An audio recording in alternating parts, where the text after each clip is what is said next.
Finish line along Canal Boulevard, awaiting the arrival of our final race of the weekend here in Charleston, West Virginia, as we get ready for the Pro Men's Race coming up at the USA Cycling Road National Championships. After wrapping up an exceptional Pro Women's Race, it's time for the men to take the course. And if this one is half as good as what we saw from Kate Courtney out there on the front today, you got to be excited for this one. How cool is it? First off, before we get into the men's race, I want to hit the women's race one more time because it was such an honor to have Kate Courtney winning the line in the booth here. How great was that? Awesome. Loved it so much and so excited to have her here, and such an experienced rider.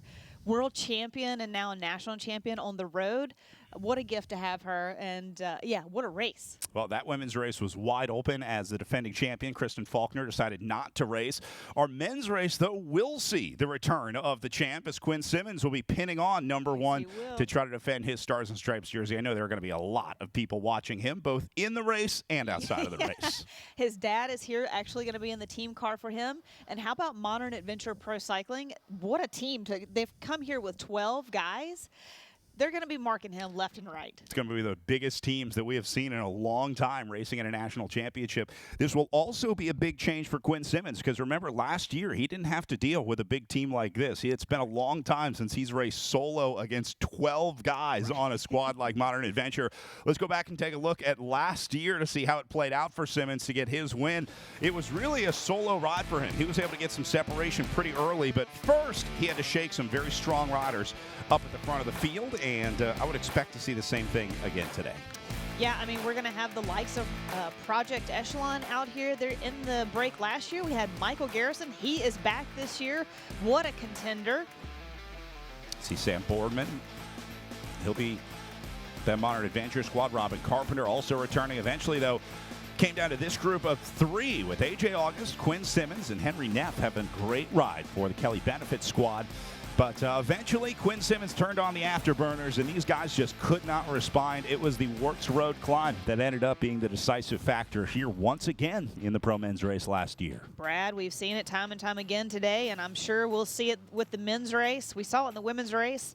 Wirtz climb is significantly important for this race, and we saw Quinn. And being a previous winner, knowing how to come back and knowing when and where to attack will be so key and clutch for Quinn Simmons. A.J. August was so close to being able to hold on to Simmons' wheel. This was right at the top of that Wirtz Road climb, but just could not get back on it. And then Simmons stayed on the gas pedal. That was the other great part of last year's ride. It wasn't just on the climb. Once he got down onto the flats, he continued to hammer it like only Quinn Simmons can.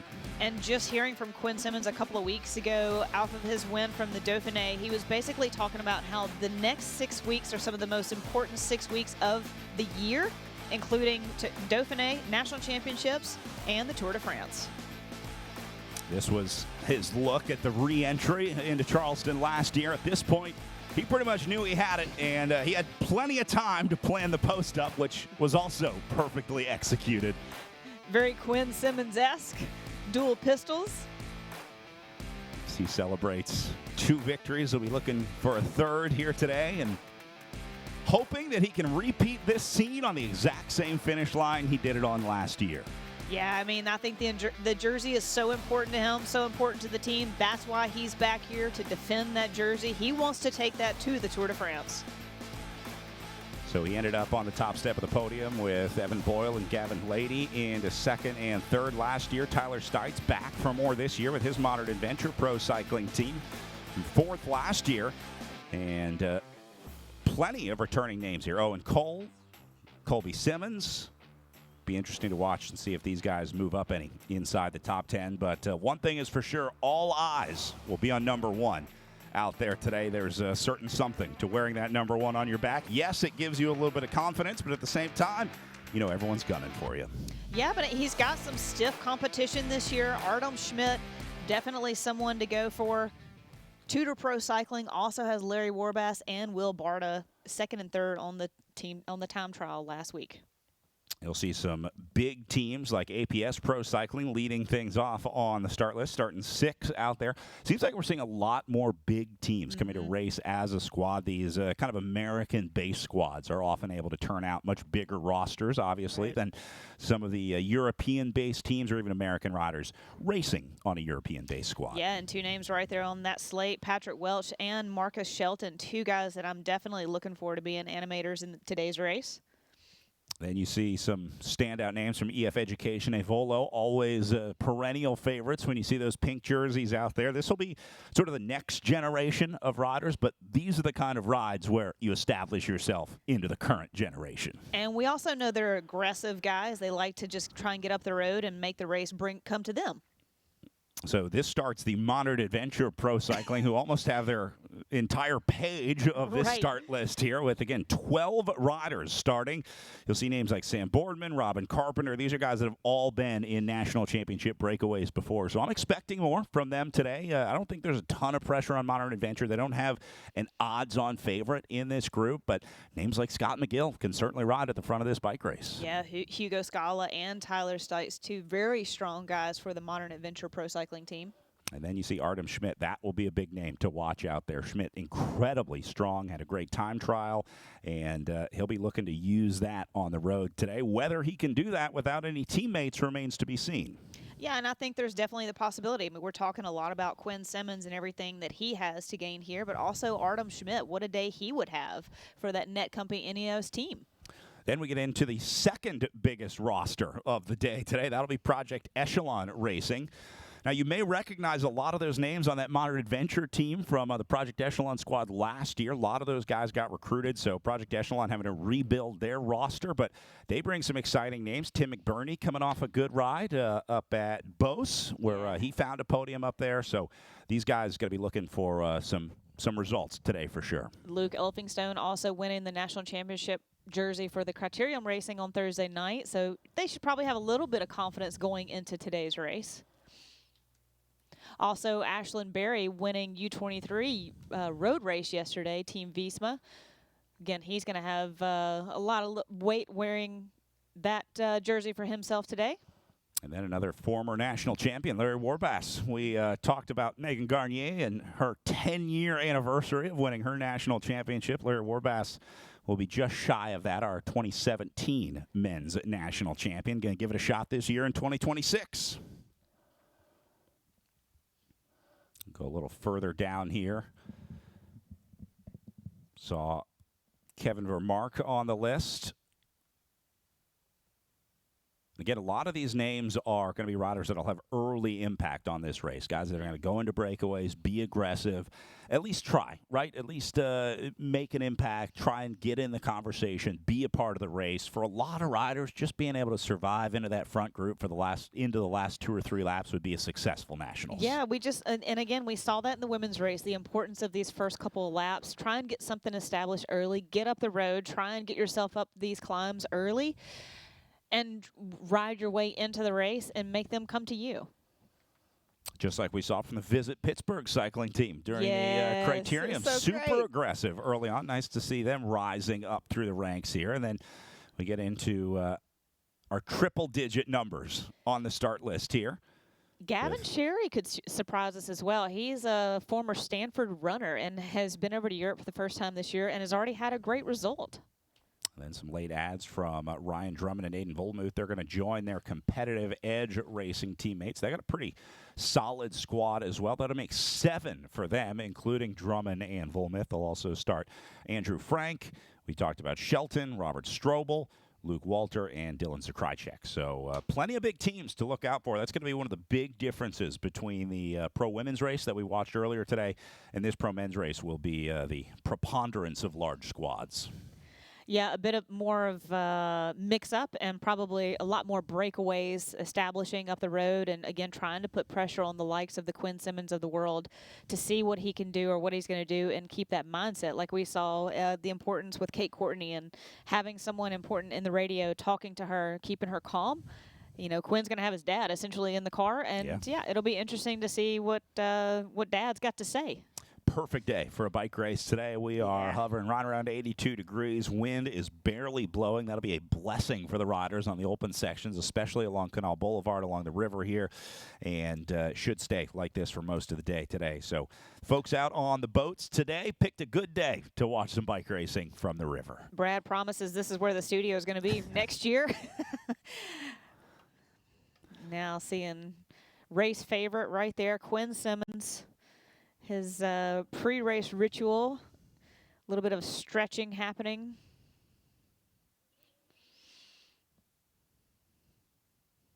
It certainly doesn't look stressed to me. Looks ready to go. Yeah. EF Education A Volo, Gavin Lady, also having his moment. Gavin had a great ride in the Criterion. We'll be looking for more from him today as we go over to Tyler Stites from Modern Adventure. Back to racing on an American squad here.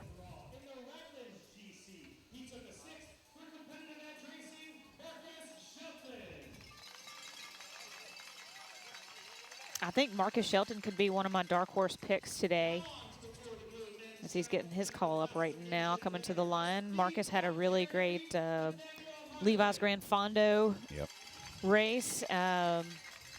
And it's just, like, again, knocking on the door, just like we've seen. We were talking about Paige Onwiller a lot this morning. Marcus is right there.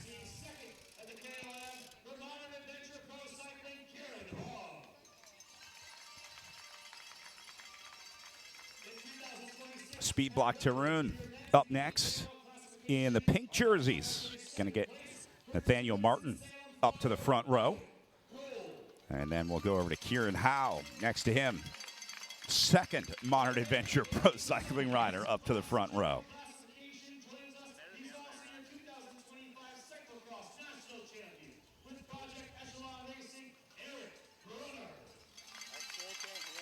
Team Winston-Salem Flow also bringing a bunch of riders to the start line today. As you see Owen Cole getting his call up. Be looking at names like Jules Van Kempen, Josh Foley on that squad. They lost a few from the Criterium. Won't start as many riders here, but certainly no shortage of talent up there. Here's Eric Brunner. This could be a dark horse today. Could be a rider that, can do a solid. If you need a break chase down, Eric Brunner is your guy. And I would expect Project Echelon to use him to the fullest extent out there today in order to counter the rest of these teams. Ben Stokes going to lead the way for Kelly Benefits Cycling. They proved last year they can hang with the big dogs in the final breakaway, the final selection. So don't be surprised to see one of those green and white jerseys back up there this year.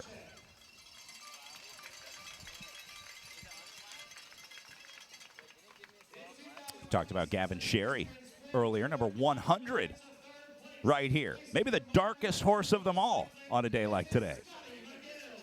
Yeah, I mean, it'll be interesting to see, his racecraft and how he's learning and how it's moving forward.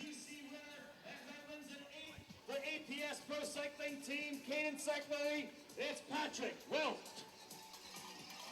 APS going to get Patrick Welch up there. They also start Alexander St. Andre, Andrew Liddick, Eddie Huntsman, Liam Flanagan, and Ethan Dunham. Then your 26 Tour de Bloom, GCS second place, at Redlands an 8th, and at the Tucson Bicycle Classic a 4th for Cascadia Cycling, Kent Ross. Keep that noise going for the rest. All right, final call-ups underway. Looks like they're going to put Kent Ross up into what I guess will be the second row. Looks like front row is all occupied. I was going to say, we've got quite the call-up list there. Good problem to have with that much talent here at the National Championships as the rest of their guys make their way to the line. We are inside of 1 minute to their scheduled start, so we should be underway here shortly with our pro men. Again, these guys doing 2 laps of the junior course, and then they'll do 8 laps of the elite course. So it'll start with 2 laps that do not include the Wirtz Avenue climb. They'll, or that do not include the Bridge Road climb, sorry. They'll go straight to Wirtz on the first 2. And then after that, they will add the Bridge Road climb, which turned out to be pretty important in that women's race. So we'll do that 8 times with 2 climbs per circuit. And how important these first couple of laps are. We saw Virginia's Blue Ridge 2028 being very aggressive early in the race for the women's race. So, again, we're probably going to see something very similar in the men's race. Wait for the fix there to change out the flat. And then Charleston will count them down. I'll give you the cue. We're going to get crazy to send off our elite men here for their road race. Already hearing that somebody's had a flat on the start line, so It's nice that they're all going to wait delay for it just for a second. Yeah.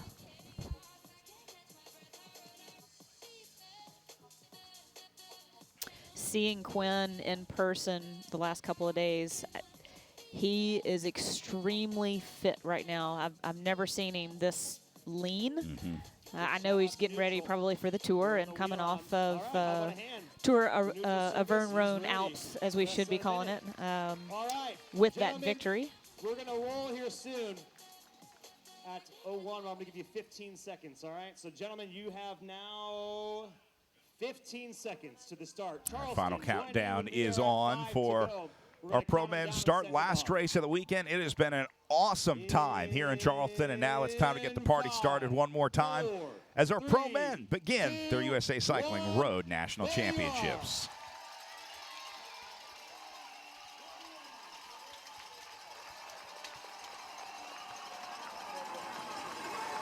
"102 starters on the list today for 198 kilometers total. It's going to be a long one, but we'll have a worthy winner at the end of the day today. No neutral rollout, straight right into racing. A little different format than most of these guys are probably used to. Yeah.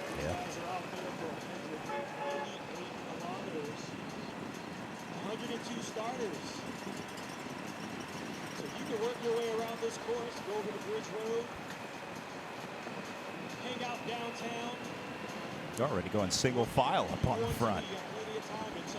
Not messing around. No, and again, we talked about, you know, the aggressiveness of the beginning of the women's race, and that this is something that we were probably going to be seeing in the men's race too. Again, just it's national championships, right? So you have so many nerves and so many guys out here. We're talking that you're going up against somebody like Quinn Simmons that you've watched on TV all year, and now you're seeing him in person, and you've got that amped up energy. And it just comes out in watts. You know, you've got so much excitement.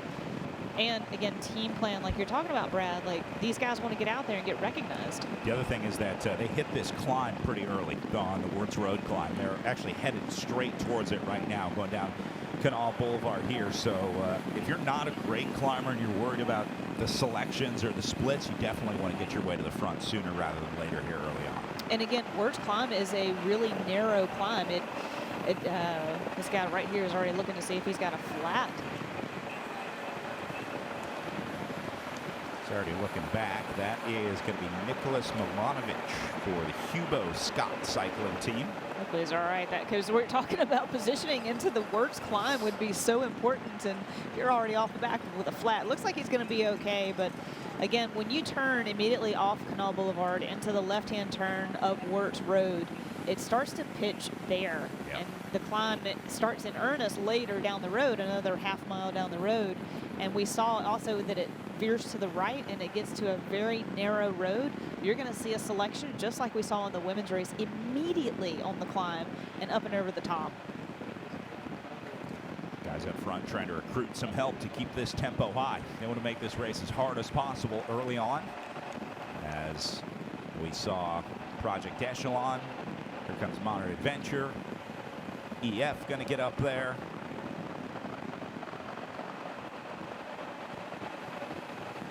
Again, I'm not really sure that these guys are racing to split the front of this group. I think it's more about making this race as hard as they can and trying to put some riders on the ropes early on here. And to set yourself up and your team up for establishing the early break once you get up and over Wirtz climb. They're definitely separating already, going left and right across the road. Certainly trying to shake the front of this group, so maybe they are looking for a split here.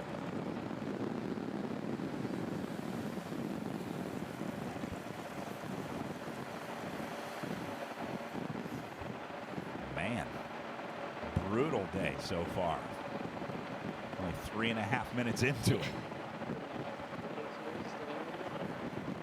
And usually you don't really warm up too much for a road race, thinking that you're going to have time to ride into this course. But, you know, maybe that's not the case for a lot of these guys today.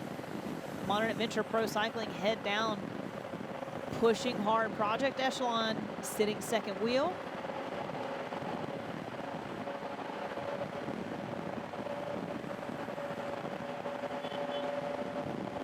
And the break is starting to form.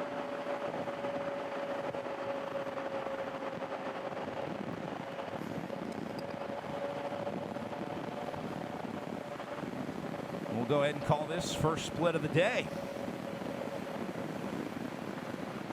5 guys, looks like Project Echelon, Modern Adventure,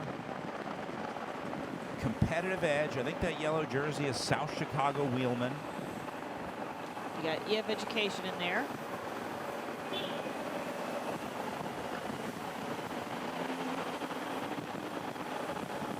Oh man, they're flying. They're hitting it hard on the way up.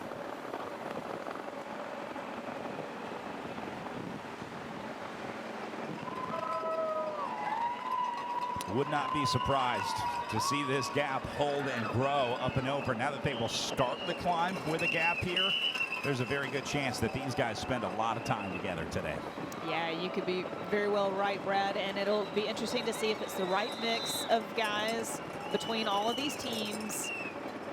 Who's missed it, who's going to try and jump across, especially on the climb.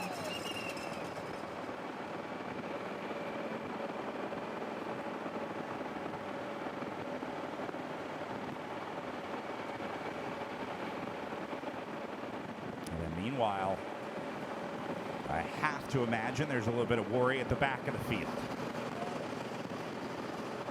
There you go. Wow. These guys. Well, you're not moving up if you're back here now. Missed the opportunity. All right, they're on their way up and over. 5 guys away, trying to get a gap going. We're going to keep an eye on it, and when we come back, we'll see how they've done. First time up and over Words.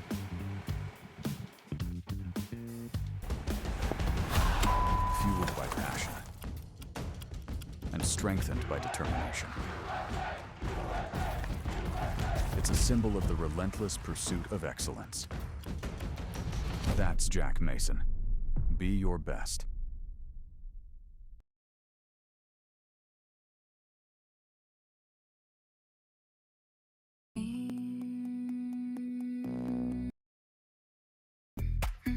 Through the strain, through the line, through the ground. Not for the finish, not for the crowd. Only the body, the line. And now you finally enter what you found in the now. I see that last year you earned millions on the PGA Tour. You should consider investing in mutual funds too. I'd rather go with direct indexing. What about my tax strategy? It's a question for an accountant. He doesn't need one. Range does taxes and investing all in one place. It's an AI wealth manager in my pocket. Gives me the right read every time.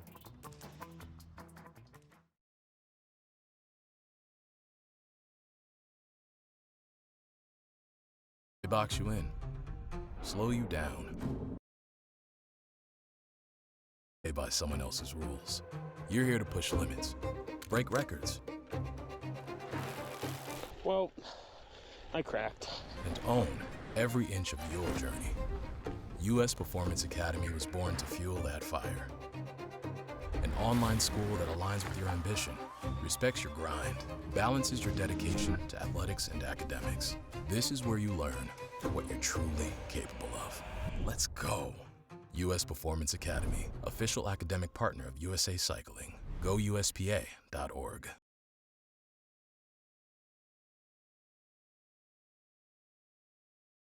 Minutes ago, riders left the start line here on 2 of the shorter circuits before heading out to head do 8 of the longer elite courses here. I want to take you through the map here real quick before we pick them back up onwards. Again, they're doing a short circuit right now, but pretty soon they're about to head out on this 13-mile circuit, which will include this new climb, the Bridge Road climb.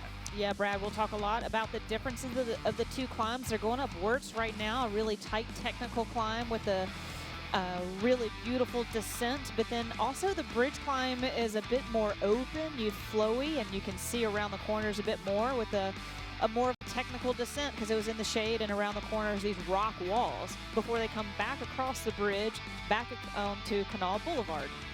And this is right about where we are right now, up and over across the top, the left onto Oak Ridge, and then back down on a long, sweeping, smooth descent. That will be the fastest part of this race, no question about it. We've seen riders going into as legally close to the Super Tuck as they can get today.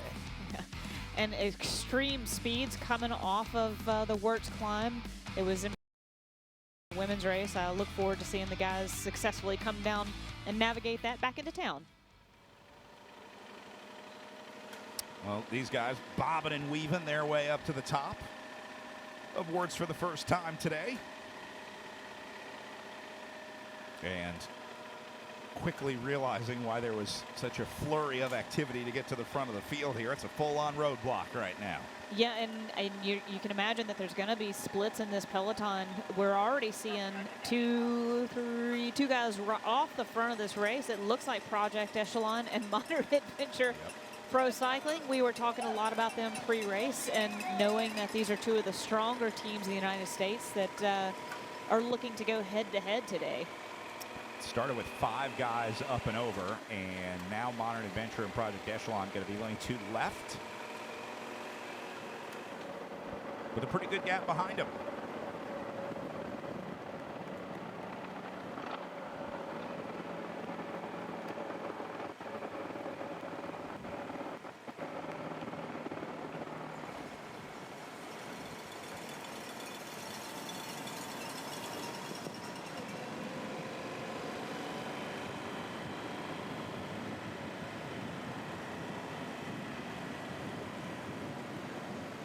Single file for the guys enjoying life at the back. Which should swell back to a group here at some point soon. I think there's one rider on their way across to this group right now. That'll make 3. Actually, that's 2 tacked on together. That would make 4. In case you don't know how math works. I always need the reminder. I appreciate that. Thank you. I think they're going to make contact here. That looks like another Modern Adventure jersey. So they're going to use their numbers today.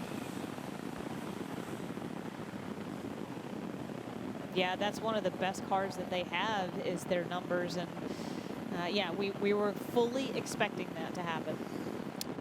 So that group of 5 came back. This was earlier on the Wirtz Avenue climb while we were in break. They caught the original breakaway, and then this new group of 2 attacked on the climb. So this was clearly a strategic plan move here that Modern Adventure started. As soon as one comes back, you send another one. I'm sure that was the plan of the day. And the same thing for Project Echelon as well. They're going to be, you can look at the front of that peloton, a lot of that maroon color between the 2 teams. You're going to see a lot of that. Project Echelon right here on the front with that blue kit top and bluer helmet, and Modern Adventure full-on maroon kit and white helmet.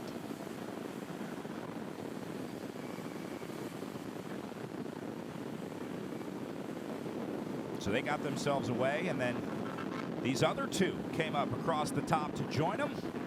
And that's how we got to where we are right here. 5 riders, 4, check that. 2 Modern Adventure, a competitive edge, and a Project Echelon. So we'll start with Modern Adventure with Tyler Stites wearing number 35 on his back. And then that's going to be Sam Borgman joining him.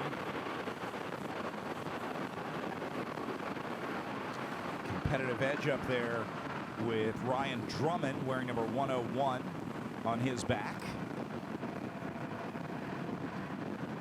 And I think that's Quinn Felton for the Project Echelon team.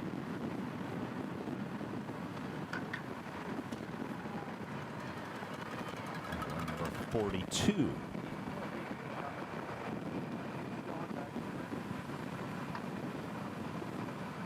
All right, this is a good group of 4. These are all guys that can resigned with it.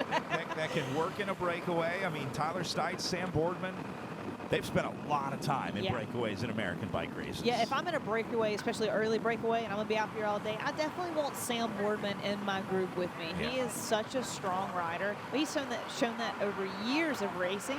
You've seen him at the front of crits, front of road races, bringing lots of moves back. And then to have Tyler Stites up there as well, what a hitter.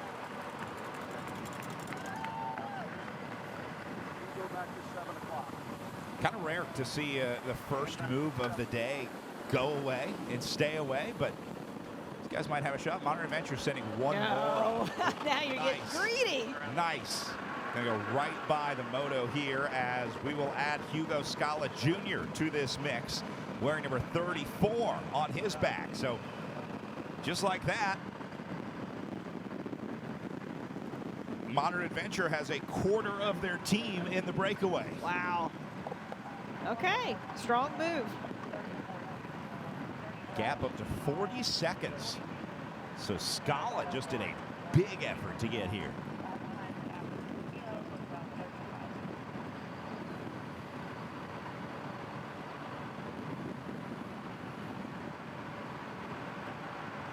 One of our call-ups, Gavin Cherry, now at the back of the peloton back here. Knowing it's going to be a long day, a lot of racing to be had.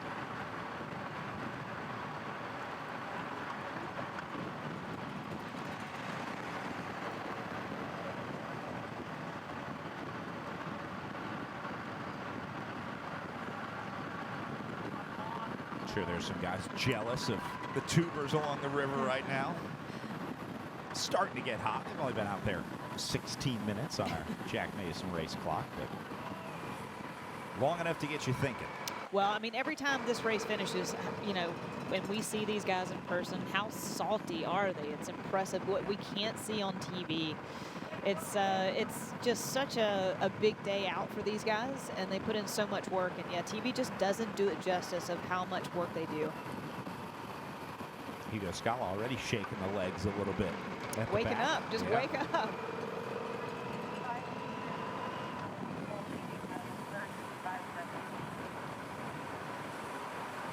Peloton rolling along Canon now.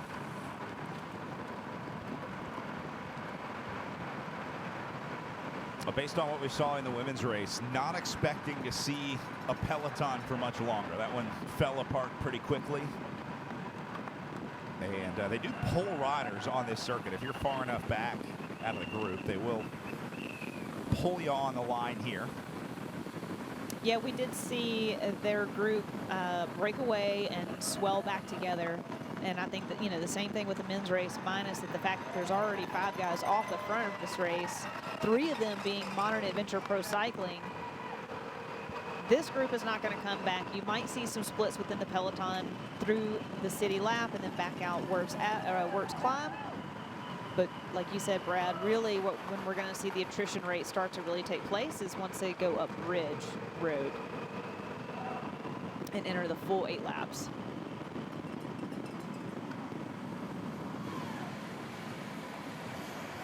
Meanwhile, back of the field still working their way through downtown. These guys probably have no idea what's going on up the road. They don't. 100%. They have no idea. There are 101 people in between them and the leaders. You're just a product of the pace back here, and you probably try and look across at some point while you're in the city, see if you can't get a gauge of what's up the road, who's up the road.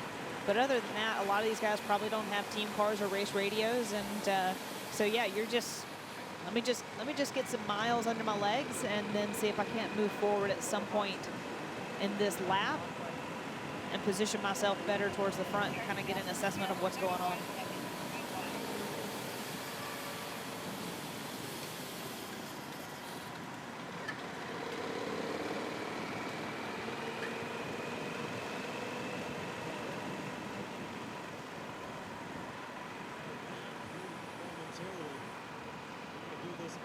Well, Modern Adventure definitely going to have the weight of this breakaway on their shoulders for sure. If I'm in this break right now, I'm looking at these guys in the red jerseys saying, all right, it's your breakaway, get to work.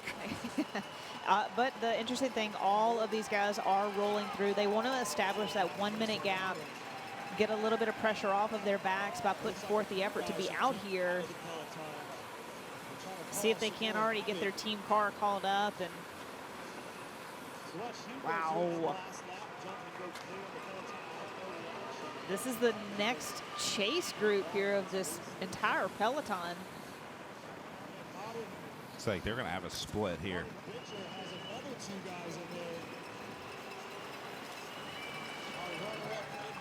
Now, I think EF sees what we see, that this one's going, so they're going to link up a speed block and try to send one across into the chase group.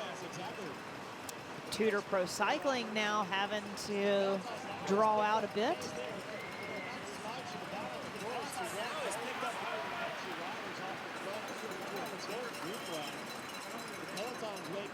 Ooh, this is spicy.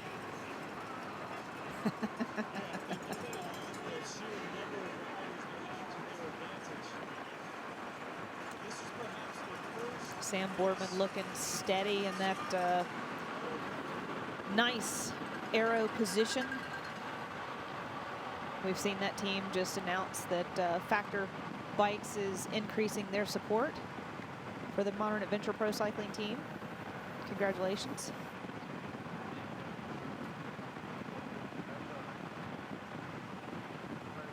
I think a lot of people surprised by the early success of that squad, including the team itself. I would agree. I would agree. You know, they got over there and they definitely put themselves in really good races and race positions, and already coming away with some wins. It's huge for the team, and yeah, they want to get to the Tour de France. They want to go all the way, and I like that it is an American team giving a lot of these guys you know, these opportunities, and to see that there's a pathway for them to race at the highest level.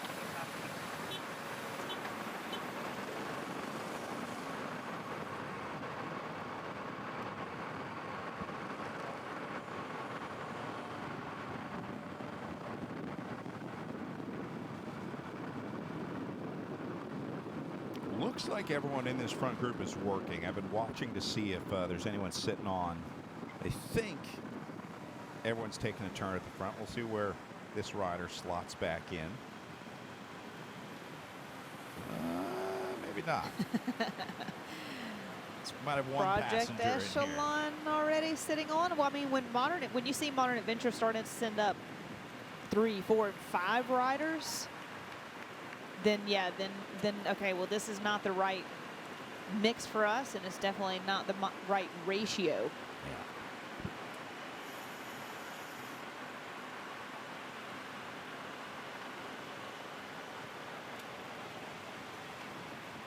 And I have to imagine Modern Adventure knows that. They can't expect these guys to do too much work.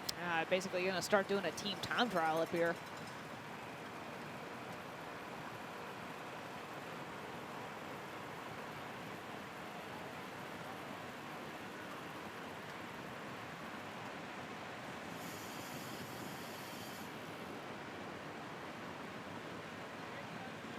Wow.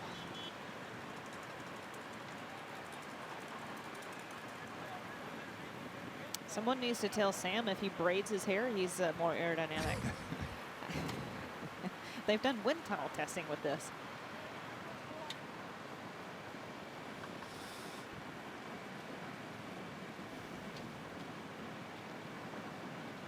Nathan Cusack trying to take on a little bit of fuel already here, having a hard time at this pace. These guys are rotating through consistently, wanting to bring back that group of 5. L1 Garden right here for Above and Beyond Cancer, pulling up the rear of this group. That'd be a good ride for him to make this selection. See Broden McDonald there, Modern Adventure jersey. Tim McBurney in this group. You're talking about in the broadcast him having such a good ride at Tour de Beauce. He was basically solo for 50K and still got third place. Eric Bruner up here. Someone else that you said is one of your dark horse picks, Brad. Seems to be bringing that to fruition today. He's going to be a factor in this second group on the road. I also see Nathan Cusack from EF Avolo. And Ivan Linzer, number 60, also getting in here for the cyclesport.com team.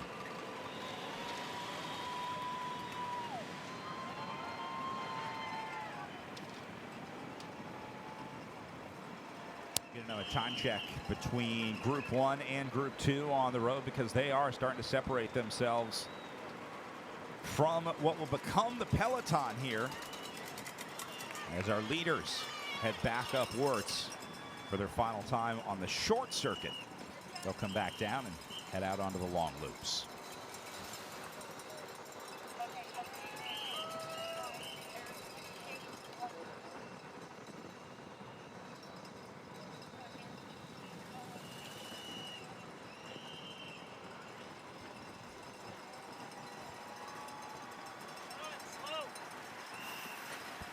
Did you hear that? Yeah. They're just calling for slow. If only it was that easy. We'll see how slow they go up and over Wirtz as they head up for the second time. 25 minutes into your Pro Men's race. We're going to take one more break here on the way up, and we'll keep an eye on the front on the way down. Live from USA Cycling Road National Championships, you're watching the Scott Bikes live stream on FloBikes.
The American flags waving in the breeze in downtown Charleston as we await the arrival here on the finish of our Pro Men's field out on the climb right now. They're about to head out onto the big loops of racing with Modern Adventure Pro Cycling putting 3 riders up into the front group. They are dominating early on here. And again, the biggest squad of the day with 12 riders on their roster.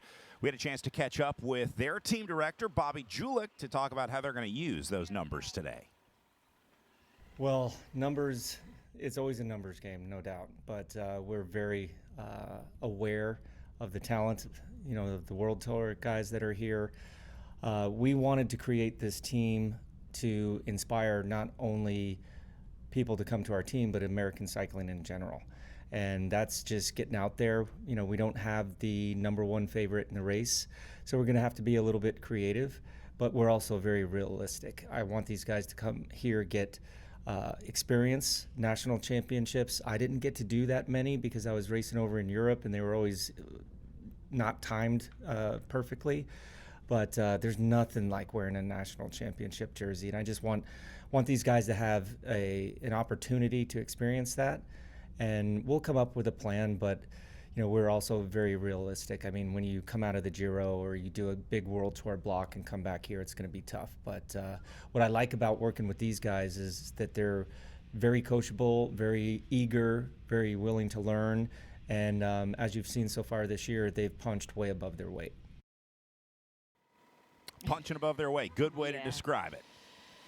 Well, and that, like we were talking about, they've already come away with some wins, and that might have even surprised someone like Bobby Julich, even, having such a big team. But, unsure what's going to come of that when you have a brand new team and what's to expect, because, you got to earn your place in the peloton. You're not just because you have a jersey, you're not given a right to be at the front of the race. You have to earn that that place. Those guys certainly shouldering the burden up on the front for Modern Adventure Pro Cycling. They're not afraid to do the work that needs to be done out of this breakaway.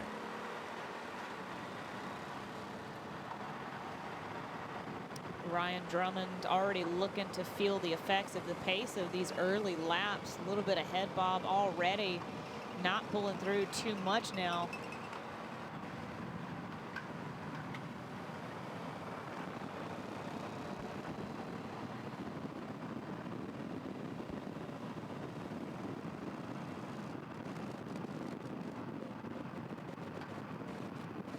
Right back to work here.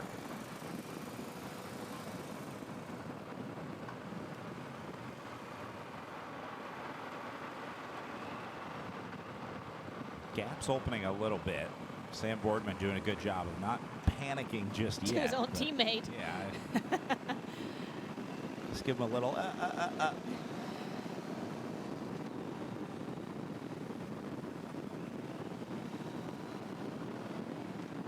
Boardman's such a smart bike racer, though. He knows when he can just tuck in and get back up, doesn't panic. He knows he doesn't need to yell at the teammate yet. He's like, look, these are rollers. We'll get back on.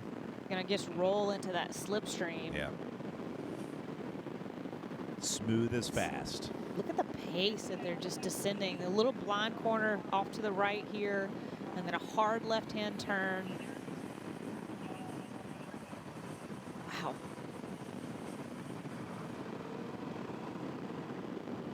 Wide open descent on the way back down. Not only is this smoother and a little bit straighter, but obviously this is one of the only times where they're going to see like these 3-lane sections. Right. So if you aren't a big group, you have a chance to move up, but for these guys, they can all kind of choose their own line on the way down here.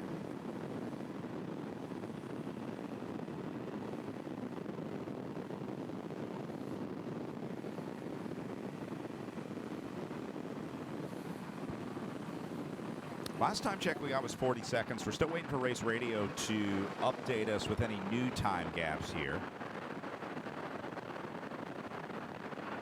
Probably not going to change much.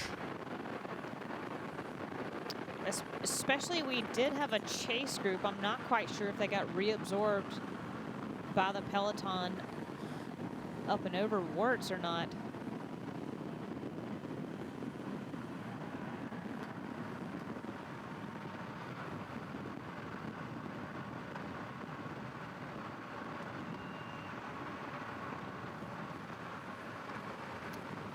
Gap down to 35. I figured it wasn't too big because they're not letting our moto up into the gap here. We're still at the back of the chasers with the other moto, so we'll try and get one up to the front of the field here and see what's happening with that chase effort. But sounds like it is a fluid situation up there.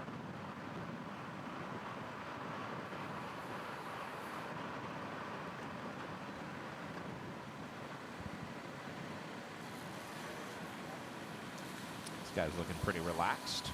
Colby Lang back here for Project Echelon. This was the bunny hop over to the left side of the screen.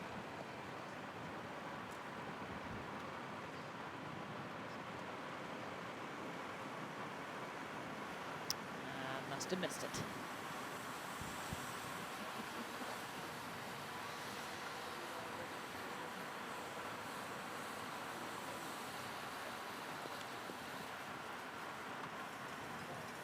The interesting thing about being in the peloton, this is the feed zone where you can discard some of your trash in a place that is designated for a drop.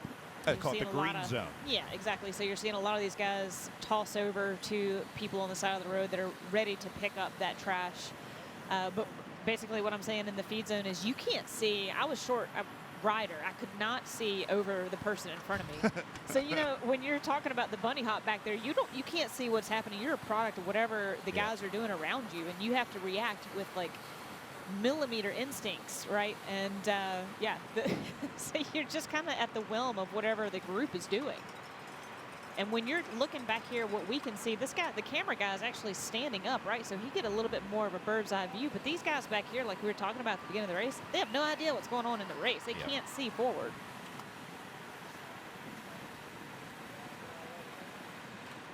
All right, back onto the circuits for these guys. Nursing a 35-second gap. Surprised this hasn't gone up more. This field must be chasing pretty hard up at the front of the main group. Even when we cut back to the back of the peloton, you could tell where they were on course. It was right behind these guys. So I'm wondering if it's just a product of speed of the group being so big, or who is the next person or group trying to bring back that group of 5. 6.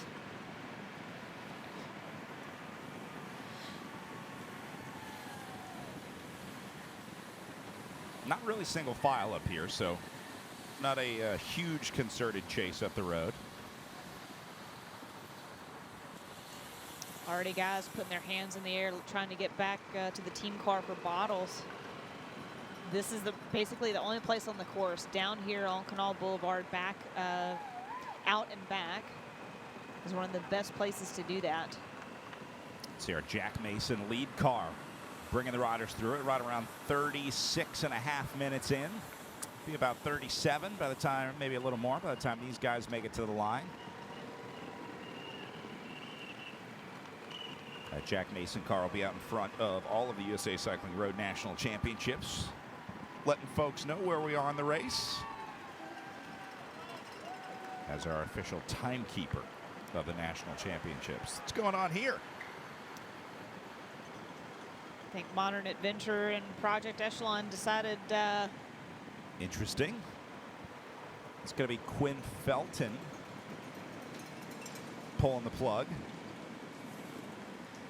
I wonder if that's not a move right there by Modern Adventure to pull Project Echelon out of the break. Maybe. And now you've stacked, if you're Modern Adventure, you basically have stacked your break in favor of yourself, right? Even more so, you've got 2v1. And that's Tyler Stites, the other Modern Adventure rider that has gone out the back there. So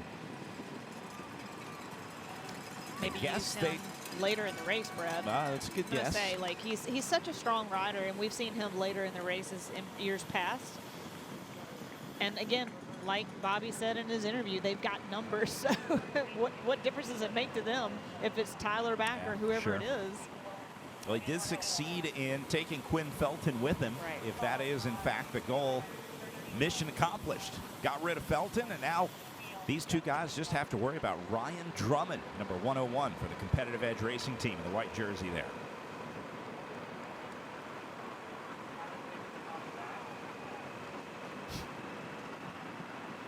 It's so rare to see teammates with a different first number on their bib number. You see Sam Boardman wearing 24, Hugo Scala wearing 34. Usually they try to keep him to 10-digit increments, but when you got 12 riders, well, this is back to that basic math I was talking about before. You can figure it out. And then here's Stites and Felton. Now, this is not because they got dropped out of the breakaway. This is a decision by these two guys because they are absolutely both good enough to hang with this breakaway. They've only been out there for 38 minutes. It's way too early for these guys to be having a biomechanical, so this is a tactical decision. Agreed. I think Quinn was probably sitting on. Modern Adventure didn't like that, so Modern Adventure just picked a guy and was like, you know what, take him out the back, see if he doesn't try to jump across, and he never did.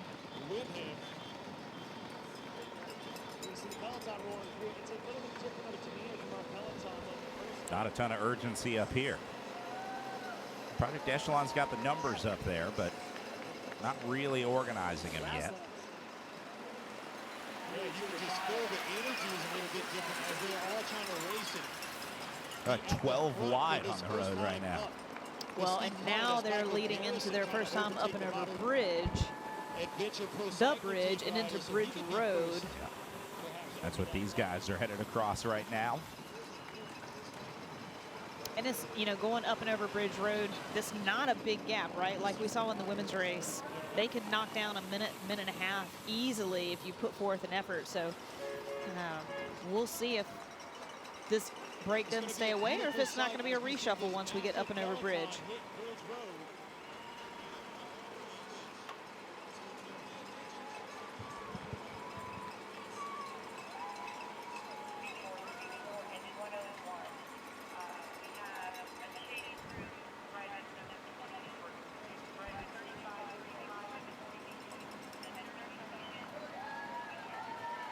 Back up to the front.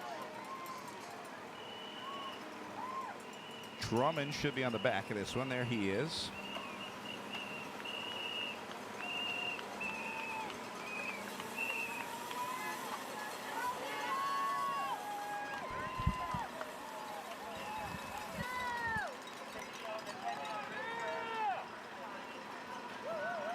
Hugo Scala up and out of the saddle. Sam Boardman prefers the seated climbing position. Ryan Drummond might not be here for much longer if these guys keep this up.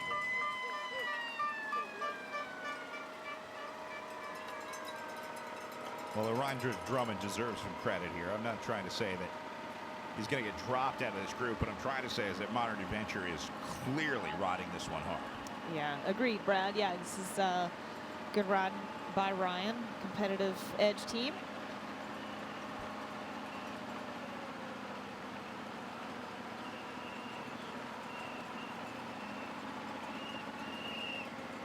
See him loaded down for a day of battle with gels and bars in the back pocket, ice sock down the back of the jersey. I would think these guys are probably taking a gel almost every 30, 45 minutes. Wow. When you start doing the math, that's a lot of. That sounds horrible. Yeah. that sounds unappetizing. But that's what it takes, you know, and yeah, a lot of times we might even see some of these bottles have a gel rubber band attached to the bottle. They're seeing a time gap of 45 seconds. So if you don't want to carry all of those gels in your pocket, I mean, those, you know, that ounces of goo and whatever product it is start adding up, and these guys want to be as light as possible up and over all these climbs. So might decide to pick up rather than carry. Great crowd up on the top of this climb as things tabletop out here. This is the party we were talking about earlier. In full effect now. Oh, that's great.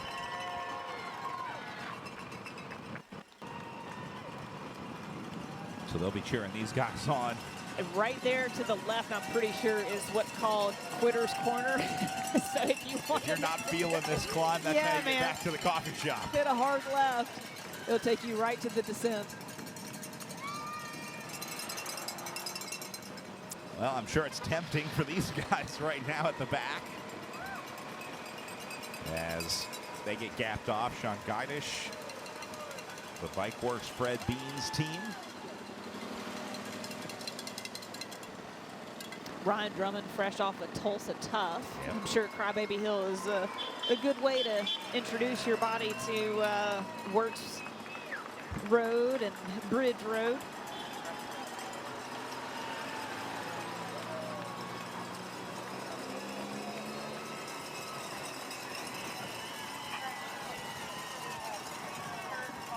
one just a little longer than Crybaby, but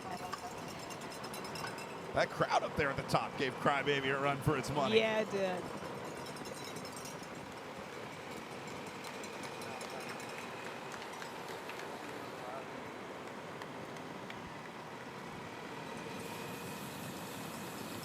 So I do believe this is the back of the peloton, the remnants of the climb.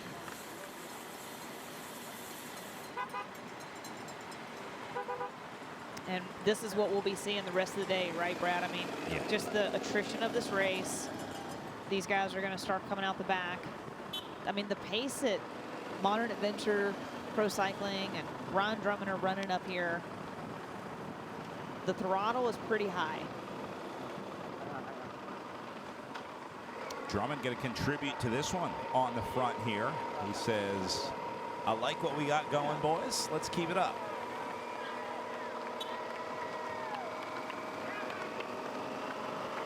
Competitive Edge is here with 7 other guys. So again, I mean, you know, we've talked about Modern Adventure and Project Echelon having numbers. Well, hey, so does Competitive Edge.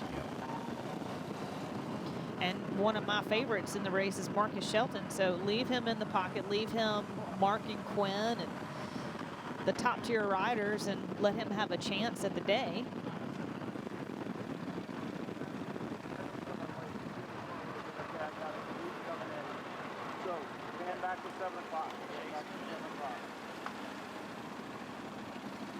And look at this. We got some company on the way up. Here comes Quinn Simmons, dragging a big group with him that includes some big favorites. As number 1 gets back up there, he's also going to bring Kevin Vermark. Oh, man. All the big names up into this front group. Artem Schmidt, Ashlyn Berry. Pink jersey is Garrett Beshore tacking on to the back of this group. Just like that, things change dramatically up at the front. Whoa.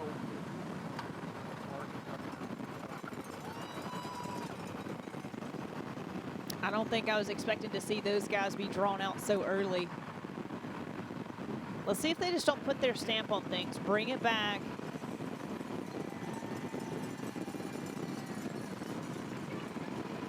And then sit up. Oh, man. Tim McBurney working his way into the back of the main group here.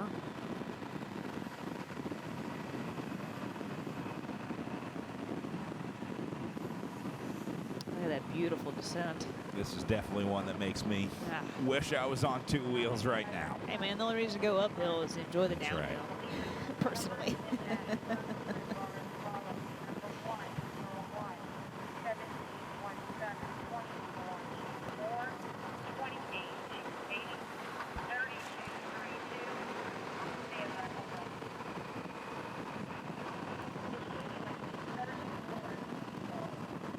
This group going to be huge. We'll get a full count and ID everyone in here shortly. Might be a while until our motos can get up there alongside the riders on this twisty, turny descent. We're not even an hour into the race, and guys are all over this course.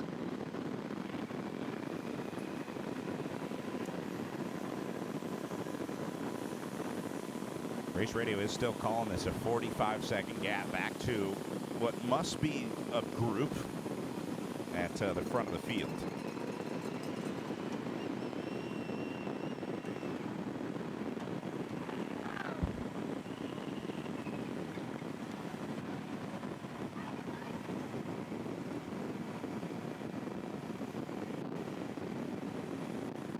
These speeds are so high. This is exactly where I want this moto to be. I do not want him trying to maneuver his way through that peloton, right? Look how fast these guys are coming right down to the bridge. They'll make this hard right-hand turn.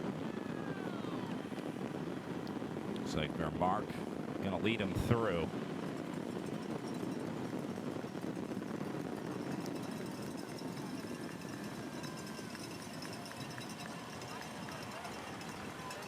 Count of 12.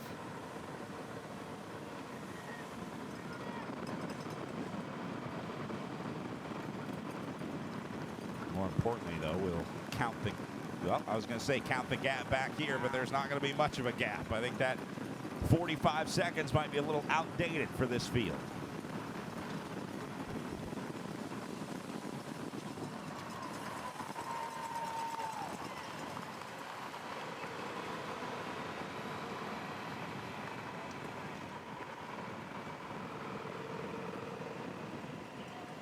This one might be coming back. Whoa, Nice, cool shot.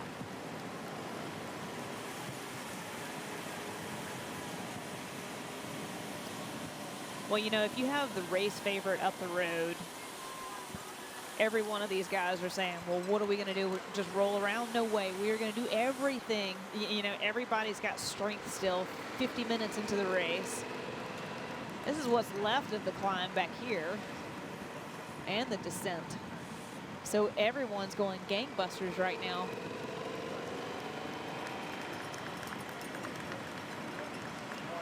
Surprising number of stragglers early on here. Yeah, it's just the product of the course, right? And the descent, too, because it's pretty tricky and technical. And if Quinn and those guys struck out up and over bridge, just the reaction time takes that long and the field is so big. This is just where they are. Quinn Simmons with the target on his back, trying to decide if he's going to respond to this move, and he will. Going to follow this modern adventure route. They are keeping Simmons on his toes here. This is how you're going to beat Quinn Simmons on a day like today. Modern Adventure is taking this to the defending champ. You're exactly right, Brad. Maybe Modern Adventure Pro Cycling is playing a little coy of, oh, we're just here to get experience. And yeah, we have numbers, but, you know, oh, shucks, we're the new team. I don't think so.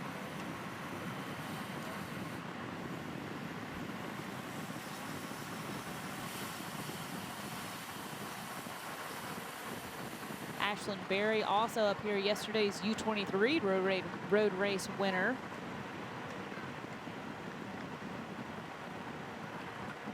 He's got a bright future ahead of him.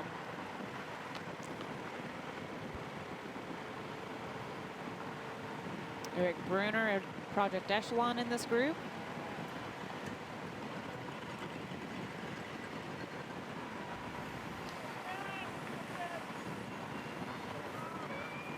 Logan Unger, a speed block to Rune.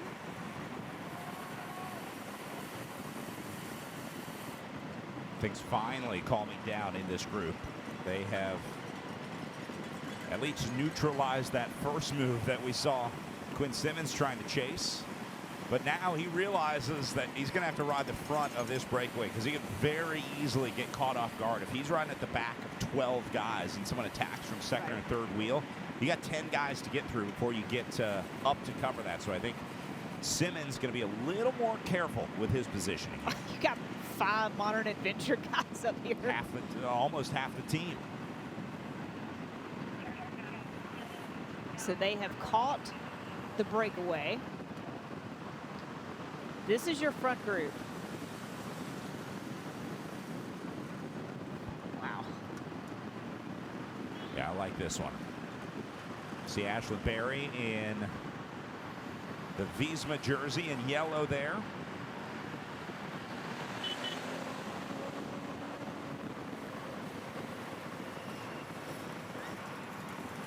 Garrett Bescher of Meridian Racing. And then that's Aaron Schmidt right there in the white shorts. He'll be a big danger today. Yes, winning the Elite Men's Time Trial just earlier this week. He'll have Toby Stanton in the car driving for him today.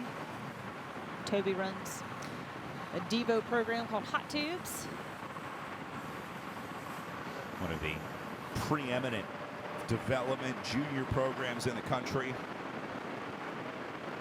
Partnering now with Net Company and Ineos.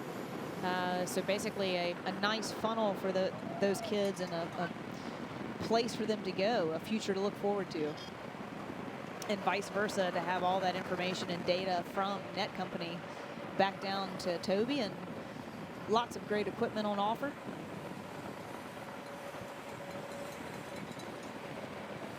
Times are changing rapidly out there in the world of pro cycling, but our young Americans got a pretty good road ahead of them. I think the future is bright. And you look at these teams and how big they are and who's all here, the Project Echelon, Modern Adventure, APS, Competitive Edge, like EF Education. There's a ton of teams out there, and just moving them through these platforms of the younger teams of Hot Tubes. It's a beautiful pathway for these guys, and it's got to be great feeling to know that there's a home somewhere. Race Radio reporting this gap at 15 seconds for our leaders back to the field. In a scenario like this, that is not a lot of time at all. I think that's why Quinn Simmons is getting to the front here as they begin the Wirtz climb, because 15 seconds not going to be good enough for him, and I'm sure he would like to get rid of some guys in this group as well. I think he'll just probably set a high tempo up and over Wirtz just to calm everybody down, but he's not looking to make a breakaway, I wouldn't say, but just put everyone on notice. Yeah, I'm here. Mission achieved.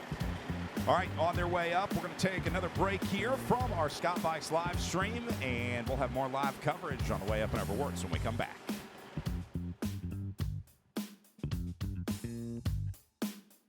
Competing at the highest level in the sport requires the right training ground, and USA Cycling has found that in Arkansas. Bentonville is the home of the U.S. National Mountain Bike Team, but our statewide network of trails aren't just for elite athletes. We've got a ride for everyone.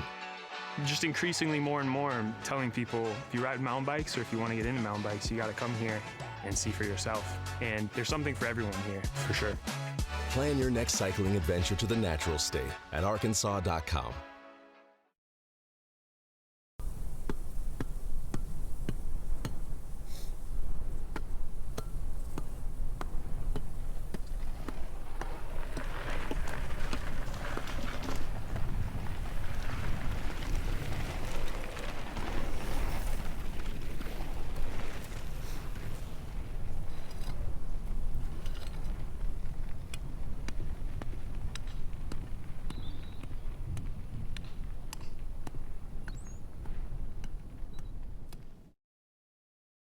And hard edges, cold, exact, and almost clean.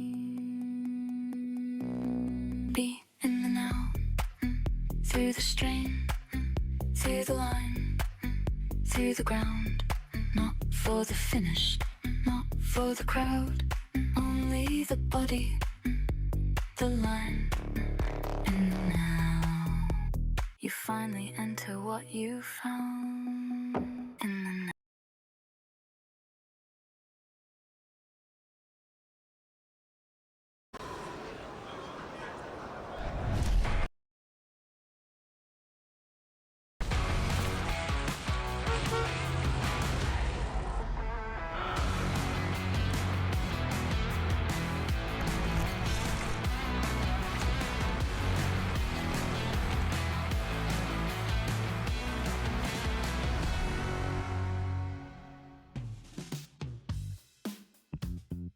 Live look at the finish line from the Pro Road National Championships here in beautiful Charleston, West Virginia, where we have been celebrating national champions all week, and into our final day and final race of the weekend.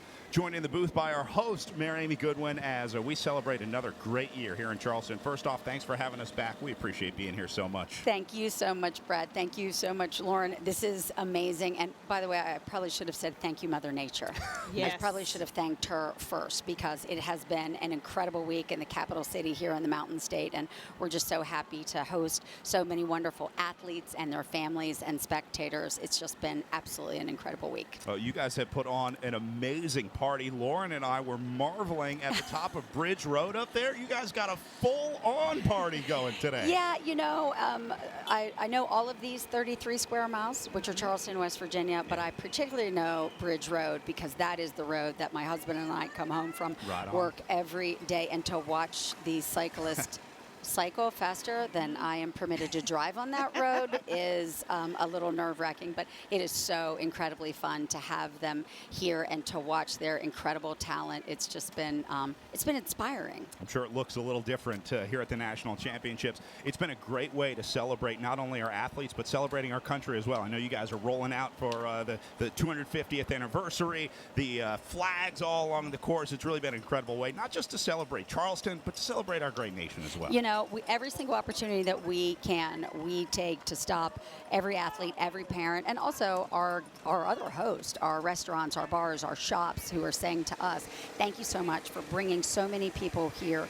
I mean, this is a huge economic return for us. It's close to $7 million, and so we really appreciate that economic impact for sure. And by the way, showcasing all that is wild and wonderful here in West Virginia is something that, you know, mayors really like to do, is put this national spotlight in our incredible city. And thanks for being here. It's just such a great opportunity to talk to you guys and to be here with her. I got to speak to George Hincapie the other day. He's like a rock star. And having him here in town has been absolutely amazing. And his son, who just won, is amazing. And so you start to get to know Ashlyn Berry, who I was so happy to put a medal on him last year, did yesterday. He's racing again. I wanted to scream out to him today as he was fixing his bike, did you sleep last night, honey? But I didn't think that he's got a team. He does not need the mayor saying, do you need a drink or anything? Yeah, I need another mom. Well, that really speaks to your commitment to this event back for multiple years. I know a lot of riders and staff. Lauren and I are starting to develop our favorite restaurants and favorite spots around town. It's one of the great parts about being able to return. So I know the riders appreciate it. They love the course. We love the town. We love the restaurants. We love the hotels. It's just good all around to be here in Charleston. We'd like you to stay. We'd actually just like you to stay. Just lock it in and stay. Well, we're really excited not only having you here, but over the next couple of years. And as you see throughout the streets, it's not just Bridge Road, it's Wirtz. It's all down Canal Boulevard, which is our main thoroughfare there here on our River City. So it's incredible and so fun to watch. And yesterday, I don't know if you saw it or not, but something that we do every year now during this competition is we give away 100 bikes to kids. Nice. To get them to be inspired. Nice. If you see it, you can be it. And so that's something that we're also committed to doing, is getting more kiddos on bikes and getting out on the roads. Well, you guys have done an incredible job as hosts. I also want to say thank you for Live on the Levee. I got to see some live music this weekend. Right? It was awesome. So great, So we're building traditions. And pepperoni rolls. We had the pepperoni fest, too. Of course. How could you forget? It's a treat. A pepperoni roll is a treat. Well, the party is continuing all day. We got about another 4 hours of partying to go. So I think I'm going to let you get out there, and I hope you get to experience it. I hope you head a bridge and take it all in, maybe enjoy it. I think I'm going to get a ride up. Not walk up. We can find something with a motor, I'm sure. Mayor Goodwin, thank you so much for everything that you've done. Really and appreciate can't wait to be back next year. We're already planning on it. Let's go. All right, back out to live images as they are working their way down off of Wirtz. You see that front group starting to separate. They'll come back together once things flatten out here, but Race Radio only reporting a 20-second gap back to these guys, so their time might be numbered. Well, this is one of the things we were kind of guessing for, thinking that Quinn was basically just going to push the pace up and over Wirtz, knowing that he's just trying to calm the peloton, right? And I don't know if you're going to be able to calm down Modern Adventure, right? They've got their plan, and I think as soon as this all comes back together, I wouldn't be surprised if you don't see them go gangbusters yet again. And if not them, Project Echelon, APS, Competitive Edge, right? Like he's got a long day of work ahead of him, and I don't want to just put it all on him, like Artem Schmidt, Ashlyn Berry, too. You know, some of these guys, the Tudor Pro Cycling guys, Larry Warbass, Will Barta, Kevin Vermark. I mean, anytime you're wearing a World Tour jersey and you come to the United States and you're racing national championships, the bullseye is on all those guys, all of those guys. This was earlier on the climb as these guys worked their way up Wirtz. We saw Quinn Simmons move off to the side, lift the tempo a little bit. And just not happy with what was happening behind them. I think he realized that things were coming back, and if he wanted to lift that tempo, he would have to take charge, and take charge he did as Quinn Simmons went to the front. We also got a report of some riders going down out there. I don't have an ID on who it was, but Race Radio did report some riders down near the top of the climb. We'll see if we caught that on our motos on the way up as we were in break and chatting with the mayor. Again, the road splits off to the right, pitches up, and it gets a lot tighter. So a pinch point. All right. Quinn getting a feed right there, has someone on the course for him. But also when you, at the top of this climb, you make a hard left-hand turn, and on the inside, it's extremely steep. So I don't know if someone stalled out there, right, or again, another pinch point. Artem Schmidt also saying, hey, let's keep this pace a little bit high. Kevin Vermark sitting second wheel, grabbing his feed.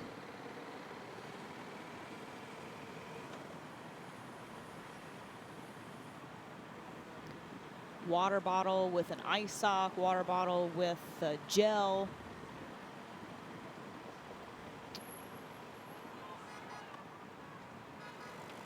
Is that pretty much the only fuel that you would do on a day like today? I mean, are you eating solid food in today's race, or is it pretty much limited to gels and bottles? Yeah, I wouldn't think anything more than that. That's you're kind of pushing too hard. I mean, I'm no expert, but I'm going to say mostly gels or some sort of chew or anything that you can process really easily, but nothing more than that. You can see only an hour in on our Jack Mason race clock, and already pretty much everyone feeding. I mean, we saw just about everyone grab a bottle up on Wirtz, guys back at the cars already. It's going to be a constant battle to stay fed today. Well, we're saying the only real place to pick up from the car is on Canal Boulevard going out and back. Then you're left with either the feed zone right there where we saw Artem Schmidt and Kevin Vermark, those guys grab at the top of Wirtz, or you're all the way back around on Canal Boulevard where it's really fast from the side of the road to feed. It's almost a little too dangerous for these guys, and if you've got a team car, just wait and buy yourself some time and get something for the car.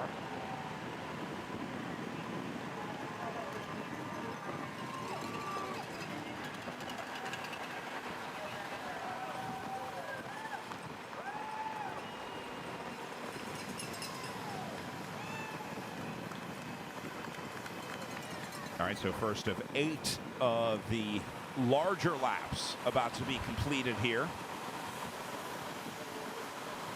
as this group heads back into downtown Charleston with pretty solid selection being made.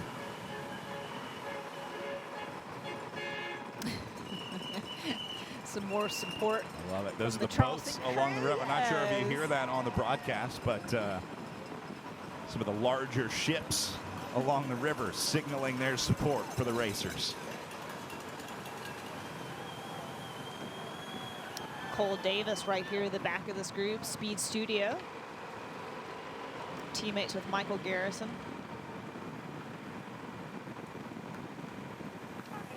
It's a good get for them. Get one up there into the break. I saw Garrison riding up at the front earlier. Of course you did. Of course you did. We saw him there all night Thursday night too. That's just what he does.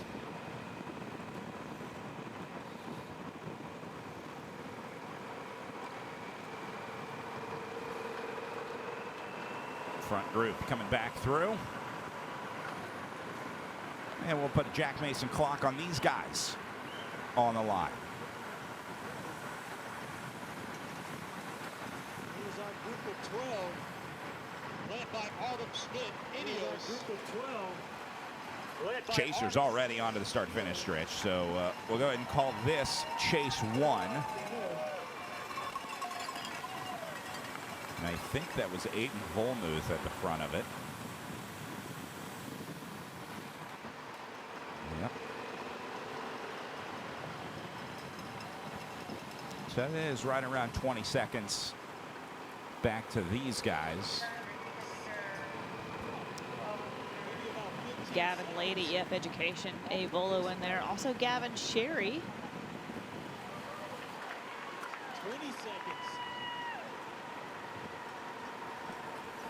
Only 20 seconds. Man, all of these guys are taking on fuel and water. It must really be hot out there right now. And again, maybe just finally a point in the race that it lulls ever so slightly that you can take on some nutrition.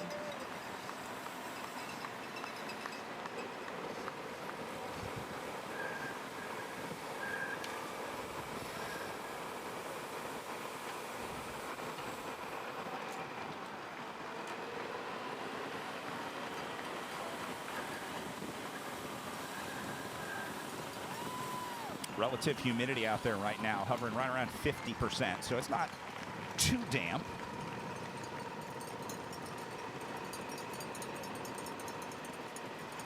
Had some rain move through overnight. A lot of that got cooked off and evaporated this morning. We saw some fog hanging over the Canal River when we started the Pro Women at 8 o'clock local time this morning. That is all since burned off, and it's nothing but sunshine out there right now.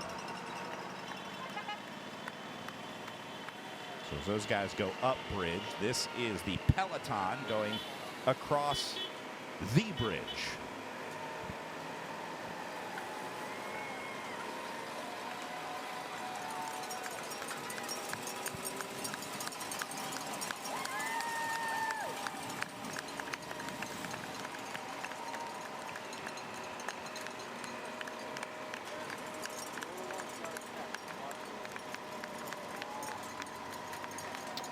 Interesting to see who's going to be setting the tempo. Well, it might be a new name because there are a whole bunch of riders about to catch them on Bridge Road here. Here comes Cole Kessler leading the charge, and he's going to bring a whole bunch of friends with him. So this group, I'm going to go ahead and call this coming back together. See Dylan Lee, number 63 there, the green and white jersey. He's about to get there. So this would make about 20 riders up in that front group. And that'll eliminate what we were calling Chase 1. This is going to leave, I think, just 2 groups on the road. You'll see one big front group, and then there's that peloton of about 50 or 60 riders left. These last 3 are really trying to tack on Winston-Salem competitive edge. It's going to be Luke Walter, the comp edge rider. Blue jersey with the white sleeves. Come on, Luke. This is where you just pray no one else picks up the tempo ever so slightly. Just give me a chance, man. And there they are. Wow. Good look at what they're trying to overcome. Looks like they're going to get there.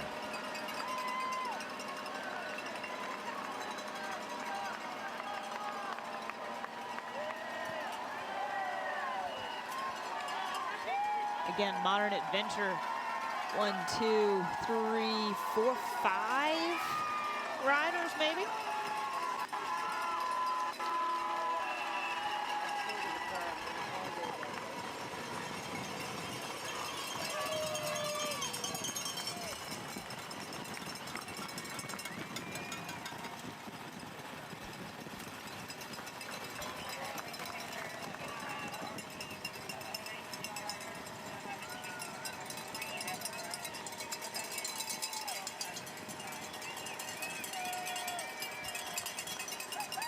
Look at the effort. The back of the group trying to hang in there.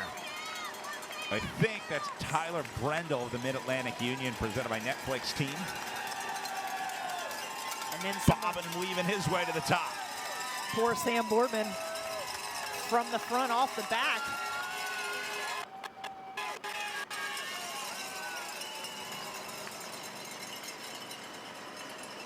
Ay, ay, ay. You see his shoulders are basically in his ears. Man, he's just putting forth so much effort.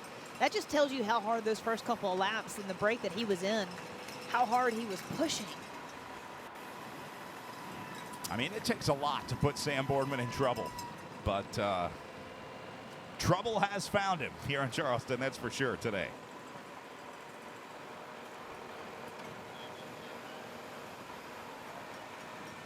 You know what, though? What good are 12 horsepower if you're not going to use all of them? Exactly. Right? You can't take it with you. You only got to get one guy across the line. He had his 2 laps first right there in the beginning of the race, really pushed the pace, set the tone, got out in the front, set that brake.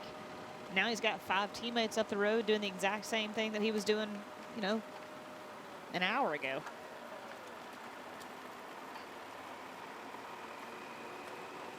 There has been another split up there just as these guys were about to make it. Looks like that front group took off again.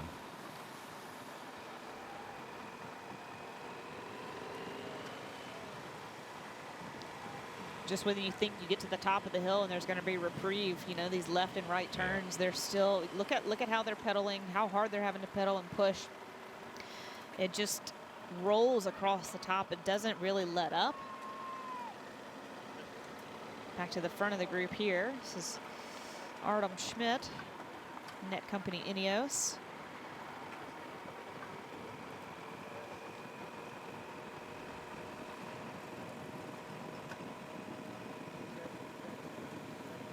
Again, this is the front group that you're looking at right now, a big front group.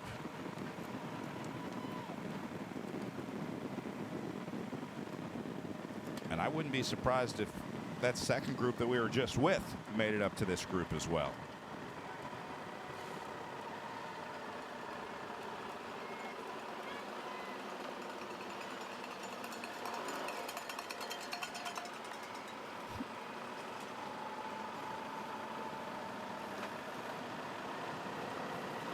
The interesting thing, if you're anybody else besides Modern Adventure Pro Cycling, you kind of look around, man, they're everywhere.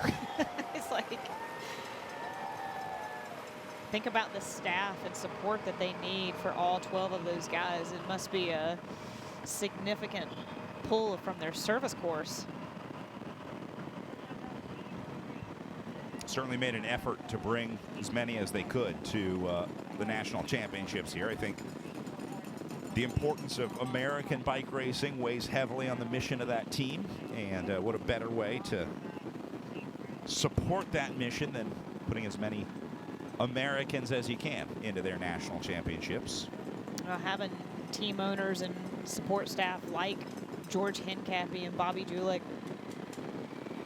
Gavin Mannion, Ty Magner, you know, those are all amazing racers and heads of state of American racing for men. So yeah, of course, you know, they want to, I love that they're at a position now to give back and to be in the car, be on the other side of the fence.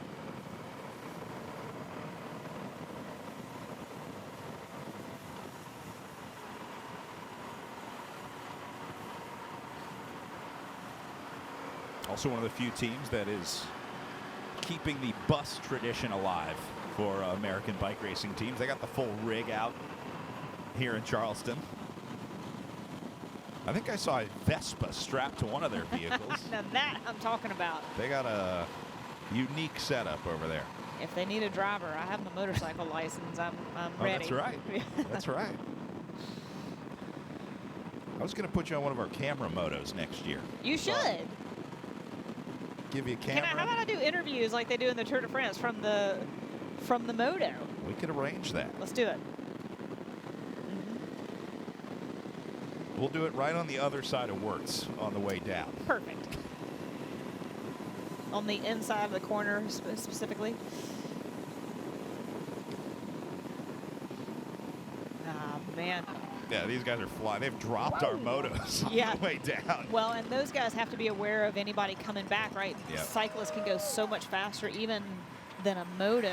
You can lean a bike over and flow through a road way faster than a car, and a lot faster than a moto as well.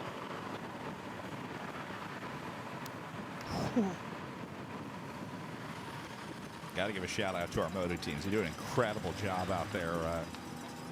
One of the unsung heroic jobs of broadcasting these bike races. Takes some serious core strength to do what those camera operators do out there. Uh-oh. Is that Davis? Or Garrison? It's a chain off. That's Garrison.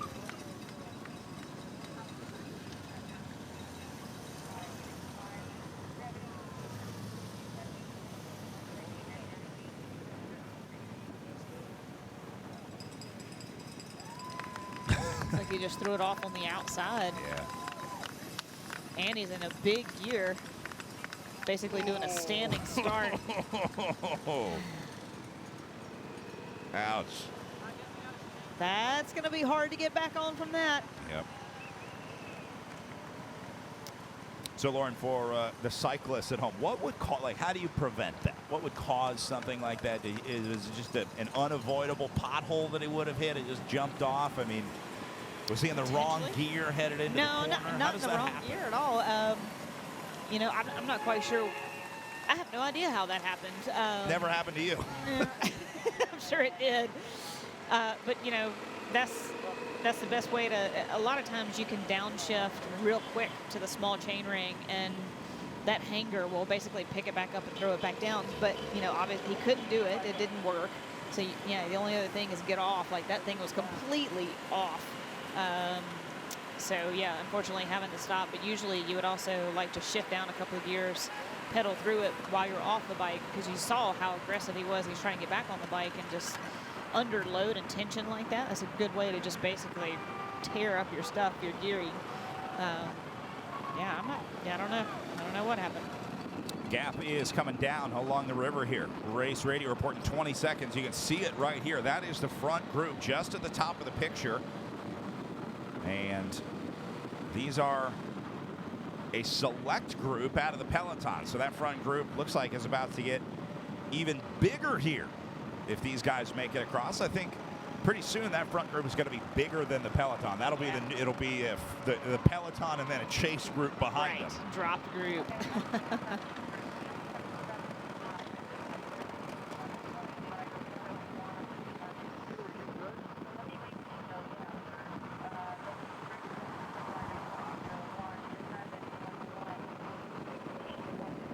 Some riders like Mason Schofield on the back here, enjoying the ride up.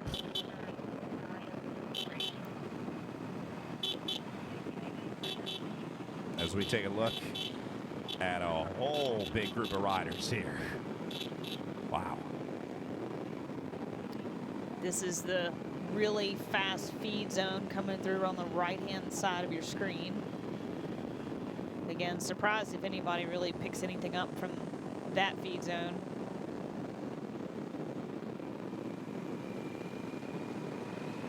At least until this race calms down a little bit. And meanwhile, these guys have left that front group behind. Modern Adventure sending two up the road. This is going to be Robin Carpenter and Cole Kessler. Once again, using the numbers they got.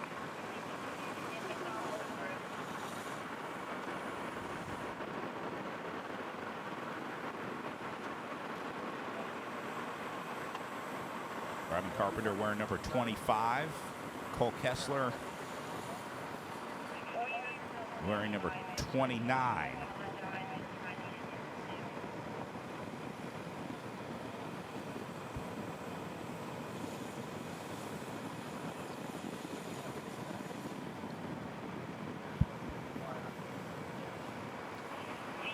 Brad, it's interesting for me to see that Modern Adventure Pro Cycling is still trying to send guys up to that break.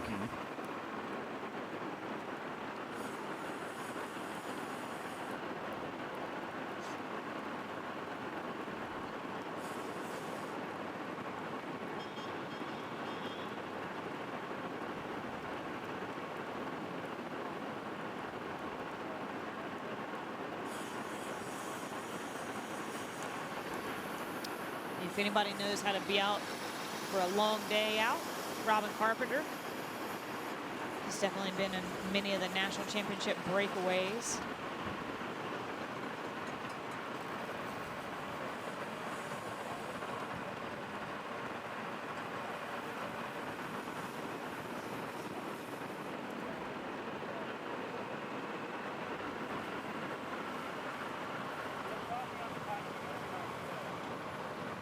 conversation up there as they figure out what they're going to do at the bottom of Wirtz, because they got about 40 hungry guys chasing them down behind them.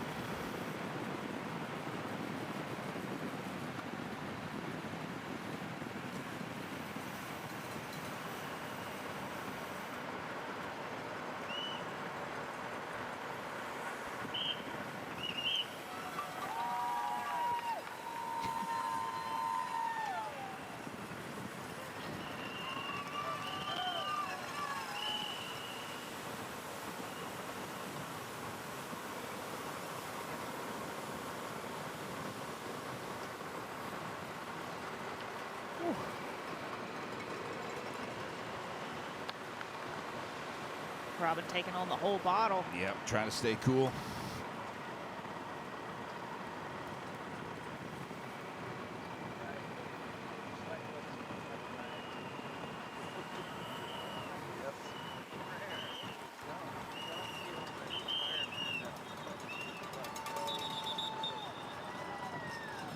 Gap going up a little bit for those two. As they clock at about 35 seconds for two Modern Adventure riders away as they try and use their 12 riders to their advantage on the way up. We're going to take one more break here, and when we come back, we'll see how our two leaders are doing off the front of your USA Cycling Pro Road National Championships live on FloBikes.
Nice place to be on a beautiful day here in Charleston, West Virginia, as our USA Cycling Professional Road National Championships continue. The party is growing not only on top of Bridge Road, but looks like in the Kanawha River as well. Hey, a beautiful Sunday. Why not? Yeah, this is where you're supposed to be. Water skiing, tubing, out, fishing, soaking. One of the great features here in Charleston. We have been watching racing all week here in downtown, right on this exact same finish line, including some very exciting criterium racing that we were live with on Thursday night, where we watched Luke Elphinstone win the Pro Men's race. They're going to be back with that Project Echelon team today. We had a chance to chat with their team director and owner, Eric Hill, about how the week has been going for them. 2024, we got a crit national championship on this exact same course, so we knew how it raced. We knew it was going to be a very different race than in years past, just given the dynamics, having Modern Adventure in there as well. we figured they'd want to race up the road, and we were ready for that. And we knew that if we could get Luke up there, who was our designated sprinter on the day, like we wanted to drive it if they had numbers too. And so that happened earlier than we thought it would, but we committed to it, and it played into our favor. So to have the jersey back is extremely special, given our veteran mission, given America 250, just a really cool thing to have with kind of all of those elements of our, our program put together. It was awesome to see that win for Elphinstone and the entire team celebrating. That Project Echelon team has really become a part of the foundation of American bike racing. So many riders have gone through that program that we talked about, and there are so many guys that wouldn't be where they are today without the Project Echelon squad. I couldn't agree more, Brad. And they do all the races, right? They start at Valley of the Sun, Tucson Bicycle Classic. You'll see him at Redlands, Tour of the Gila, Tour de Bloom. Eric makes it a point to get up to all the races. I know they're probably going to Dairyland next week. I know you'll be up there on Monday. We'll be heading straight there for more bike racing from here. Those guys had a great night in the Criterium, but this one going to be a little different in the road race here. They won't have as many riders that they expect to be contenders. There are a lot of teams like that, and that's just the nature of American bike racing. A lot of these riders will spend most of their year doing Criterium races. So these long road races for a lot of riders are an outlier in their season. Yeah, when you have such a race, some of these great races like Redlands, Tour of the Gila, Tour de Bloom, we got to go to those races and you got to support them because it'll definitely help you lead into road nationals. And such a hard course like we're seeing out here today with the Wirtz climb, also Bridge Road climb, and the descents as well. And then also the city circuits that we'll see on repeat here in Charleston, West Virginia.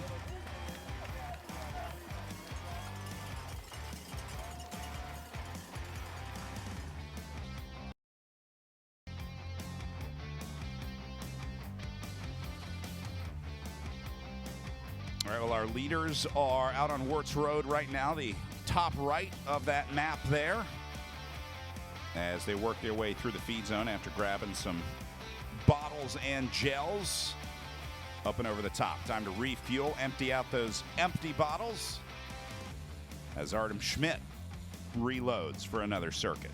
Artem's taking on a full musette bag. You can see it's wrapped around his shoulder. Ice sock galore going in his, right there in the back of his jersey. 2 fresh bottles. Got to be careful on these descents. Yeah, he'll get back close to the peloton, then finish grabbing whatever he needs out of that bag.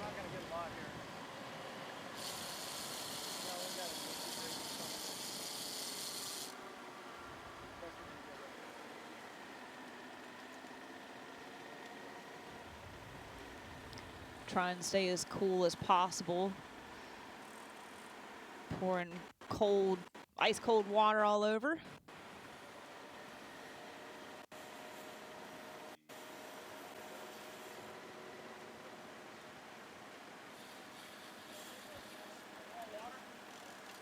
And then whatever he's got left, he's offering up to his competitors. Nice.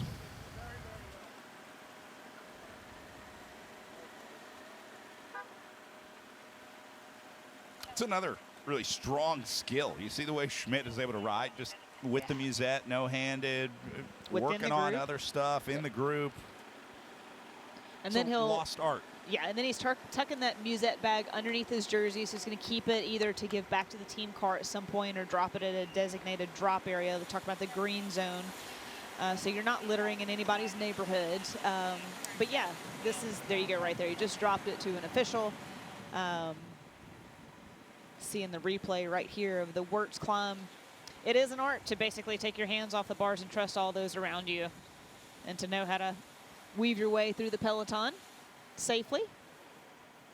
This was just a little bit ago with our 2 leaders on the way up the Wirtz climb. Again, we saw Robin Carpenter and Cole Kessler for Modern Adventure Pro Cycling, your 2 leaders on course, and they continued on the climb here, realizing that they got a good thing going with a couple Modern Adventure guys riding together.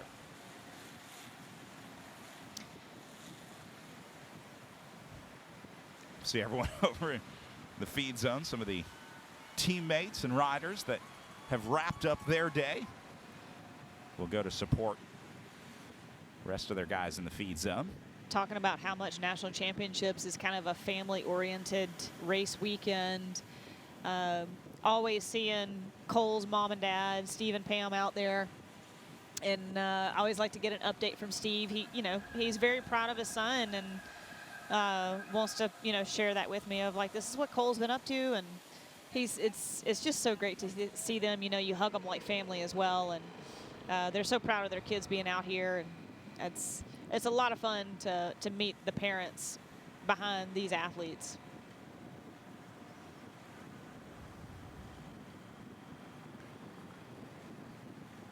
Back out to the main group on the descent. Just under 82 miles of racing remaining.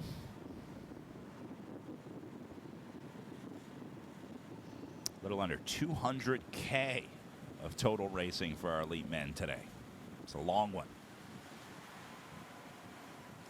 It is, but I mean, like, if you're going to be the national champion and you're going to go to world championships and you look at how long that race is, like, you want a worthy winner that can show up to that race and contend for the world championship. So that's why these races are so long. This is, you want the best man out here to win.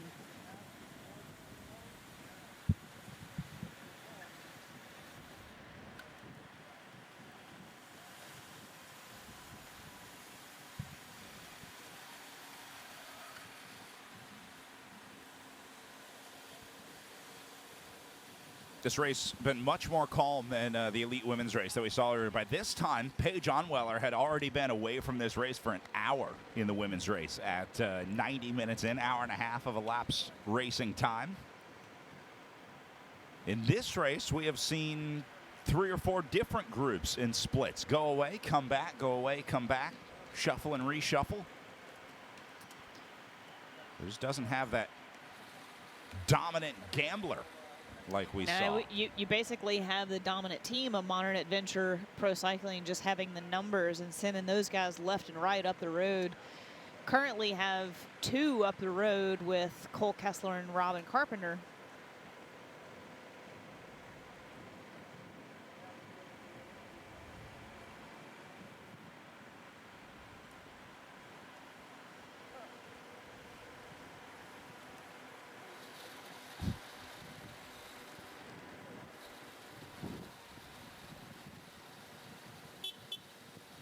See guys even putting a hand on the back of some of the other riders up there, trying to help them with position, saying, look, you're fine. Go ahead up here. Oh, and this is why, because they saw the action up at the front. I think they were saying, hey, why don't you go chase this guy? More attacks. I'll be right behind you. I'll be sitting right in your slipstream.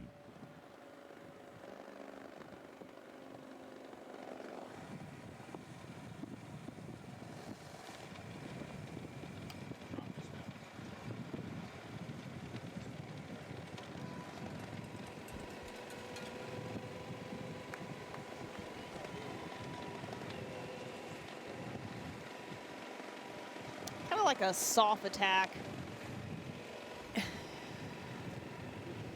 All back together. Kevin Vermark putting his hand out there, seeing if he can give it a go.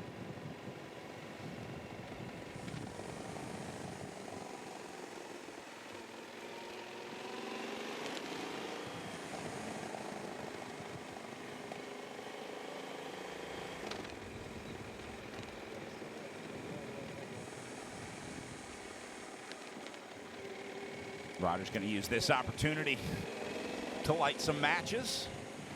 This will be one of the EF Education Evolo riders going next.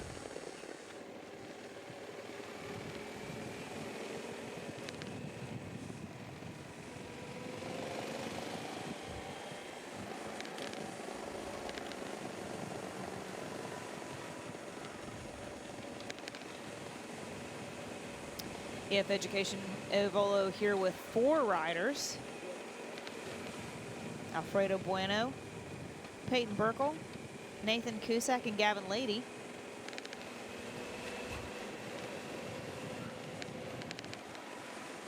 Meanwhile, leaders working their way back through the line.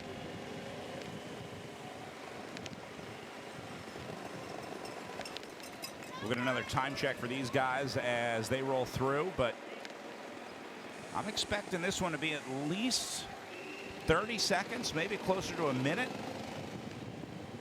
Look at the height difference. Yeah. Robin Carpenter can get so low. Cole Kessler, bless his heart, he's a really tall kid. He's a bigger guy. Going to be struggling with a little bit of aerodynamics out there.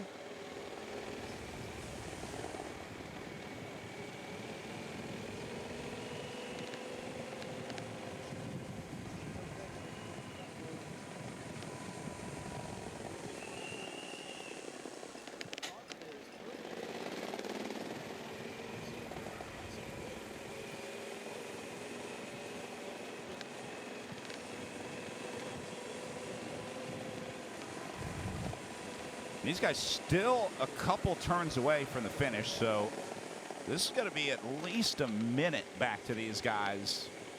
Maybe minute 30, maybe 2. But they got a ways to go before they get through that finish line.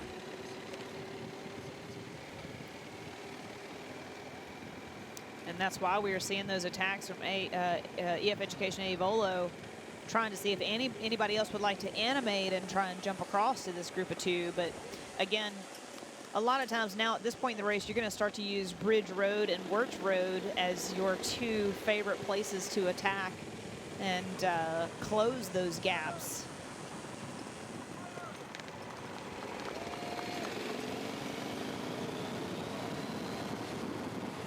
Now having Meridian Racing at the front of this group, front of this peloton. Even squirting cold water on your legs.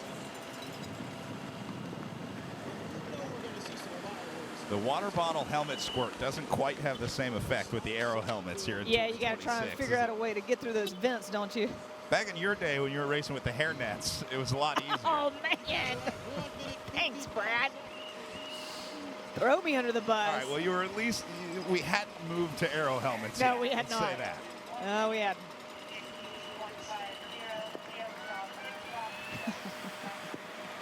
Speed Block Tarun wanting to try their hand now. Set himself up for a good position going up and over the bridge to bridge climb. Yeah, I think that's one of the biggest factors here that these riders are starting to realize is you're only as good as the position you're in heading onto that climb, because inevitably someone in front of you will let a gap open up, and then it's your problem as well.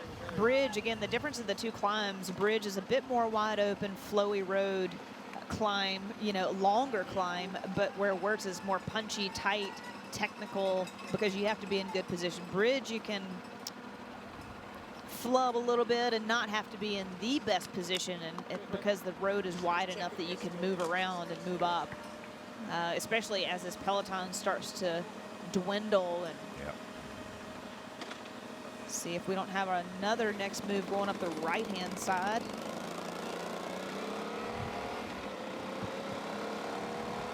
Like this drone shot. Awesome shot over the bridge.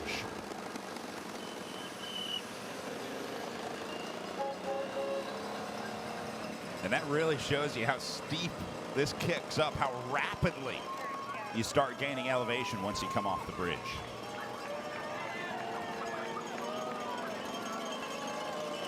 Back up to our 2 leaders. Robin Carpenter and Cole Kessler have now built a 1 minute 55 second gap over this field, confirmed on the bridge. So these guys got a lot of time to play with here at just under 79 miles to go. The other interesting thing from Modern Adventure Pro Cycling is, you know, a roof rack on a spare for the team car. Can't hold but like 6 bikes, maybe? That's a good point. You know, so who do you pick as your spare bikes? And then, you know, God forbid nothing happens, but what if? And how do you, you know, who do you pick?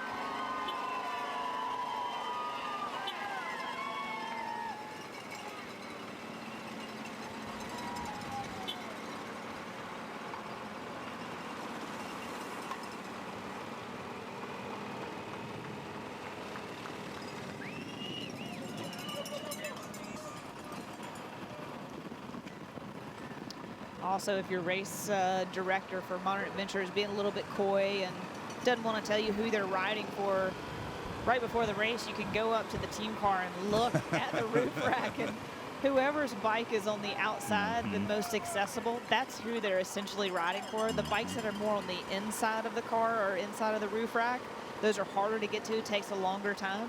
You know, they're not the first 2 or 3 riders that they're really pulling for on the day. So it would have been interesting to see the team car, the setup. That's a great piece of insider knowledge. That is. Just trying to strategically think, you know, again, talking about the staffing for this many guys here, and are they allowed 2 cars in the caravan? Yep.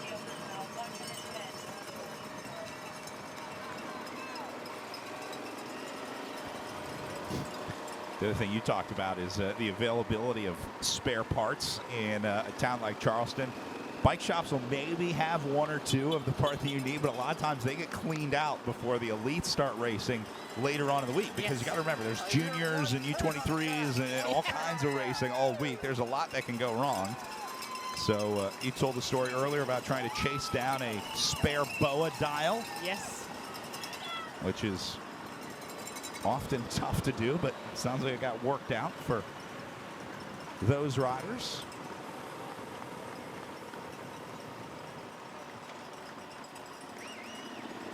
We also heard reports last year on the hot day of all the local pharmacies selling out of the pantyhose. Everyone's trying to make ice socks. Sometimes you walk into CVS or Walgreens and that and Tegaderm are empty for some reason. Exactly. The reason that you use a pantyhose is, one, because when the ice melts, it's such a light product, right, that just sits in the back of your jersey and it almost folds down to nothing, right?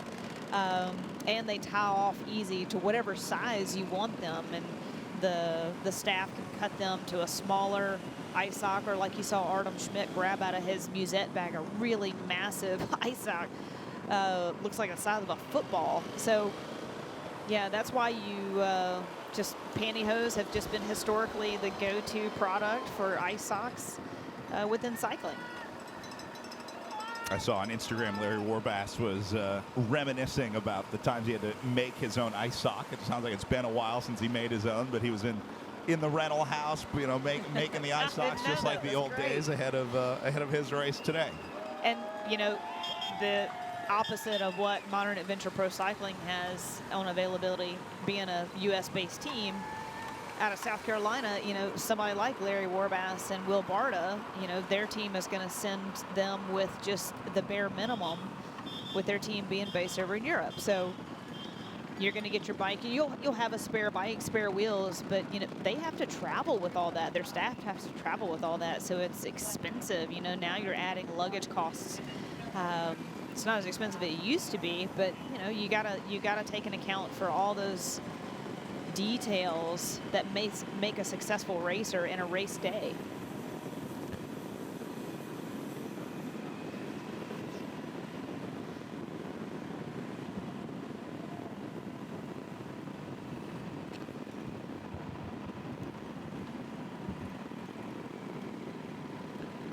Race Radio reporting a small group off the front of the field. They're saying 9 riders away. Let's see if we can get up there and take a look. It might be back already.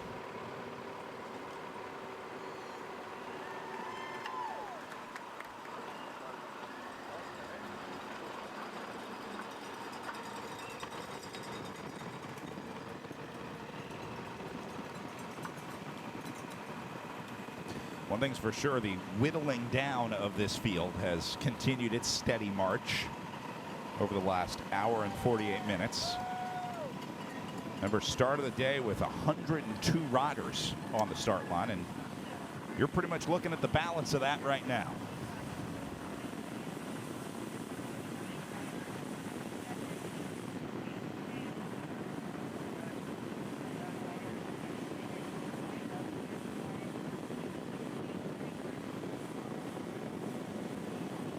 Lauren, I learned my lesson with Paige John Willard in the elite women's race. I'm not going to get too excited about our 2 guys up the road, but I do like a good team dynamic. Yeah. And I think Robin Carpenter and Cole Kessler are a couple great guys to have doing this for Modern Adventure Pro Cycling. Agreed. Look at the fight of trying to catch back on the descent, you know, taking those chances and risks, using the entire road, and then whatever momentum you have, trying to keep it and sustain it just to tag on to the back of this group right here. That was Ezra Caldo. Made it back from Modern Adventure as we go back up to our 2 leaders. Kessler shaking out the legs before heading across the bridge.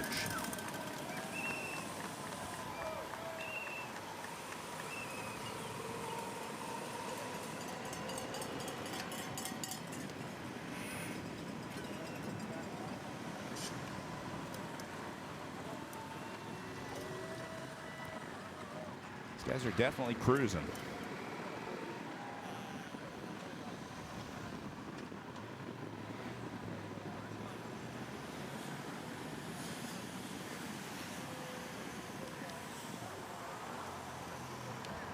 All right, so this is that front group that Race Radio was talking about. That's going to be Kevin Vermark up there. Quinn Simmons is in it.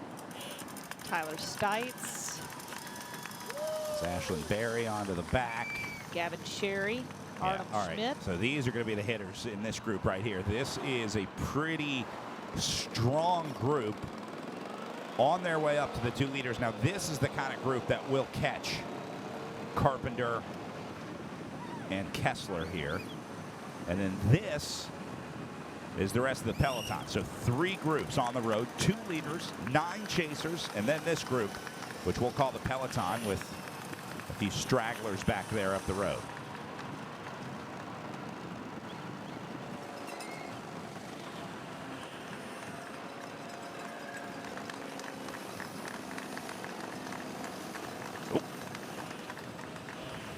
This guy's railing this corner. It's a downhill into a right turn, a little bit of a bank. Yeah, the problem is you come straight on this flat bridge, right?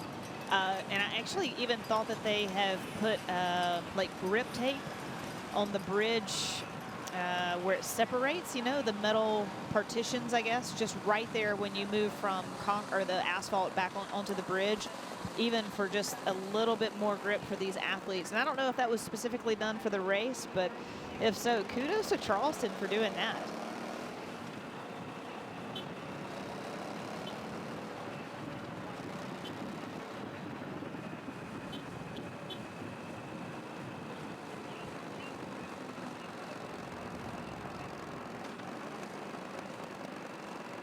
Look at the bend on Kessler's back.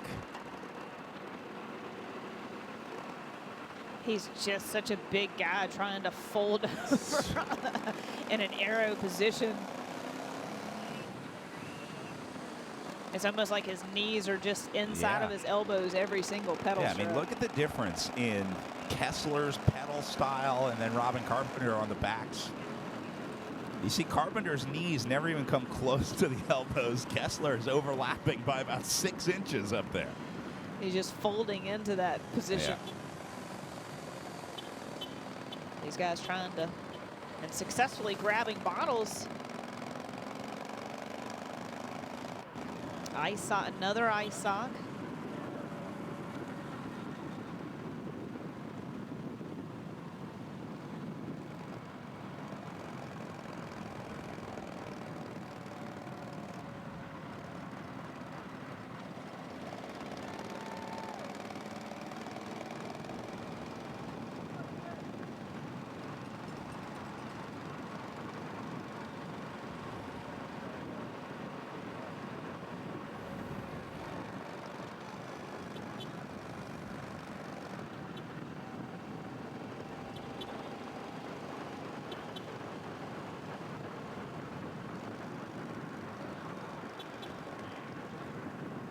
Lauren, in this scenario with 2 riders, same team, do you split the workload evenly? I mean, is it a 50-50 split in a scenario like this? I do, I believe so. I don't know, you know, it might come down to Robin saying, hey, you might be a better climber, so I want you to set the pace that's best for me.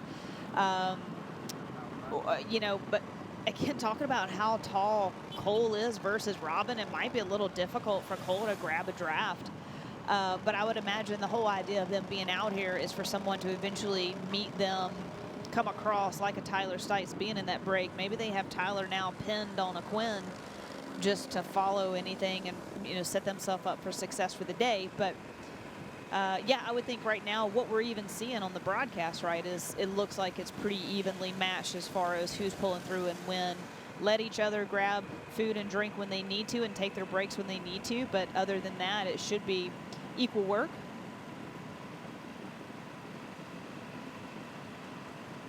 Here are some of your chasers in here. We know Quinn Simmons has made it. Garrett Bashore wearing number 17. Then comes Kieran Howe, Tyler Stites, Artem Schmidt, Eric Brunner.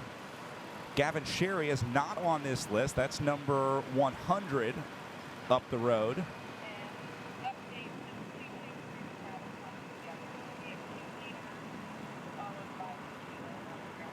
And then there's going to be one other rider to make 9 here. So again, a good spot for Modern Adventure, right? Having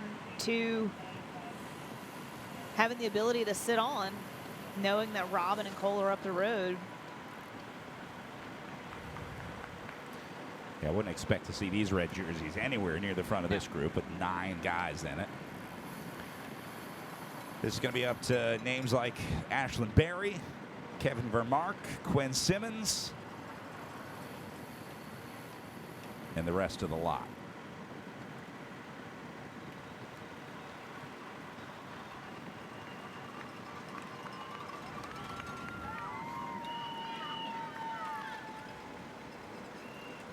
So just going back to the rack situation for Modern Adventure Pro Cycling and having 12 riders, and they have a roof rack that can hold 8 bikes, Brad. Okay. So now that the race starts to whittle down, and maybe some of these guys that might have dropped out, and if they have a moment, and they only can have 1 vehicle in the caravan, if there's anybody that's been dropped and they might have been on a different situation with their roof rack setup with who's in the race and who's not, you stop on the side of the road real quick, try and switch things around.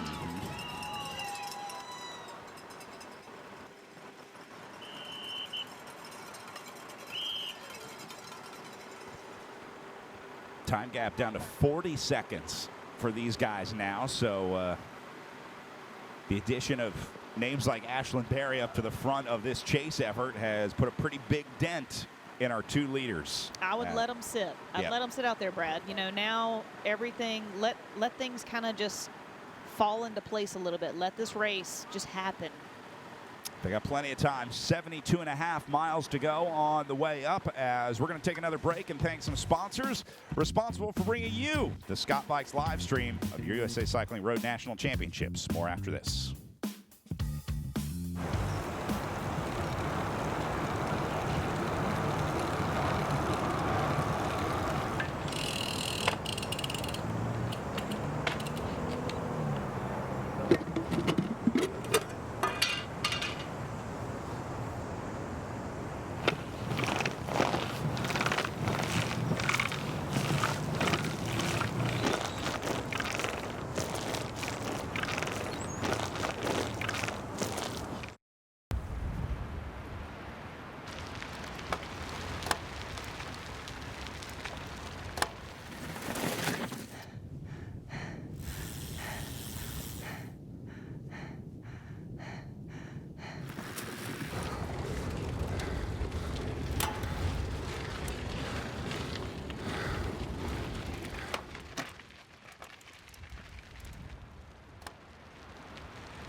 Welcome to Montreal.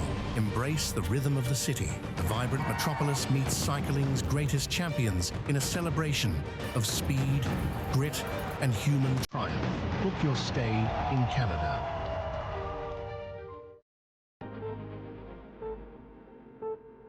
Experience teaches you one thing in racing. It's all about the finish line.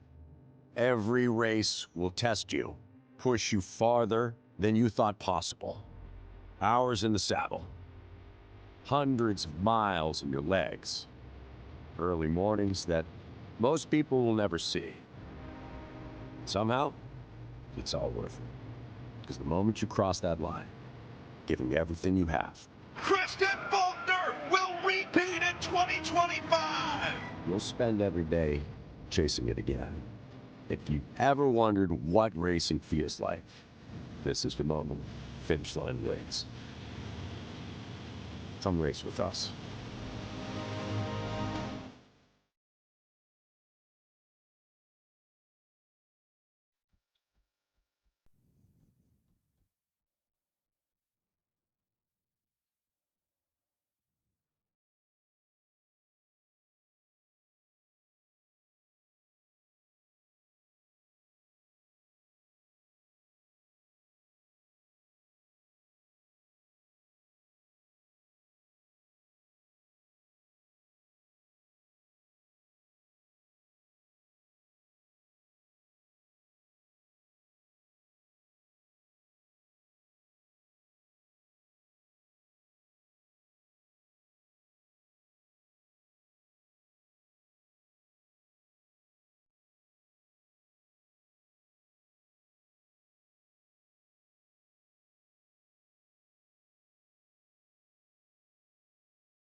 It's on. It's open. I'm on.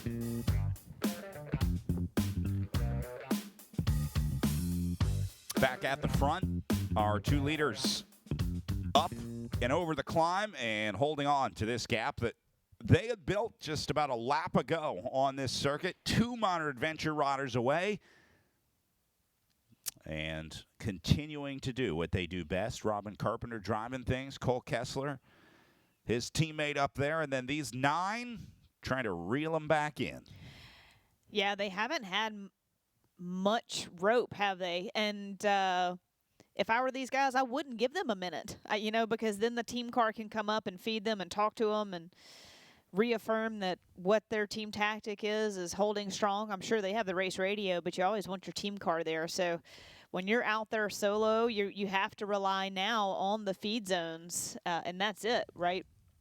And even from this group back to the peloton would be interesting to know as well, because then they're kind of called out too if they can't have their team cars up. So a lot going on with so many riders all over the course.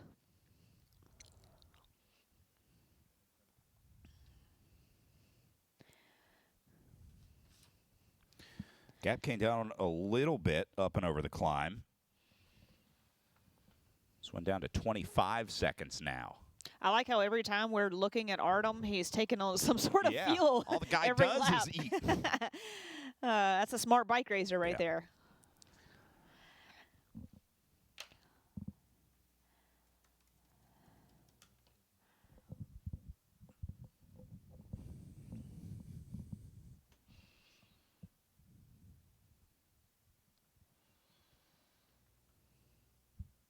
Remember, Schmidt fresh off a time trial national championship win, so he put in a big effort earlier in the week. That would have been Wednesday? Tuesday, I think. So he's had some time to recover.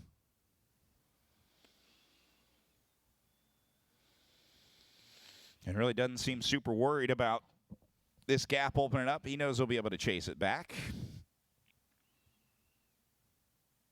Or maybe he realizes that this one's coming back together as Race Radio going to update the gap to 15 seconds up to our 2 leaders. Not much time to nurse now.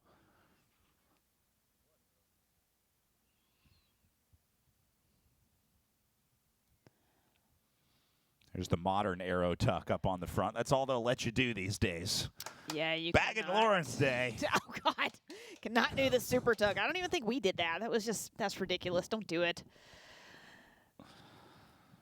But again, when Robin can get that low, you're kind of leaving Cole out to dry behind you. Doesn't do the duo as a whole much good if only one of you can get that arrow. Even Artem's really not worried about that little bit of a gap that he opened up while he was taking on food. I was watching it grow a bit, but there's so much downhill here and descending that, he's very comfortable just slightly having that gap and closing it down when necessary. Yeah, Schmidt is so good, and he knows it. He's riding in a way that just doesn't show a care in the world. He's relaxed. He's calm. He's confident. He's not panicking. He's back there eating and drinking as these guys are swapping poles up on the front. Exactly. The longer he's off the back, eating, air quotes over here. Yeah. Somebody else is doing the work at the front, and he's still a product of this massive draft, right? Think NASCAR. There is still a bit of a draft back there. So, yeah, he knows how to play a race.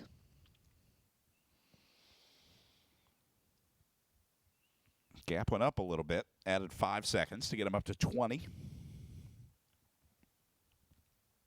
But I would say once this goes below 30 seconds, that's usually it for the breakaway. Usually don't see breakaways recover from losing that much time. Remember, these guys were at one point a minute 55 or something like that up the road. They have since lost most of that. And just like we saw with Paige, things that bring her back is basically the attrition of the day. Even Cole looking over like, what's the gap? If you don't know, ask. And the attrition of the day, and then also just the factor of how hard the guys can go up on the climb up to these guys instead of these guys trying to stay away from the chase group. And here's what 25 seconds looks like from the chasers, with a lot of guys giving him some gas. Gavin Cherry just pulling off the front. Artem Schmidt come back from his eating descending abilities. Pulling through now. Ashlyn Berry. Team Visma. Quinn Simmons. Lidl Trek team. Trying to figure out what he's going to have for lunch. He's shopping. Shopping in the back pocket here. And now Kevin Bemark having to come around Modern Adventure, guys, as the back of this group is not pulling through. Now they'll get their time gap.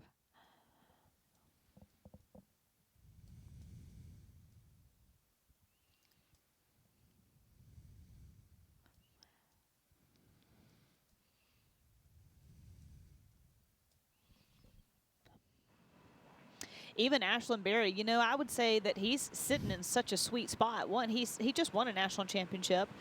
What does he have to lose by playing some games, right? Like, he's a young up-and-coming rider. He's got a ton of talent, already have a national championship on his back. Like, he is sitting in such a sweet spot right now, and to be in this group. Yeah. No one expects anything. Yeah. I've got my jersey for the week. What are you guys doing?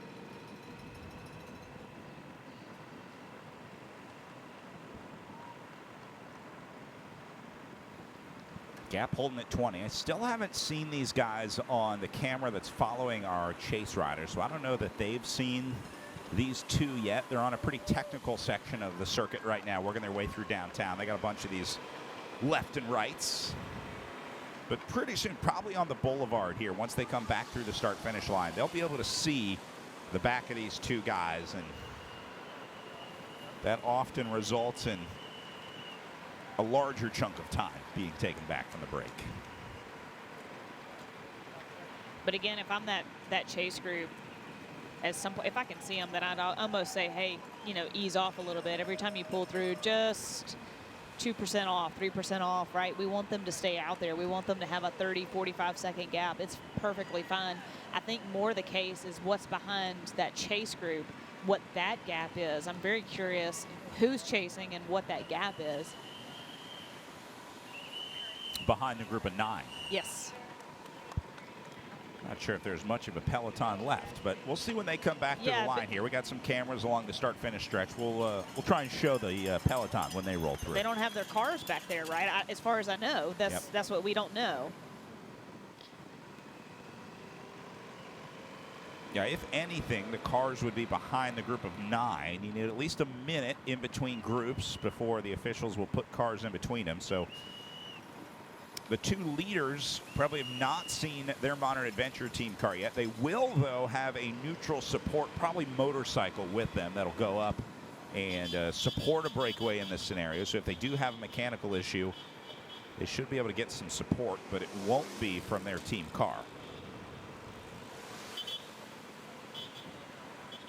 All right, so let's take inventory as they come back through the line here, starting with your 2 leaders. This is Cole Kessler on the front, leading Robin Carpenter through. Your 2 Modern Adventure Pro Cycling teammates. There's the neutral moto with them as they nurse what is now a 25-second lead. We'll see if we see those chasers right behind these guys popping out of the final corner.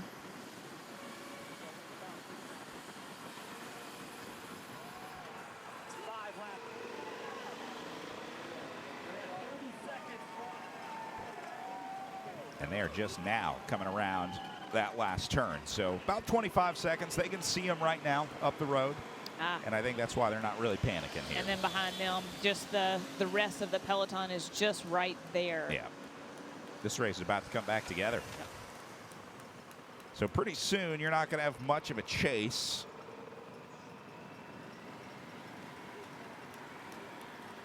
About 30 seconds for those guys on the line.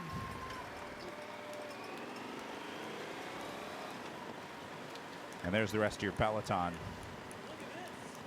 just on the other side of the picture. So this chase is about to become the peloton. If Education A Volo was one of the bigger teams to have missed that, they were right there on the front of this peloton.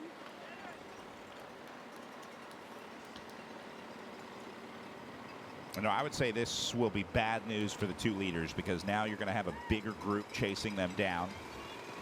The 9 guys might have been a little more organized and motivated, but we'll see how what we will now call the peloton is going to treat this break at 2. Right, because now whoever has been on the chase, you better get to the front of this race, right? Because we do not want to have what just happened, the last lap and a half, happen again up and over Bridge Road right now.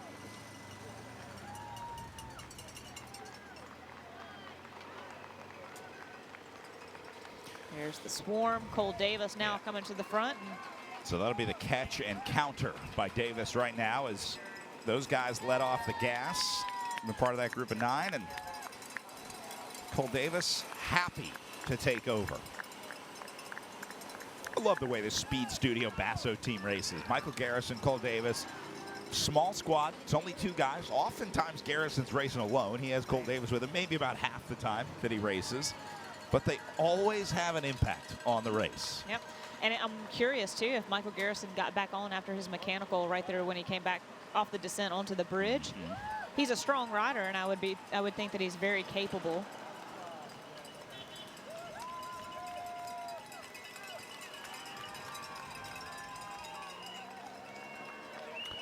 Last lap, our 2 leaders, Kessler and Carpenter, did a 31:13 lap time. The chasers behind them were doing a 29:46 lap. So those chasers were cruising. They brought a bunch of time back.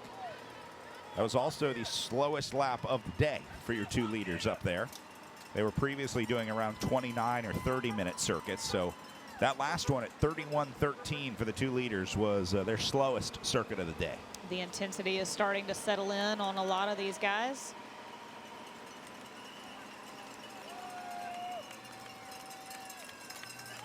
And more separation on the bridge climb as our moto works its way up through the stragglers. OTB on this one. team, Winston-Salem, looking around.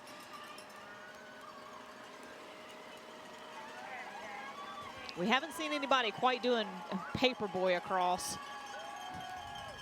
They're getting close. Jules Van Kempen just trying to fight for everything.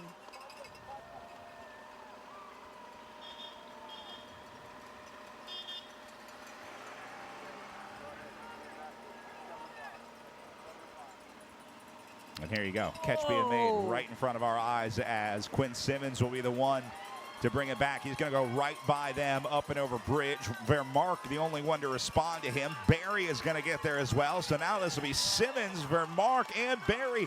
Three of the big pre-race favorites have just attacked the front of this bike race. Statement made, guys.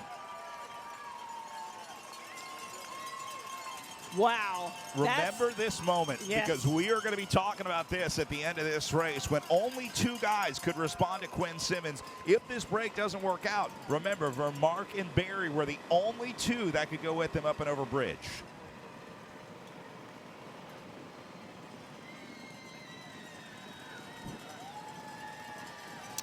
You know, Modern Adventure was trying to do everything that they could in their power to stack the break with numbers, and it seemed like they had 3 to 5 guys up at the front every single time. This is the first time they've definitely been put on the back foot. Quinn has just decided to take this race straight for himself. They got a few more joining him. I see an EF jersey. I see a Modern Adventure jersey. Adventures. I see Gavin Sherry up there as well in the white and red.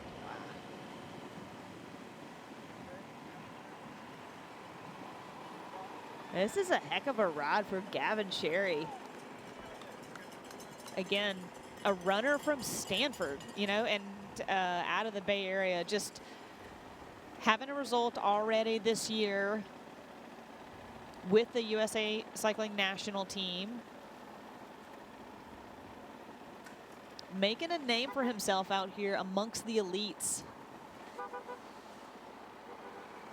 Gavin Sherry, clearly one of those just naturally talented athletes who can get on a bike and just immediately start having results.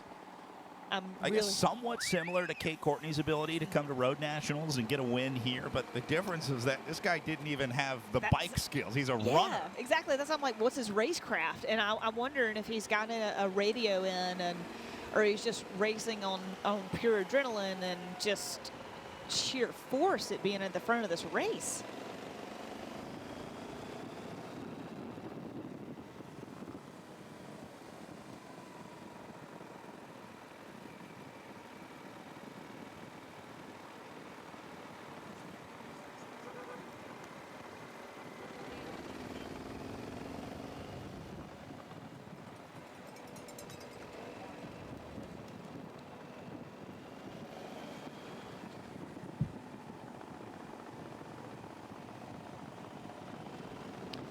Quinn still setting the pace. Again, we talked about, yes, you do have the Bridge Street climb, but there's also all these rollers across the top until you start to really turn down the hill back to town.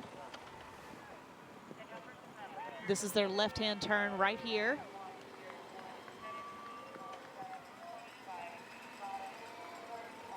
And now the Chasers back here trying to figure out what to do. They are watching this podium right away, and this is a dangerous break of 3. They are not that far off. They can still get there, but they got to go, and they got to go now because Quinn Simmons is not letting up on this.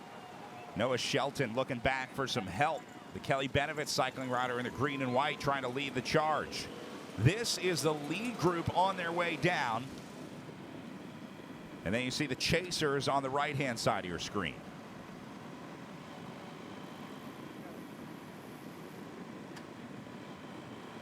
They're going to start the descent now. It was about 12 seconds at the Uncle Sam left-hand turn with the inflatable Uncle Sam up there.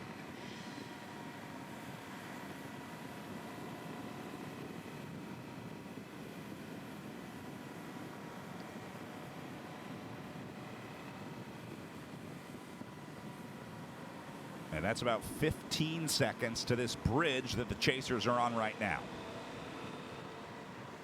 So still not much.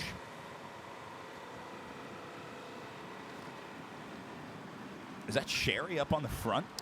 I think it is. No, he's sitting like third wheel back. I was going to say this. Or like right in front of Ashlyn Berry. Or 2 in front of Ashlyn Berry. Yeah, right in front of the EF Meridian Navy jersey. Yep.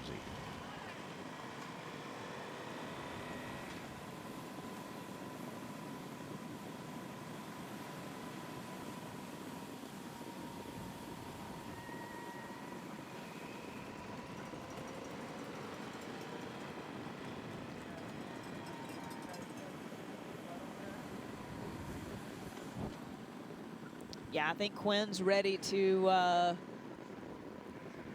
limit the number of guys that he needs to be watching go up the road. Yeah. And not just Quinn, you know, the Ashlyn Berrys, Kevin Vermarks of the world too, Artem Schmidt, like these guys would like to have a lot less pressure. Yep. They're like, let's get down to it. Let's just race. Let's not worry about overlapping wheels and all the other stuff that comes with riding in a big group. All right, so we'll get another look at the gap here as Vermark and Simmons lead them down onto the bridge. There are your chasers. I think these guys are going to come back together. But that will form a select group of about 20 riders.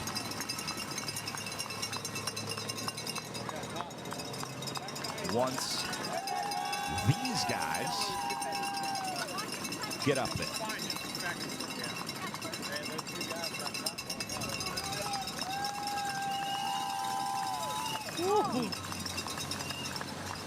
Art of the art of cornering.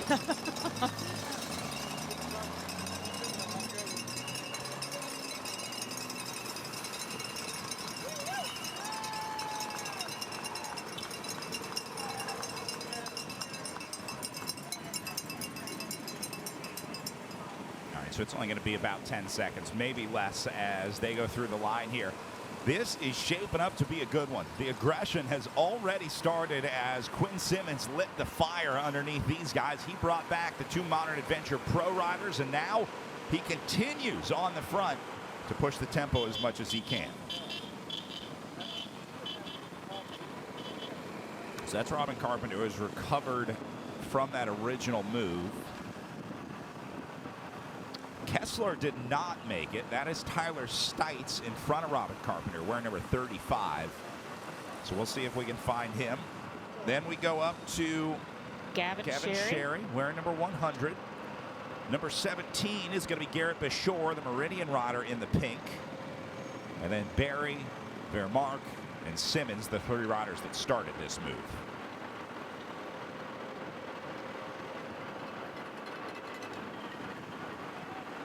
That's a strong ride for Robin Carpenter. One, to be in the break, roll the brake, and then get jumped by Quinn on the climb and still be able to respond.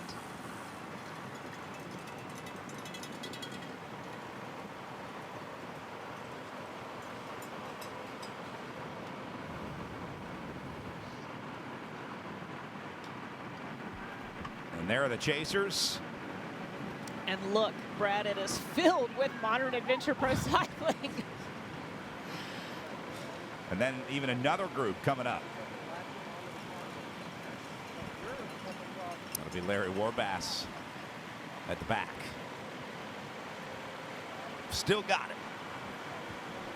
Yeah, I mean, he was second in the TT, having a really strong ride, looking extremely fit.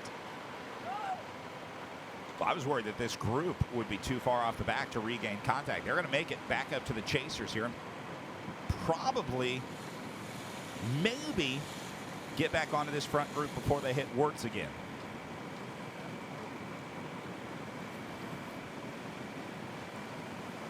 Definitely a more relaxed tempo up here now. They were driving it for a while, but partially because they're going through the feed zone.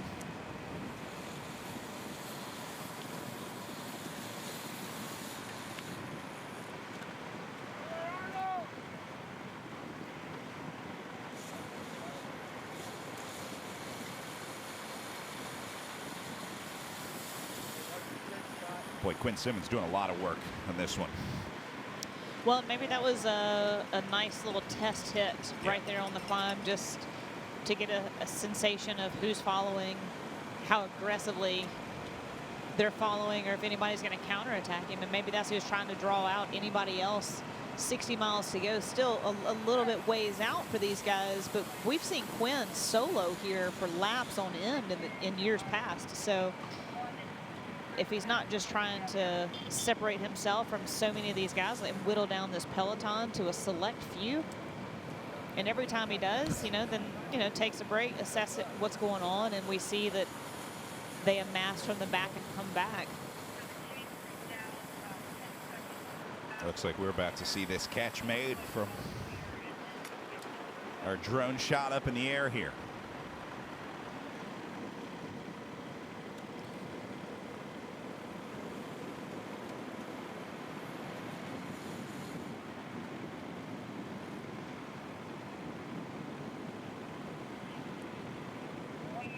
That's about 16, I think, in the second group.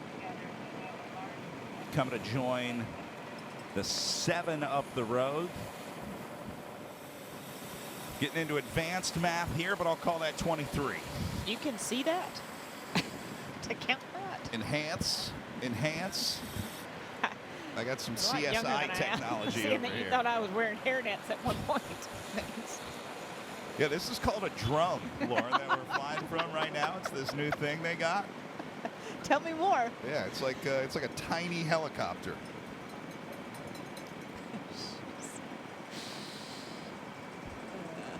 I can take it. Trying to shake them again. These guys are all over the road, back and forth now as they make the left-hand turn to go up Warts.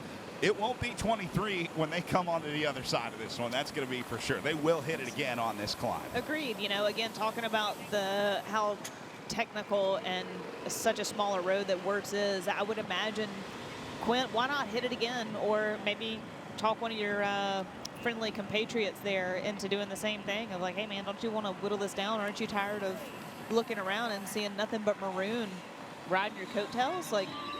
Or maybe it's Modern Adventures time, right? They might have been lulling just enough, waiting to come back. Now that you've got Robin Carpenter back in the pocket, send another one of your guys up the road. Again, they're playing the numbers game they have all day from the beginning, from lap 1 with Sam Boardman. You've had Cole Kessler out there, Robin Carpenter. Go ahead, start sending another guy. It's going to be an interesting one. I think this is a good time for a reset as this group comes back together. It started with 102 riders on the start line, and now we have whittled this down to just a little over 20 remaining in the front group. We'll keep our eye on the front of this bike race as they make their way back up and over Wirtz, and we'll be right back after this.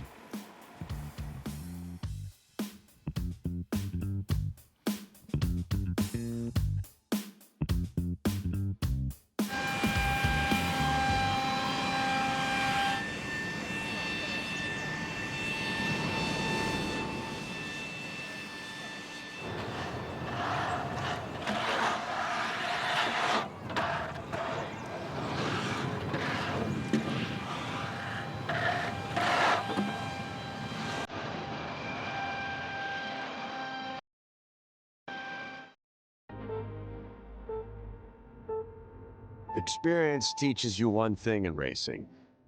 It's all about the finish line. Every race will test you, push you farther than you thought possible. Hours in the saddle, hundreds of miles in your legs, early mornings that most people will never see. Somehow, it's all worth it. Because the moment you cross that line, giving everything you have, Kristen Faulkner will repeat in 2025. you'll spend every day chasing it again. If you ever wondered what racing feels like, this is the moment. Finish line waits. Come race with us.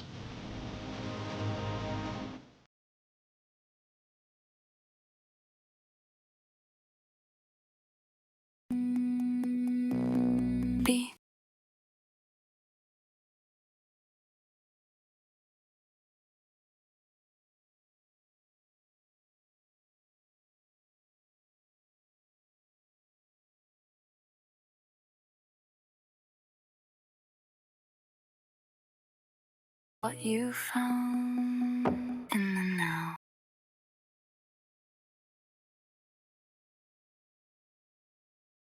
Strengthened by determination. It's a symbol of the relentless pursuit of excellence. That's Jack Mason. Be your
Welcome back. USA Cycling National Championships live from Charleston, West Virginia, as you see a 4 displayed on our lap counter up top there. These guys just on their way up and over, about halfway through this race, doing 8 of the big circuits. That includes the Wirtz Road climb. As we went to break, we saw a lot of action up at the front, and that has resulted in a lot of action at the back here as well, as that group of 23 coming to the top of Wirtz right now, and as predicted, falling apart at the seams. Yeah, I mean, this is the product of these climbs over and over again. These guys just hanging their head, fighting the bikes, just willing them up and over this climb, picking up ice socks left and right, whatever they can get from these feeds. This is what happened on the way up while we were in break. Guess who? Modern Adventure Pro Cycling launching another one off the front. Again, they have the numbers game, and that's what happened. You know, they brought Robin Carpenter back. Quinn brought him back a long time ago on the climb, and then Robin made that break, and then the group swelled together at the base of Wirtz, and then what do? You got to send another guy up the road. Team certainly knows how to use the numbers to their advantage. That is for sure. So now we'll see how that move fared up and over the top. Looked like it was a great attack. I mean, he's staying on it for sure. Yeah, and it's a big move. Nobody went with him, not even one of his teammates, and we've seen Modern Adventure do the last 4 laps.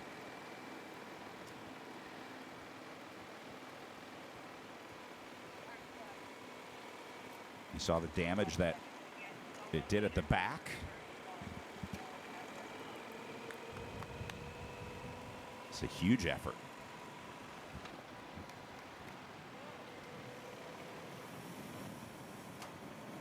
And even at this point, he hasn't even pushed to the right yet where the road splits. That's where it really gets steep. So you're saying he's on the easy part of the climb exactly. right now. Just cruising along. gosh, to have that speed.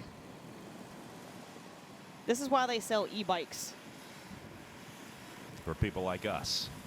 To want it, because you want to feel like that on a climb.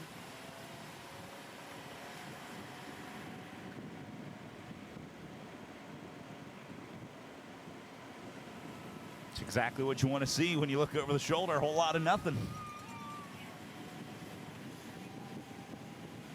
Unless, of course, you're waiting for help to come up and join you.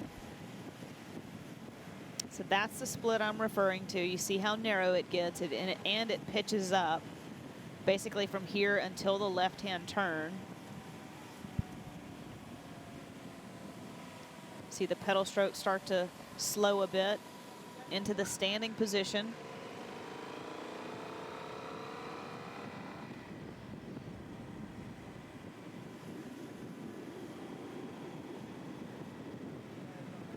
Clearly knows the climb well, riding it like an experienced climber here. Like you said, saw the steeper part coming, trying to modulate the effort, keep it steady.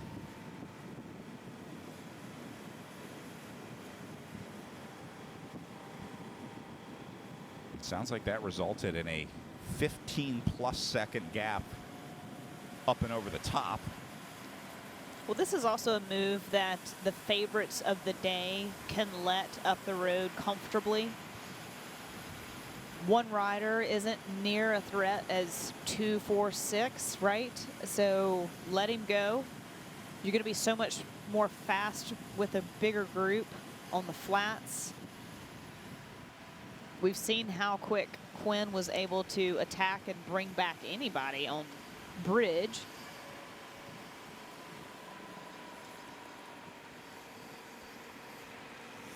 Back to live pictures. This is the scenario coming off of Wirtz and back in to downtown Charleston.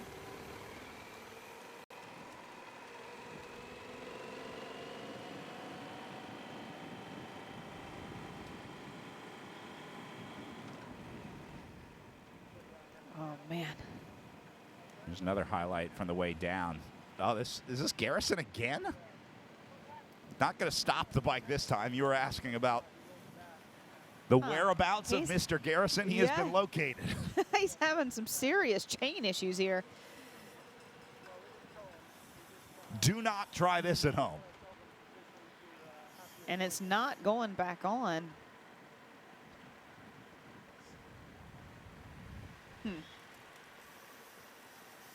Well, he figured it out.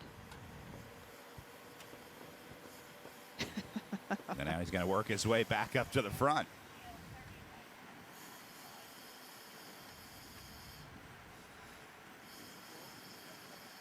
There must be some sort of derailleur adjustment needed, unless someone has run into him, or there could be all possibilities. Meanwhile, split up the road here that Quinn Simmons is going to be responsible for chasing down as he jettisons the musette bag.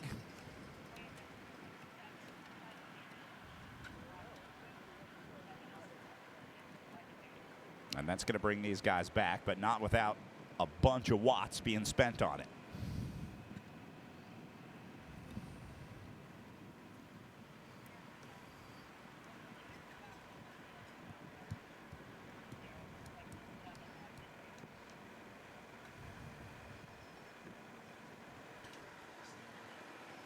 Cole Kessler at the back of this group, taking on fuel.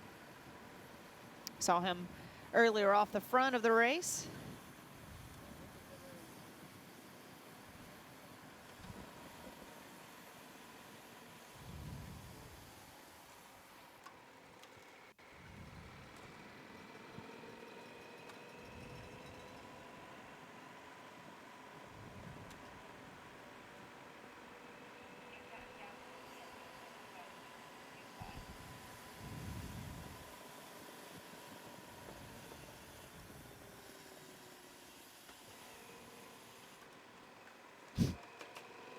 Cole Kessler showing off some crit skills. Moving up on the corner there. Picked up a few spots.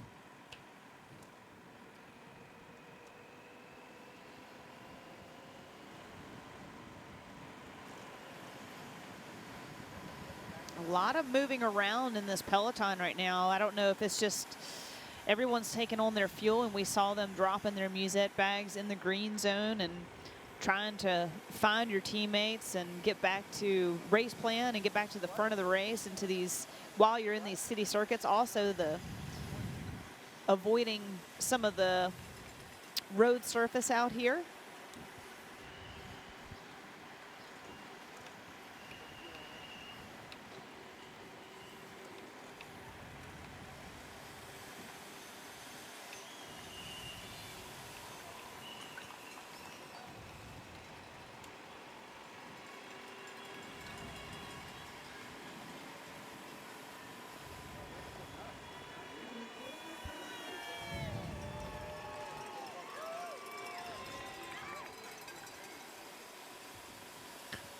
Very relaxed in the group now.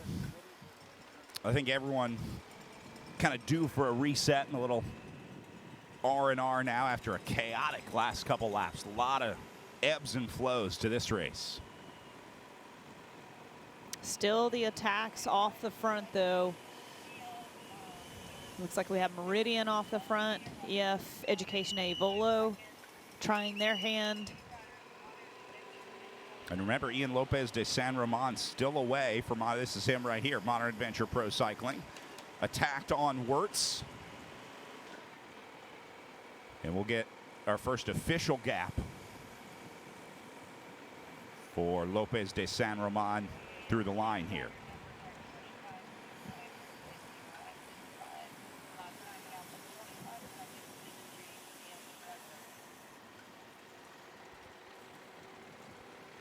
Race radio just said 45. It might be 45 back to the field, but there are two chasers on the way up right now.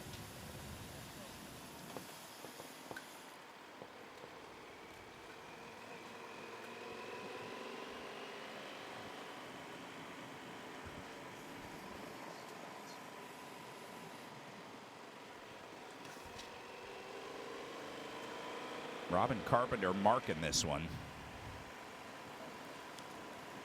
Certainly not going to do anything to help the pursuit of his teammate, Ian Lopez de San Roman. Robin's having a great race. Just will not go away. And if Noah Shelton is able to drag this one up there, he's going to find himself in a Modern Adventure sandwich.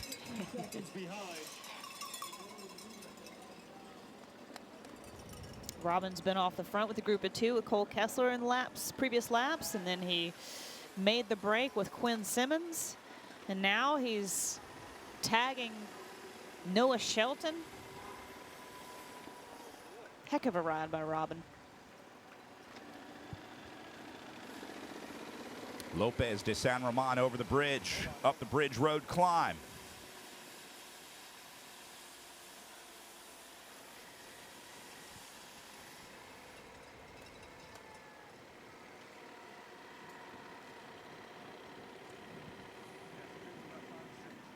Two chasers just making that right-hand turn. And the field is just now entering the bridge back behind them.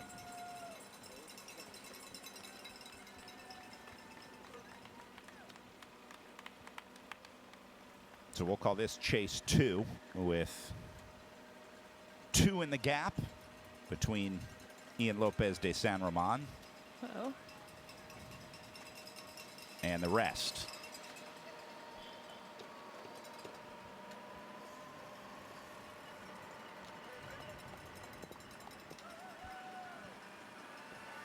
We'll call this the peloton, which includes pre-race favorite Quinn Simmons right there.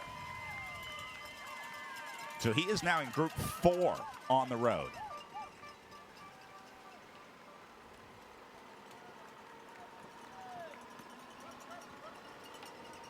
But here's group 1. Ian Lopez de San Roman attacked on the climb and not looking back.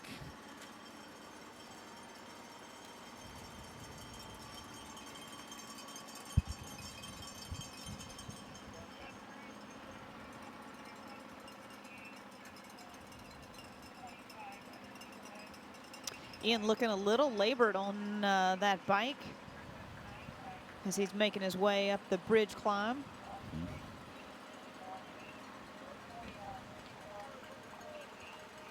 But Modern Adventure still very well represented in this race, Brad. They have a ton of guys, right? They've got Robin Carpenter tagging the attack, and then every chase that we've seen, we've got Maroon all over this course. Cole Kessler still trying to hang on to the back of this one. Number 29 right there.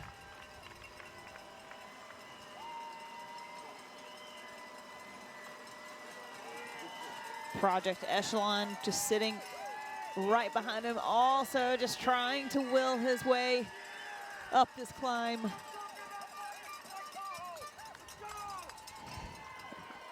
Caleb Clausen, who was such a force in the crit Thursday night. He had the move that you absolutely loved.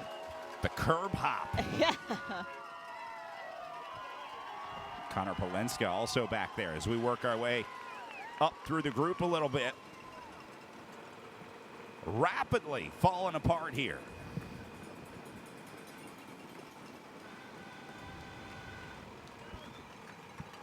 Just passing by Larry Warbass. Sounds like there are some changes up at the front. Race Radio reporting Carpenter is gone from the chase. So now Noah Shelton is going to be solo trying to chase down Ian Lopez. Well, there's only so much Robin Carpenter can do. Again, talking about the great day he's had so far. Eventually, all that energy is going to run out at some point. We'll call this the Simmons group.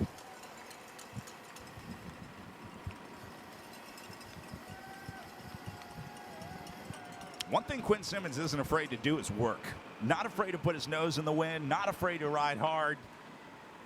Well, he does it so much for his team anyway. He's probably very comfortable in just burning hours and hours in the wind, right? Yeah.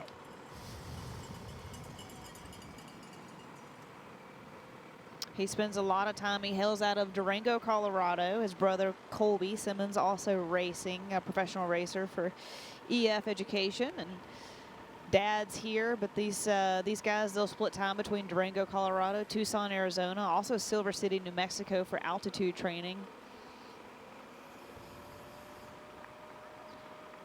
When they're not racing World Tour races.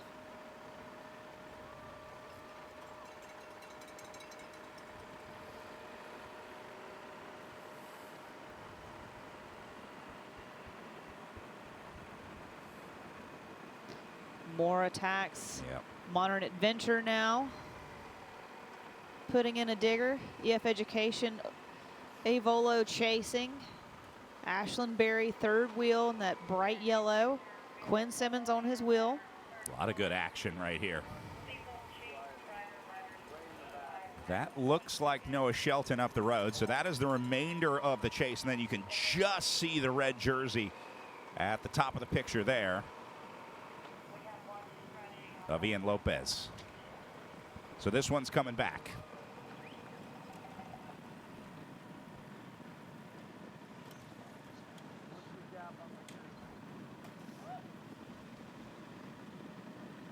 Oh, big move up the right side. Was that Kevin Vermark?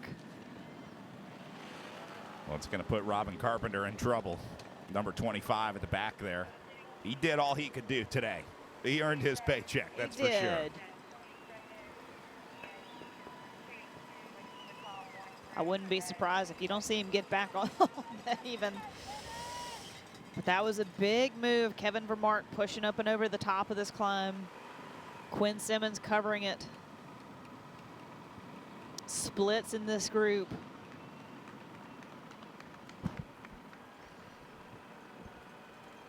Gavin Sherry trying to close down the back of this group. That red and white kit.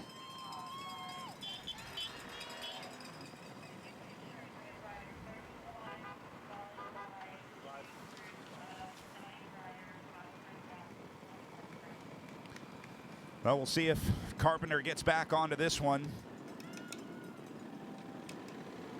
at the top of Uncle Sam Corner as we go back up to Ian Lopez de San Roman, holding on to a 20-second lead over a very powerful group of chasers behind him.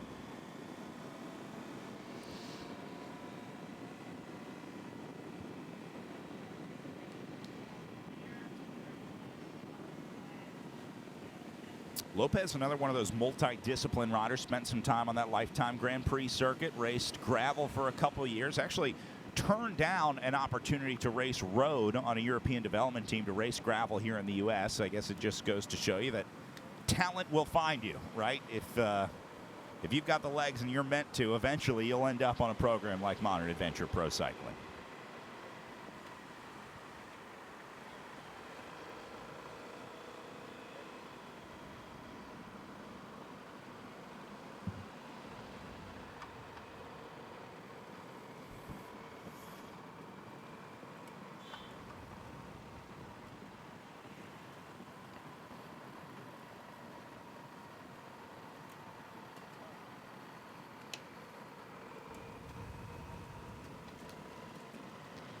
These guys going again.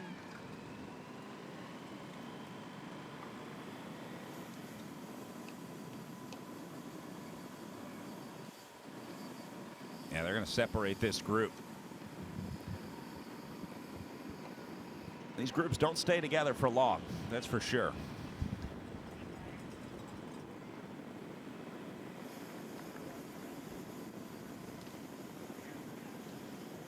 How about Gavin Sherry today? I love it. I love seeing it. You know, again, just such a newer rider. He was second in GC this spring with the national team, and just having a stellar ride out here today. I definitely am surprised to see him doing so well and having amazing ability and skills.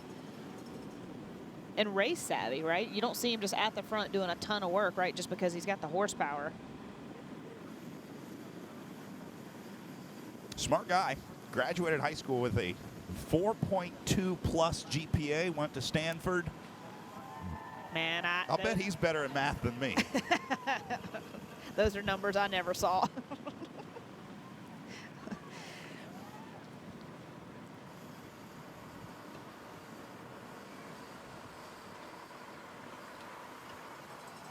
Gavin Sherry on the back of this group in that red and white top.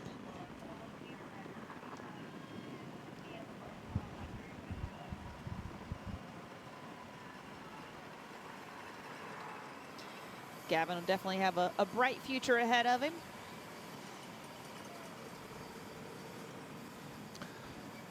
This is definitely the kind of ride where, and the kind of rider that we'll have some conversations after this race. Yeah, I would think so. We even saw Cole Davis right at the back of that group just stretching out. So again, the day is starting to show the wear and tear on these guys. And I don't know if cramps are already setting in, or, you know, just having an issue with position, or even like a numb foot or something like that. But having, you know, unclip and shake it out. Yep.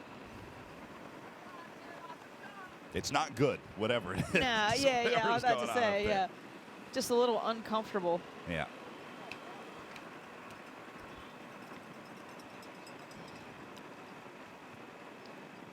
Eric Bruner with his hand in the air, trying to get a call from the car.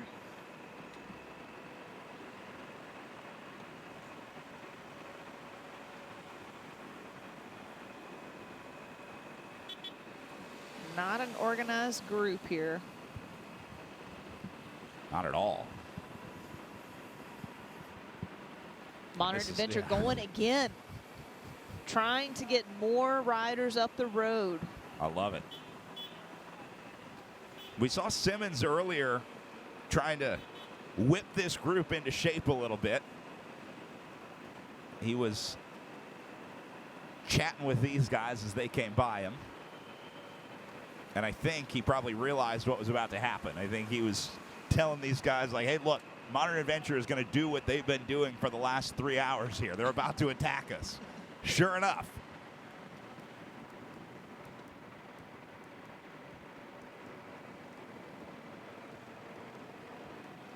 Kevin Vermark of UAE EXG deciding to handle that one himself.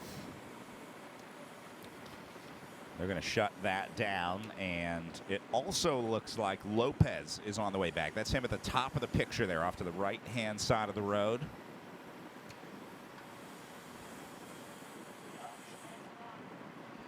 Looks like everybody's kind of looking back now. I'm wondering, you know, if they're starting to let cars in or successfully grabbing a feed there. Also getting nice. a ice sock.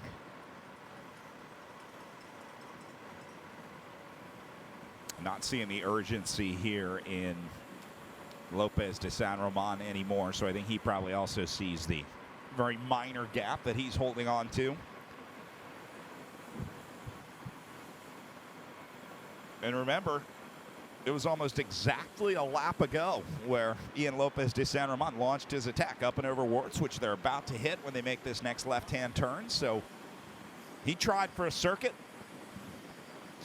And they've got two cars now, the medical car, the back of this group. So it'll be interesting to see how far barrage back the team cars are and how quickly they can make it up. You see everybody basically across the road would much rather grab from the car, have a conversation with the car. Now we're seeing the team cars come up to the group, try and service their riders. It's been a long time. Yeah, look, everyone's asking for bottles back here.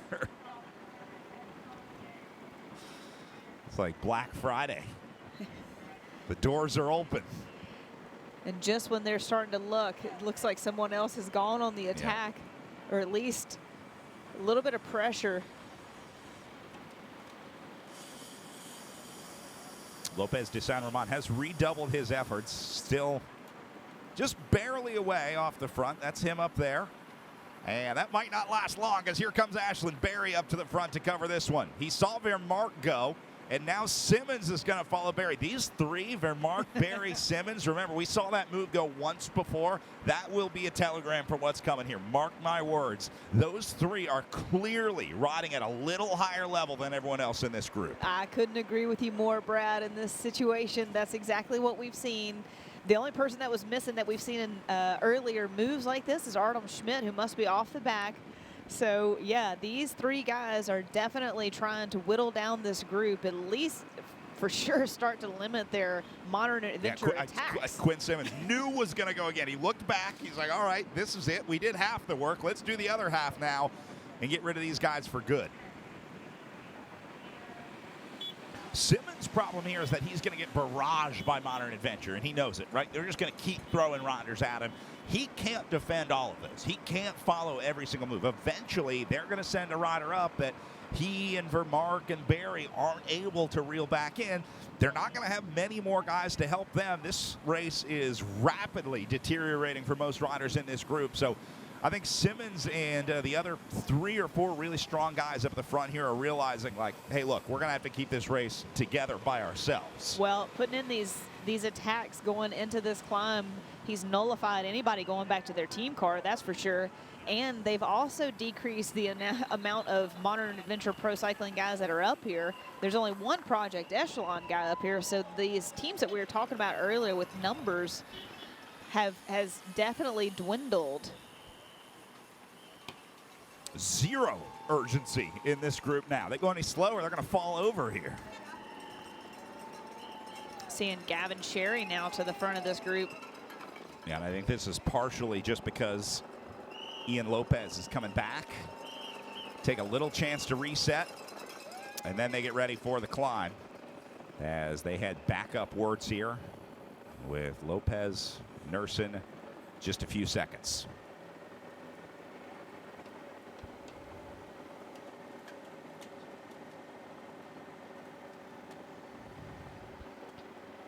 You can hear the guys going through the gears, gearing down, pushing on the pedals, increasing speed. Someone's definitely putting in some moves here.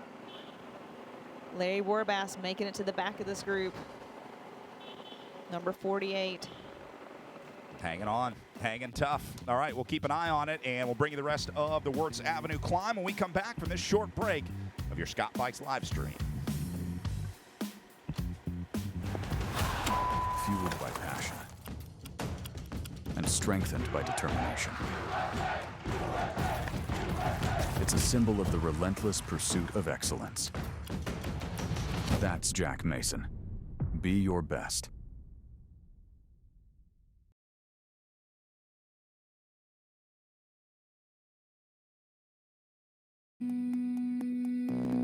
Be in through the strain, through the line, through the ground.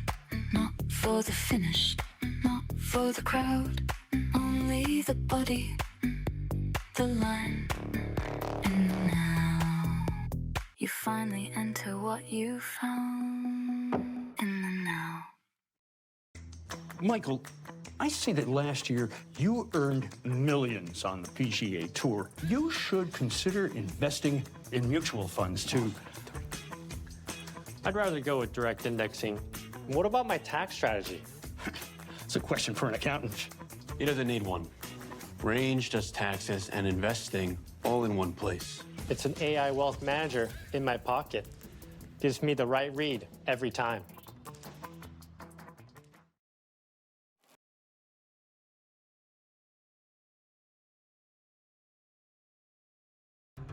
Slow you down, dull your dream, play by someone else's rules. You're here to push limits, break records, Well, I cracked. and own every inch of your journey. US Performance Academy was born to fuel that fire. An online school that aligns with your ambition, respects your grind, balances your dedication to athletics and academics. This is where you learn what you're truly capable of. Let's go. US Performance Academy, official academic partner of USA Cycling. GoUSPA.org.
Welcome back. While we were in break, guess what?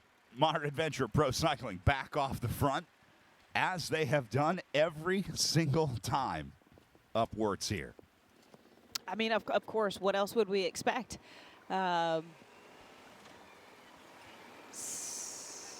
Is this Kieran Haig? Yep. Man, they've got the numbers, right? So Ian comes back. Gives him the thumbs up. All right. The passing Welcome. of the baton. Welcome. Yeah. He's like, you made it. So Kieran Howe left the field and joined Ian Lopez de San Ramon, who, remember, was about to be caught along the river there. He was within 5 seconds of coming back into this field, but redoubled the effort before they started the climb, and looks like he has stayed away here. So this will be Howe and Lopez de San Ramon up and over. It's an interesting one.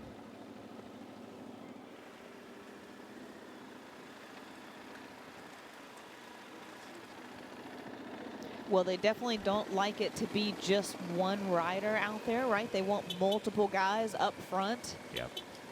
And you got the numbers.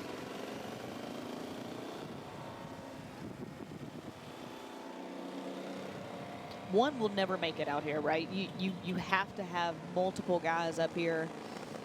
So that's why they're trying to send 2, 3. I wouldn't be surprised if they don't try. If these guys start to separate, if they don't start sending more.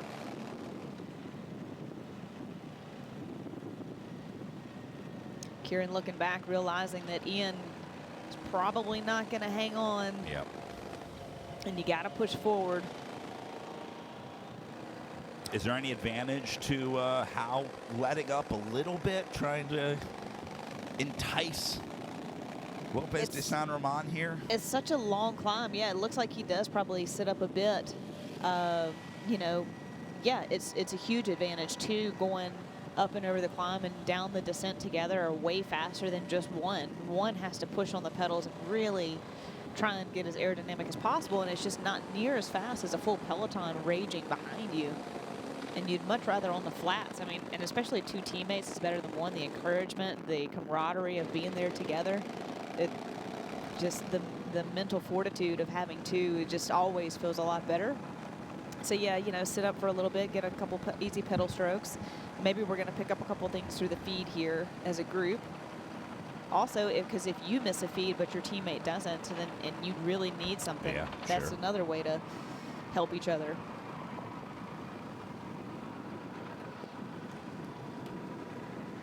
Well, the strategy seems so easy because Modern Adventure has made it look so easy to get away on this climb, but you got to remember, you're not seeing the full force and effect of those guys back behind. You're not seeing Quinn Simmons fully chase this group down. You're not seeing Ashlyn Berry getting up there, or Kevin Remarque, the other rider that is on my radar here, based on what we've seen so far. They're riding at like 60 or 70% of their maximum effort. So if they wanted to, they would be able to go with these guys or follow them. This would have been a tactical decision to let these guys go. Yeah, 100%, Brad. And you got to think this got to start to become a little bit annoying to the Quinn Simmons of the peloton. Oh, I think we saw some frustration earlier when he was talking to the other riders. He's like, look, I can't be the only one that sees this story getting told over and over and over again the exact same way. Yeah, you guys are just riding around with me here. Let's, why don't you help out a little bit? And they don't have to, right? Quinn, you're World Tour. You are the previous national champion. Unfortunately, you have the work to do. And back out to live images of those guys. They did stick together up and over a very wet Kieran Howe up on the front here. Big old ice sock again in the back of his jersey. And there you are, sharing exactly like you talked about. A gel there.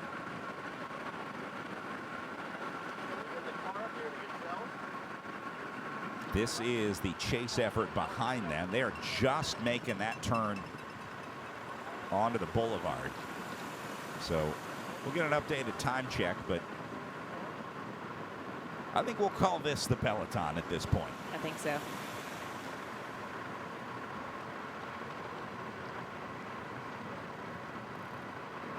Moves left and right in this group. The other, I guess, good thing for the riders up the road is that there's no chase effort. It's a bunch of bridge attempts. It's a bunch of guys trying to leave this group, go up to those 2. You're not seeing 20 guys all working together to bring a gap back. Here's Project Echelon. They're trying to do the exact same thing that Modern Adventure does. They say, you got 2, we'll put 2 up there. And now this is more of a chase effort happening right now on the right-hand side of your screen. They're looking back at some big engines. Garrison, Simmons. Sending the team car through. That's not good. Yeah, it's. I don't know that the break is that far ahead, but maybe this group has become so small. But obviously, you know, the race officials feel that it's okay to send the team car up. But they haven't seen the team car yet today, 3 hours in. Again, they have been able to feed off the side of the road, which has been really helpful. But to have the team car now and to really have the conversation will be really encouraging to those guys. And here you go, Brad Vermark going again. Yeah, Kevin Vermark will let you rest for about 5 seconds before he's like, all right, let's hit it. There's always a guy that's willing to do it. I think that's the takeaway from this group right here is that if that tempo drops even just a little bit, there will be someone in there who's willing to lift it here. So you're not going to have an easy ride. Vermark going to take a few riders with him and get some separation here. Gap over a minute now. Up to your 2 leaders. That was the check just around that corner. So these guys have now built 60-plus seconds back to the chasers. The car's got to get up there to those guys pretty quick. They're going to get through these city circuits fast, and then they're on the climb. Good spot to feed them on the climb.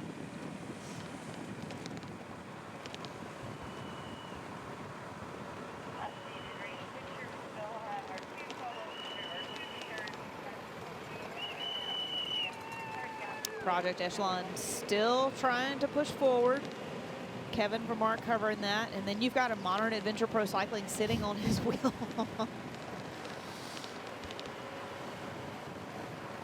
I'm looking down the list of the Modern Adventure roster here, noticing that 8 of their 12 riders have been in the breakaway at some point today. We have seen 8 of the 12 go away. We're still waiting for Sean Christian to go, still waiting for Harry Lasker, Brody McDonald, and Scott McGill. I think those are the only 4 that I haven't seen in a significant breakaway so far today for Modern Adventure Pro Cycling.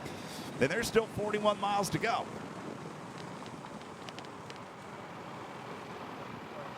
Now the team car is there. Again, though, what a tricky spot to try and feed. Hey, guys, I'm here.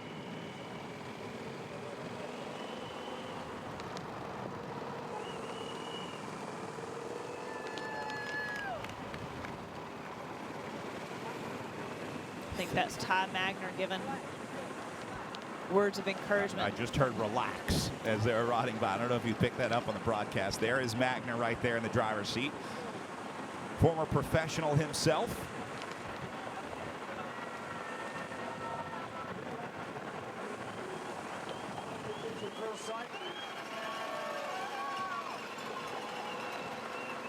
Had a chance to talk with Ty yesterday before the managers meeting, really enjoying his time as a director. He's one of the riders that has made the transition into that driver's seat and enjoyed it, because a lot of times that is a hard transition for a bike racer who has pretty much everything taken care of for you to becoming the person that has to do the taking care of. The caretaker role is a heavy burden. Meanwhile, Project Echelon, this looks like Eric Brunner. Covered by Hugo Scala. And this will be the front of the peloton or chase one, depending on how you look at it. I wouldn't be looking for much help. Not at all. And these guys have covered everything. They haven't, Modern Adventure Pro Cycling hasn't missed one single break.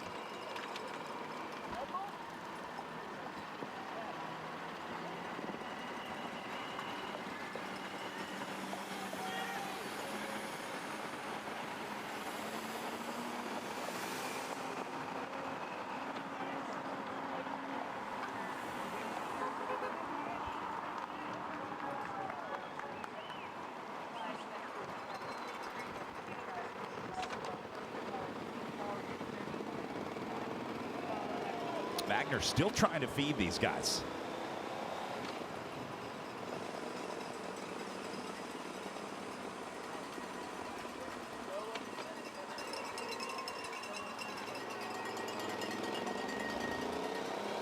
Trying to listen in here, see if I can get any free coaching.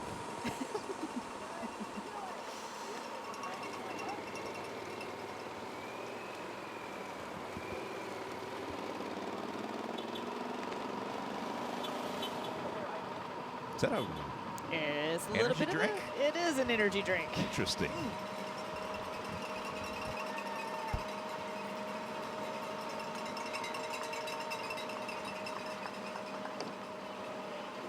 Lost a little time while they were feeding here. Gap is down to 45 seconds at the end of the bridge.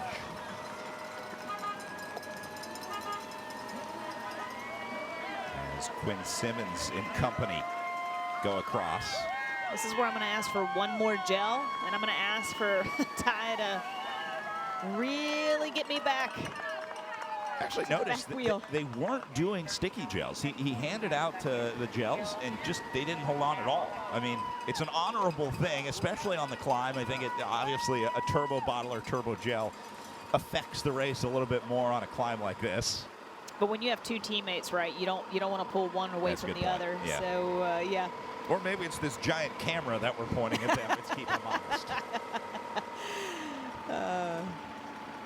All right, Kieran Howe up to the front. He's looking good. Got some refreshments, got some gels, got a little ice down the back.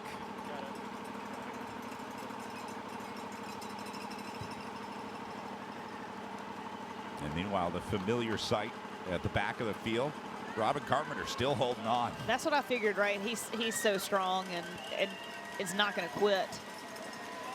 I figured he would still be in this group.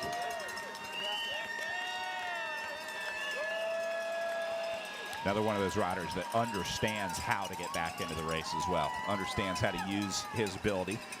Ooh, race radio is now telling that Modern Adventure car it's got to get out of the gap. Yeah.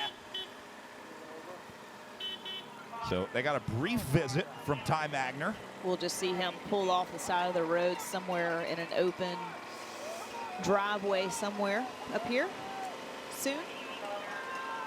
Then unfortunately, he's going to have to go all the way back behind that second group. So if this gap does go back up, he won't be able to get to these guys until there's a clearing in that field and he can safely pass.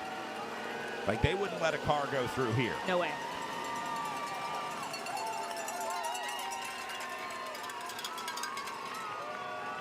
Continuing to fall apart. Another selection being made. And you see, there's the car right there to the right. Yep, that's going to be Magner's car. And that group coming back right now is going to be the Eric Brunner group that we saw leading across the line. So he's back in the mix. I'm going to put Gavin Sherry into my list of favorites here. Yes. I've been talking about those three guys, but seeing the way that Sherry is not only hanging, but riding at the front. Number 100 up there. He's actually leading this group on the way down right now. This is going to be a pure power play for Gavin Sherry, but these are the kind of rides that work out. I'd also like to give a shout out to Jesse Tyler Maris and that pink YBA kid. He's had a heck of a ride, and we haven't really talked about him at all, but he's definitely been representing himself on this climb every single time that there's been a selection. He's right there tagging it. Not necessarily seen him pull through like we've seen Gavin Sherry, but man, he's having a heck of a day.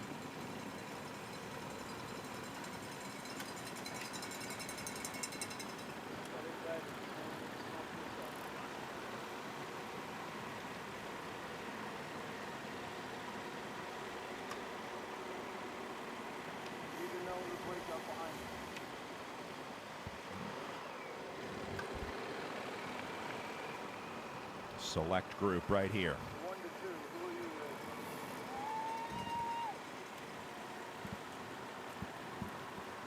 And this really is your race unfolding right now. I mean, the fact that we're seeing the same 7 or 8 guys in these selections every single time, it's only a matter of time before it doesn't come back together. And this is right around where these races start to fall apart. 39 miles to go. They've been working all day, been on the bike for a little over 3 hours now. And Quinn Simmons is just getting started. Oh, man. Meanwhile, 2 leaders up the road. Kieran Howe and Ian Lopez de San Roman. Lopez started it. Here goes Simmons. Trying to whittle this group down again. Defending champ attacking the chase. Let's see who can respond.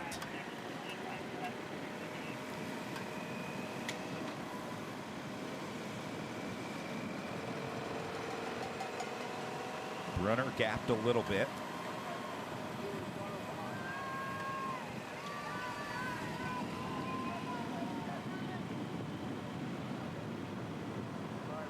I see the problem is once Simmons is done, no one else takes over. No.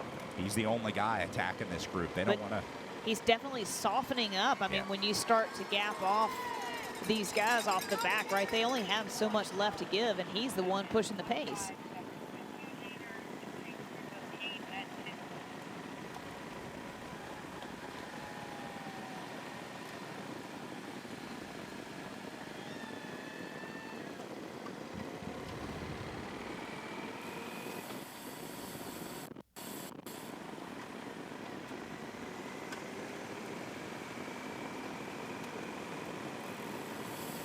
Seems like every time we see this shot, someone has their hand in the back pocket. Yeah. That's great.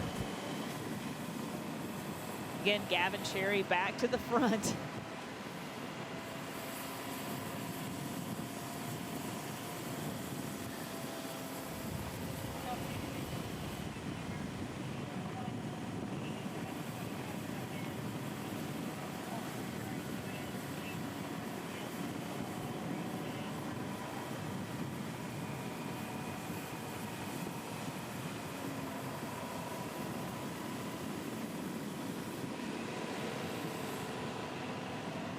Maris having a good ride on the back here as well. He's been flying under the radar. That's what I'm saying. It's just he's been up here every selection. We haven't seen him roll through. Smart race tactics. Gavin Sherry just now pulling off the front, not afraid of doing the work. Red and white kit looking back. Kevin Vermark now to the front. Quinn Simmons second wheel. Modern Adventure Pro Cycling marking those guys. Ashlyn Berry sitting in that yellow jersey, just sitting fourth wheel. Another Modern Adventure Pro Cycling.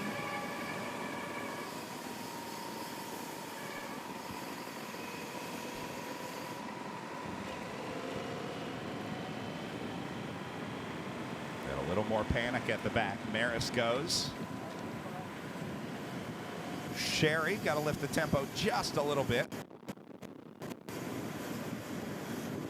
But again, very smart riding from Gavin Sherry here at the back. He just did as much as he needed, not a watt more than was necessary. Sherry is known to run a 4:02 mile, no big deal. Oh my gosh. So you can imagine he can just smash the watts on the bike. Has such a big engine.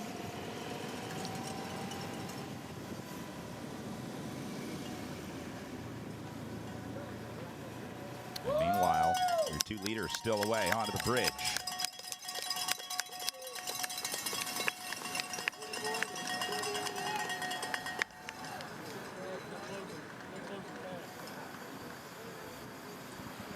Last gap we got was 20 seconds back to these guys. That's about right. Ballpark. Yep, knowing they're about to turn right hand right here onto the bridge. Just after those 2 leaders.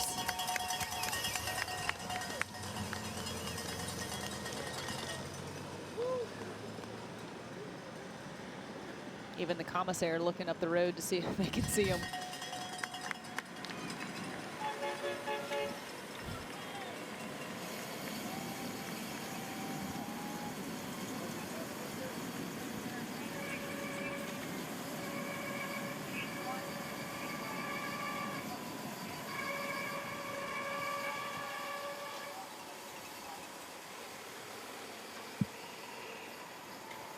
Hear the squealing of those disc brakes as they come off the descent off the bridge.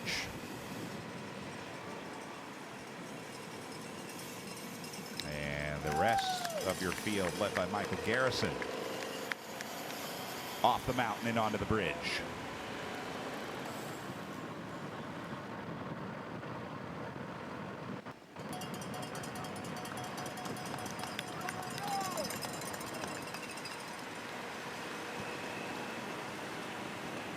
And now Kevin Vermark and Quinn Simmons in full-on hunting mode here. Getting a good look at these guys.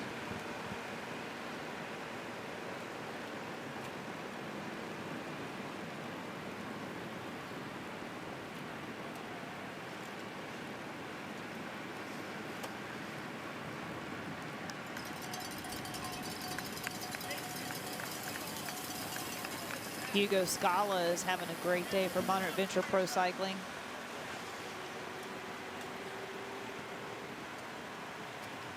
These guys just had another conversation. You see a little head shake there from Jesse Maris as he looks back for some feeding and doesn't see it.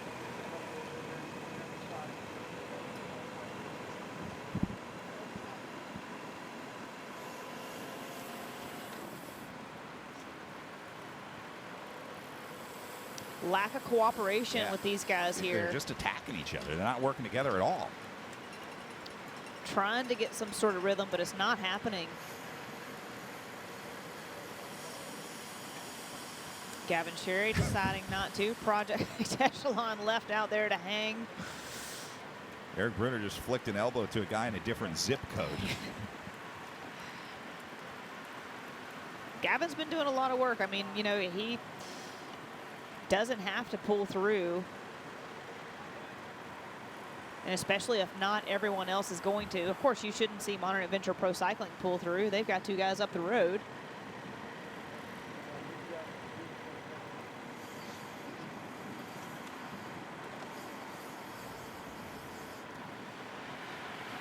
Keeping an eye on Jesse Maris on the back. That's going to allow this group to come back together. Larry Warbass and company. Jesse's got a, Gavin Sherry looks like he's got a mechanical.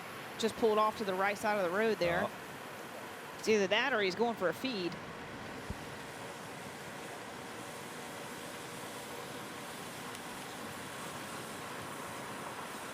We'll keep an eye on it. Leaders looking back behind him. They can probably sense what's happening here.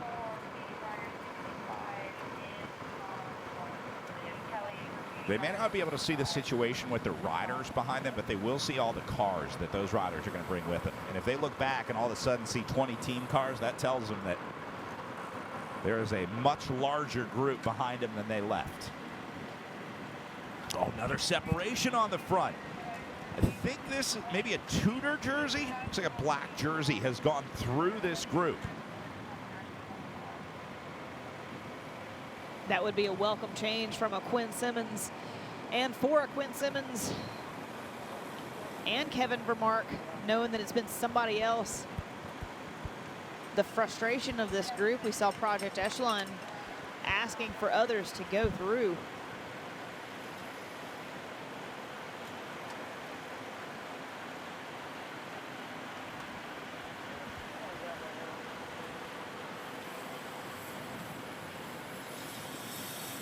These guys about to hit the Wirtz climb one more time.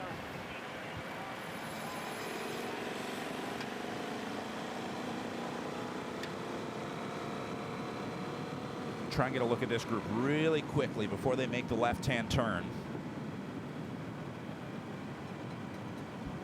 Barry's the easiest guy to spot. That big yellow jersey. Simmons, Vermark, Barry, Stites, and then the Tudor rider is going to be Larry Warbass. Great ride for Larry.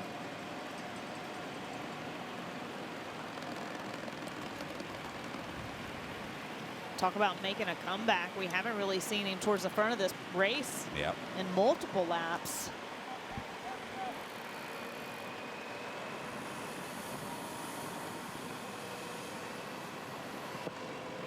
Remember, Warbass second in the individual time trial national championships earlier this week, so he can do those long efforts, and he has got himself among some pretty good company with 34 miles of racing to go as these two Modern Adventure riders nurse a 20-second lead over some of the biggest names in this race linking up behind them. Well, they're, you know, these World Tour guys are finally getting the work done of limiting the number of Modern Adventure Pro Cycling guys to deal with.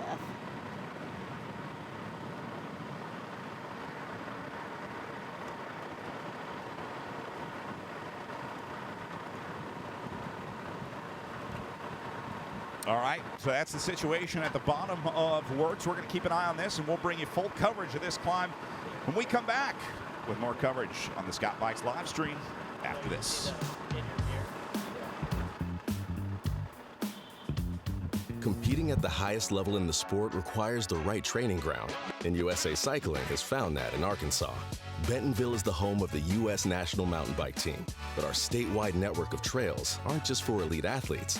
We've got a ride for everyone. Just increasingly more and more, I'm telling people, if you ride mountain bikes or if you want to get into mountain bikes, you got to come here and see for yourself. And there's something for everyone here, for sure. Plan your next cycling adventure to the natural state at arkansas.com.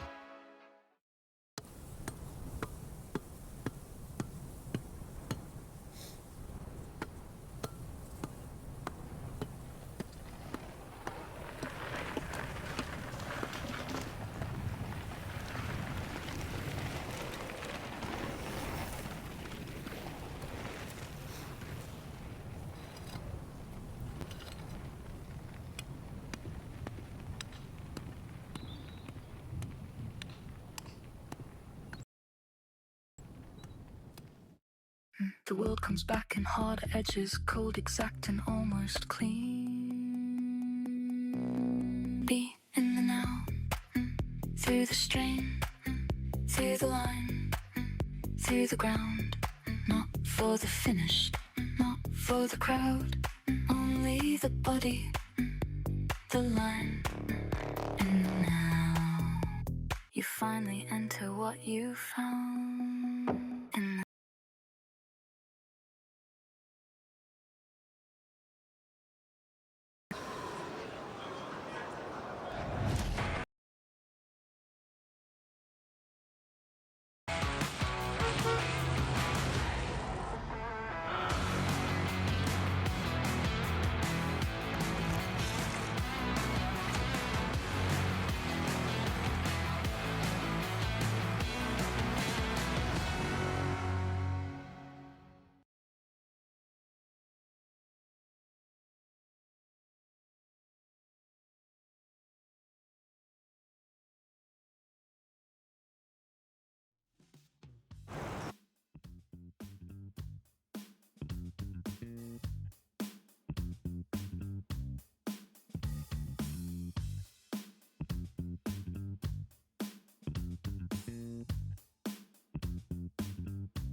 32 miles of racing to go after just over 3.5 hours of elapsed racing on our Jack Mason race clock. Leaders have just gone up and over the top of the Wirtz Avenue climb.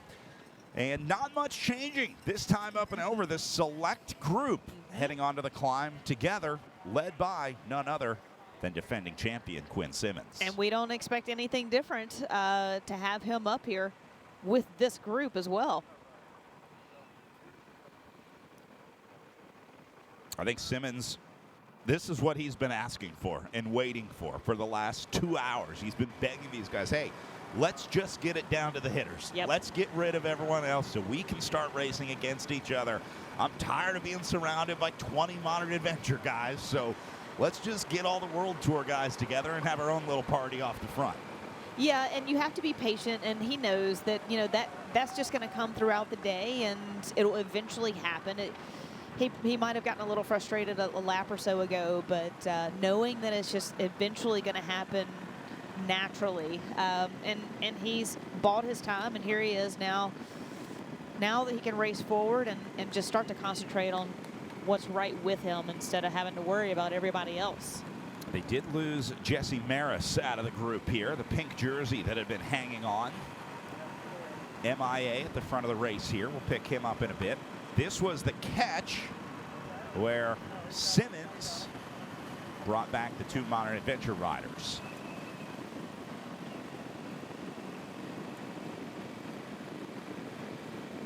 That's got to be quite a bummer sight for these 2 guys to see that, knowing you only see one other maroon jersey. And I don't think these guys were with the group when they went up and over. We're bringing you just slightly delayed coverage of the climb here. Looks like they tried to hold on as long as they could, but I'm sure it's a lot easier to do when you're wearing a headset like this. Yes. Well, and you know, when they were going up Bridge Street, and I don't know if it was Ian or Kieran, whoever basically picked up an energy drink, to me that's kind of a telling sign that there's not much left. And now you're just pulling out all the stops, any sort of caffeine that you can get in your system just to will your way to this finish line.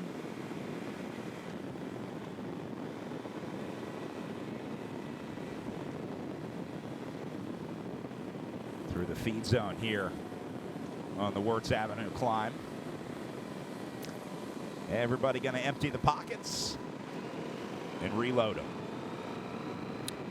Warren, does the feeding change late in the race? I mean, do you change what you're consuming, what you're eating, what you're drinking? Are you eating more, eating less? How does that shift as you start to get into the last 20 miles? I think so. I think also what your stomach can handle, and the heat will have a factor. I would think a lot of these guys are probably have done some sort of heat training and acclimating, but that can really upset your stomach. So Quinn picking up a feed right there. I couldn't help but notice Quinn has the national championship vest on his feeder in the zone. Smart, eh? Use what you got. That's probably most of the clothing that he has. I bet it's rare that he has a normal Trek kit like he's got. Technically, Quinn Simmons is still the national champion for about another hour. So.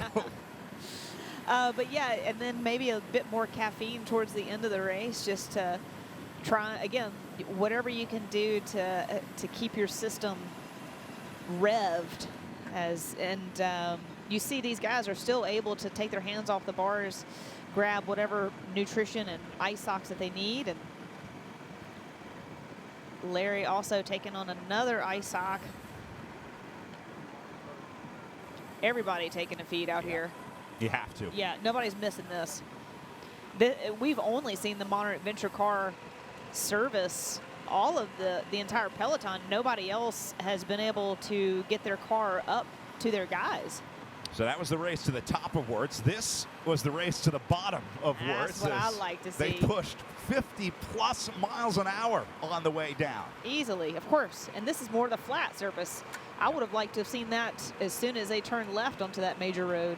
All right, back out to live images along Canal here as we take a look at our lead group holding on to a 30-second gap coming off of the Wirtz climb.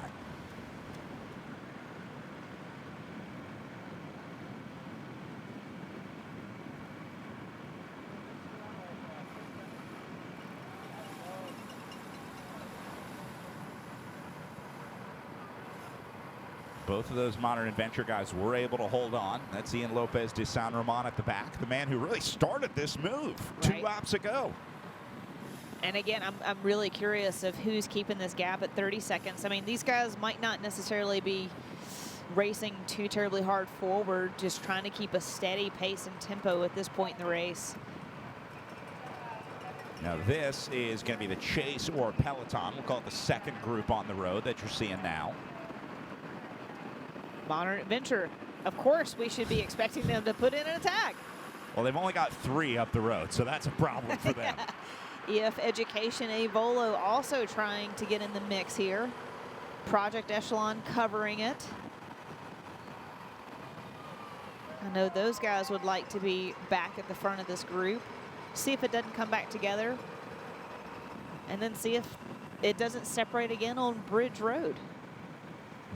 Well, at this point, I think if you're in this group, you look up the road at the makeup of that breakaway and you think, I got to bridge this. You cannot tow this group back. Like, that is your golden ticket to the front of the bike race. If you can get yourself up into that front group and just sit on for a little bit, you are pretty much guaranteed at least a top 10 ride. Or if you can convince the makeup of this group that's not forward, the non-Modern Adventure Pro Cycling guys, to work together to close that 30-second gap. That's not that far. Yeah. But it might be far enough this late in the race. And I think it's intimidating, too, hearing that Vermark and Barry and Simmons are all going away. It's a lot easier to say, hey, you're chasing 2 tired Modern Adventure guys up there, but instead you're chasing 4 World Tour guys up here.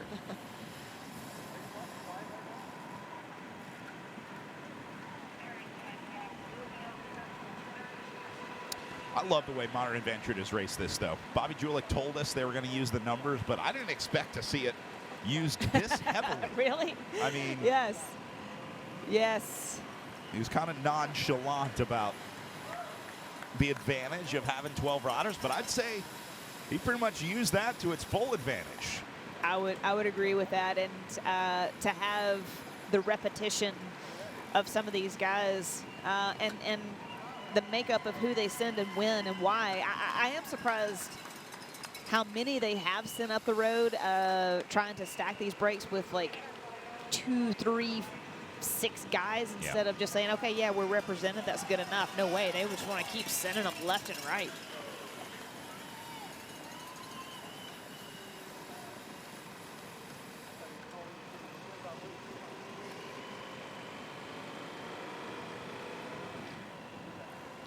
Gap holding about 30 seconds. You're going to see 2 laps to go when they go through the line here.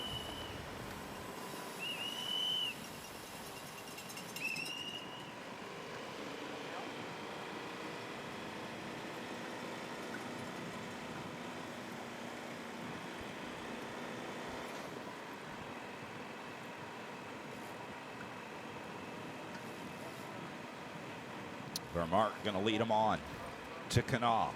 Warbass, Simmons, a quarter of Modern Adventure, and Ashlyn Berry.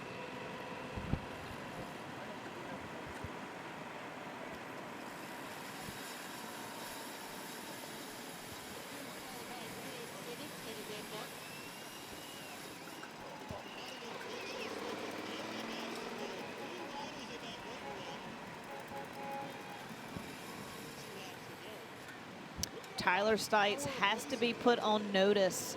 I would think that Quinn and Kevin are definitely going to push the pace again up and over the bridge and on Bridge Road to stay away from this chase group. I'm sure they are tired of the Modern Adventure Pro Cycling guys stacking up, and you know, you're down to 2 laps to go. You want to minimize those that you're racing against, and having your teammates Ian and Kieran being up in the break for so long, now Tyler has to take on that challenge and follow those wheels of the likes of Quinn Simmons and Kevin Vermark.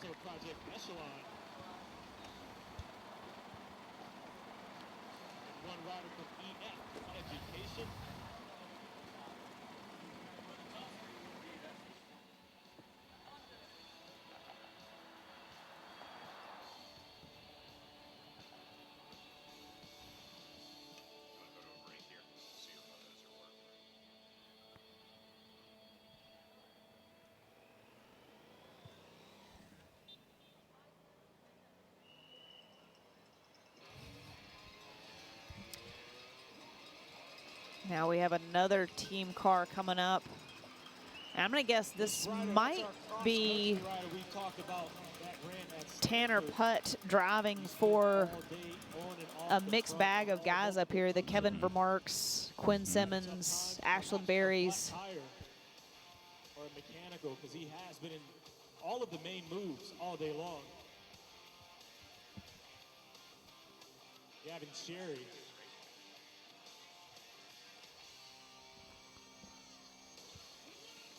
Group back up the climb. So that's pretty much going to be the race. You see the commissar out of the sunroof there. That typically is behind sort of the main group, and then all the team cars right here. That's it. Those are the only guys left in this bike race. They're going to pull everyone else, I think, on the line. There won't be many guys left out there today.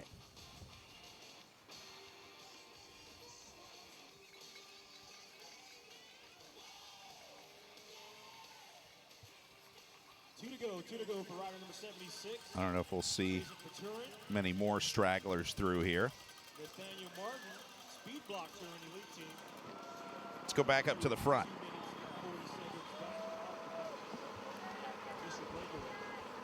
Hold on. What do we got? Got to give a shout out to Ben Boroff as well, the Velvet Elite rider. The black jersey back there, hanging tough. Nice ride, Ben.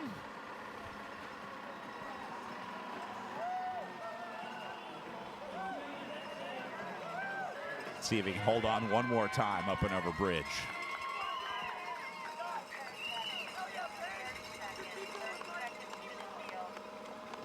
Ben is only 20 years old, Brad. Again, someone else who's had a great ride today and just quietly continues to make the selection. Got a big future ahead of him. Collegiate racer, Marian University. One of the premier collegiate programs in America. It's a good name to put in the back of your mind. You're going to hear more about Ben Boroff. Meanwhile, Cade Kreikmeyer from Meridian Racing. The latest victim of the tempo being set up here. Here in our fan clubs out on the side of the road. See all the Modern Adventure riders' names written on the road right there. We'll call this Modern Adventure Corner, I guess.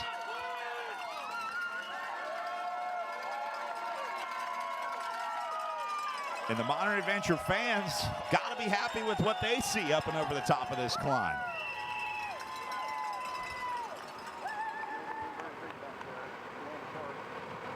So not a full attack, but definitely pushing the pace.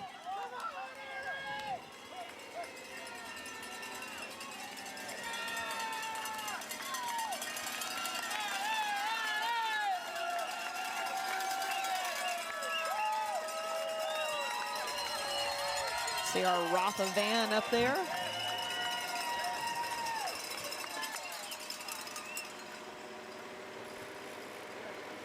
It's been great to have Rafa as a new partner of the USA Cycling National Championships. We've been awarding the all-new National Champions jersey all week here.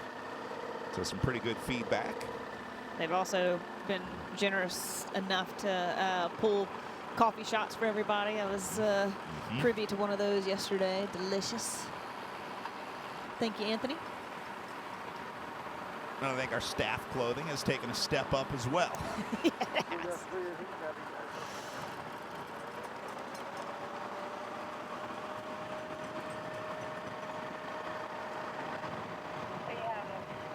Quinn back to the front again, just setting this tempo.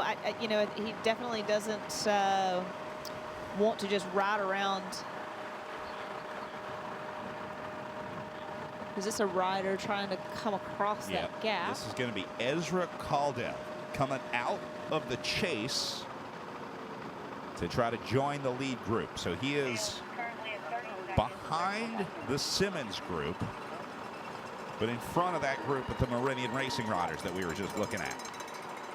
Caldell was on my list of guys who hadn't been in the breakaway Exactly. yet. Have you crossed everybody off the list Crossed yet? that one off. Who's left? I'm surprised we haven't seen Scott McGill. He was on my list of early breakaway contenders that I thought for sure would have a little time off the front. Maybe they're keeping his powder dry for later in the race.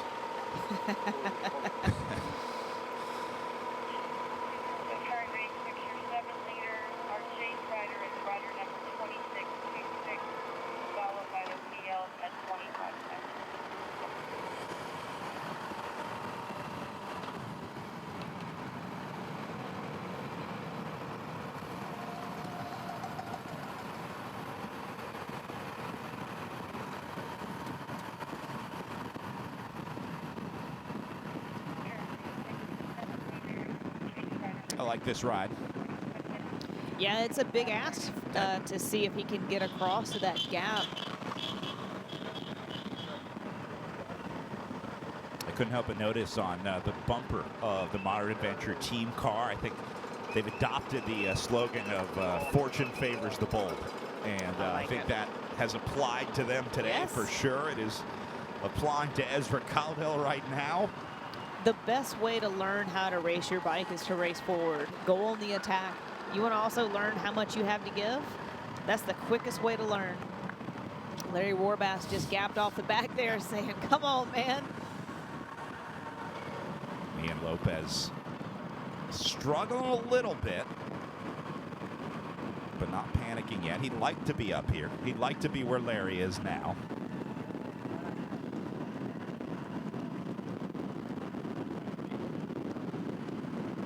So you also notice those guys aren't pedaling up the road. Lopez still having to do a few pedal turns before he can get back in.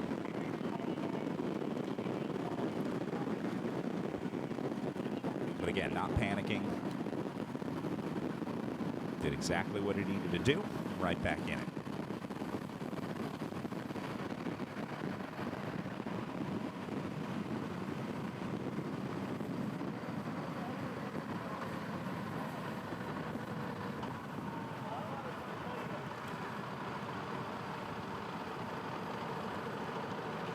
Little move going from, there's going to be Vermark going.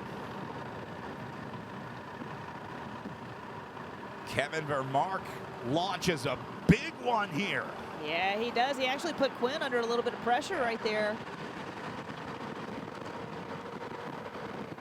Immediate separation, even on the downhill, Brad. Woo-hoo-hoo. They're cooking. Simmons, the only one able to respond with him. Not a ton of time, but it does send a clear message that Vermark can get away when he wants to. And Simmons can go with him. Warbass going to be tasked with chasing this one down.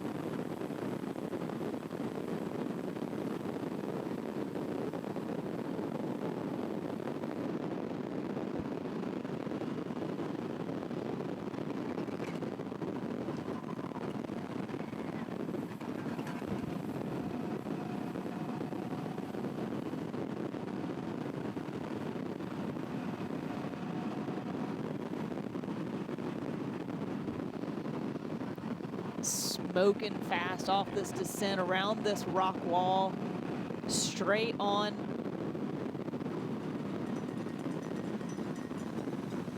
Larry Warbass now taking over the front, controlling the pace.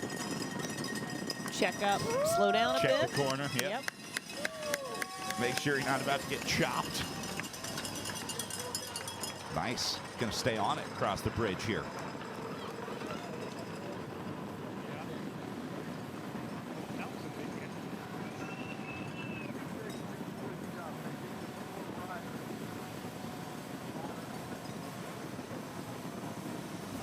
Now, chase effort coming through. Team Winston-Salem leading this chase group. Jesse Mara still hanging on to the back. I think that's going to be Owen Cole up there leading the way for Team Winston-Salem Flo.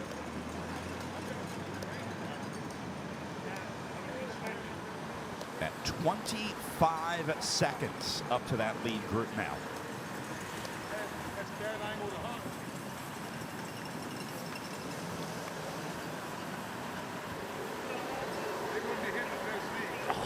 yeah. Oh, yeah. Vermark going to go again. See if Modern Adventure going to counter it.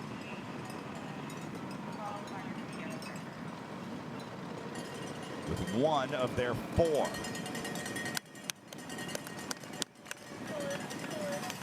Fortunately, they took Simmons with them.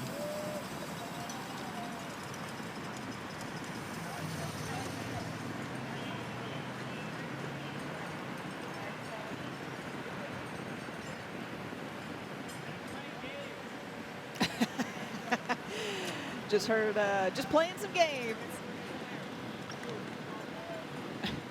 Keep playing, because I like this game. I do too. Who's next? See how banging on the legs. Watch Quinn Simmons here. He's like inviting people to go. Mark's like, let's do it. Let's go, buddy.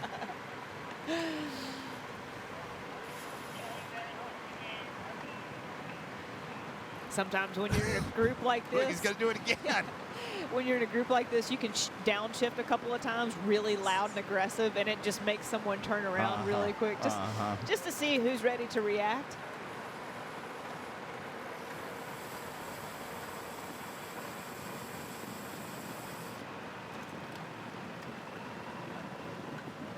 Vermark again up the right side.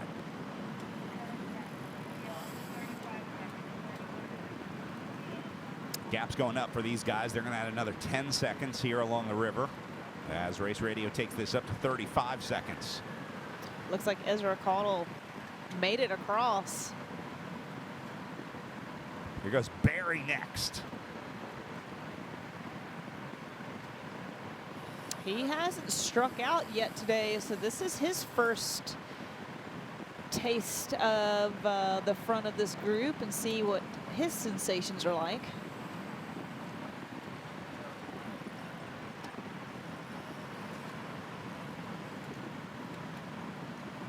Kevin just laying off the back there a little bit.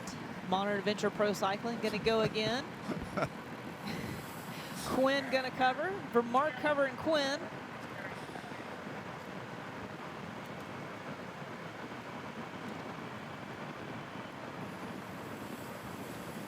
So that must be Caldell who went up the road.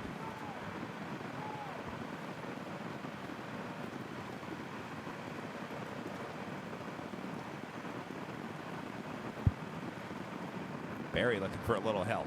Not going to get it from these guys in red. Their man's up the road. Just business. Sorry, Ashley. Yep.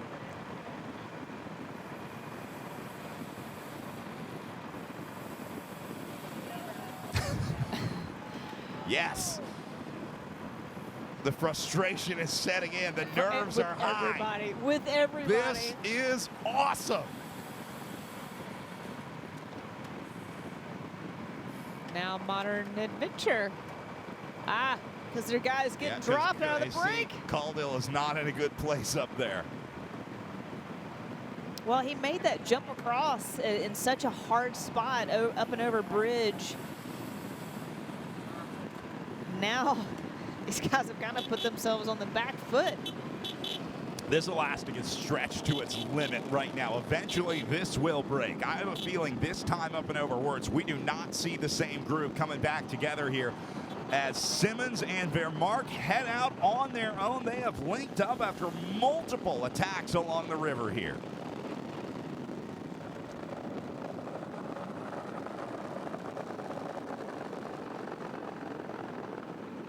Quickly making that left-hand turn yet again. And our moto has to scoot ahead because it's so twisty and windy on the way up. These guys on a section of the beginning of this climb can actually climb quicker than the moto, so they had to speed up and get ahead of them. Simmons and Vermark going to start with just a little bit of time back there.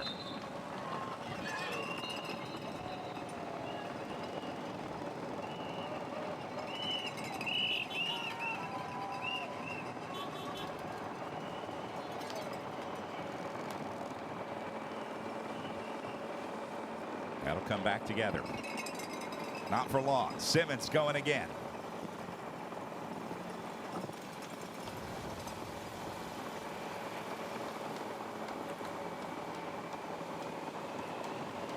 That'll come back together. I don't know. Maybe. Second wheel just pulled off. Opened up a gap. All right, well, it is on. We're going to bring you full coverage of this climb when we come back. We'll lose picture for a little bit, but we will have the entire climb live right after this.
Welcome to Montreal. Embrace the rhythm of the city. The vibrant metropolis meets cycling's greatest champions in a celebration of speed, grit, and human triumph. Book your stay in Canada.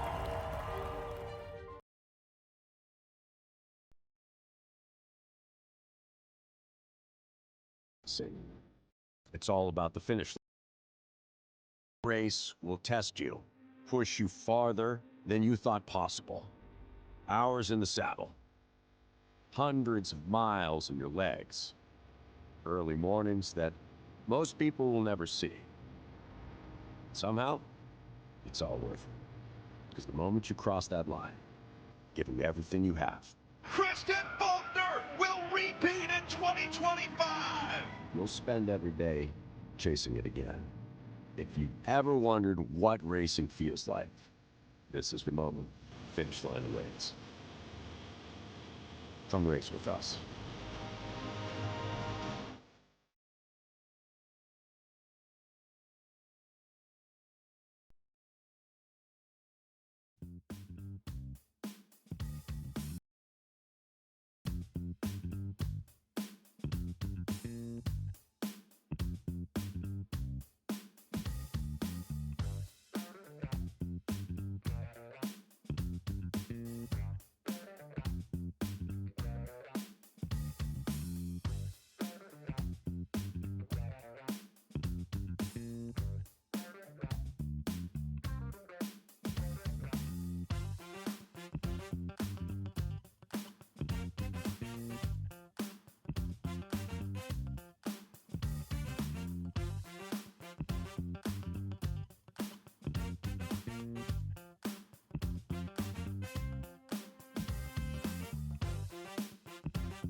Welcome back. Quinn Simmons has just attacked on Wirtz. This was just a little bit ago while we were in break. We're going to bring you the full climb here as Simmons leaves the group in a very similar attack to what he did in 2025 last year. We have seen this before.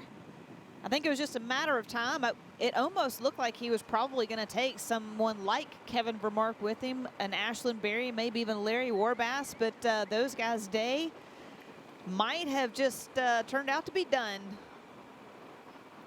And now all those guys back behind Simmons now have the exact same problem of how they're going to deal with the defending champ who is riding away with the gold medal right now.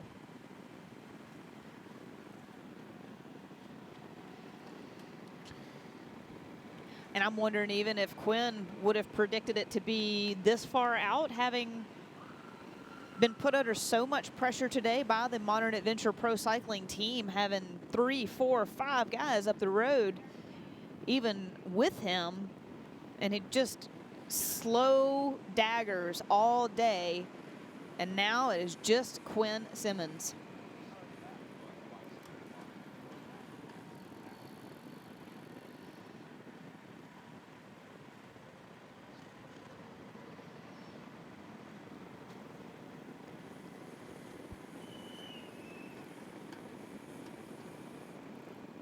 Well, that was Simmons on the climb. Here is Simmons off the climb. Made the move, the penultimate time upwards, and now he's got a whole lot of breathing room on the way down. Now, who's going to be able to react to this? How can those guys get organized behind? There's a lot of strength still back there. I'm not quite sure that they'll have enough ability to get Quinn back. What a move by Quinn.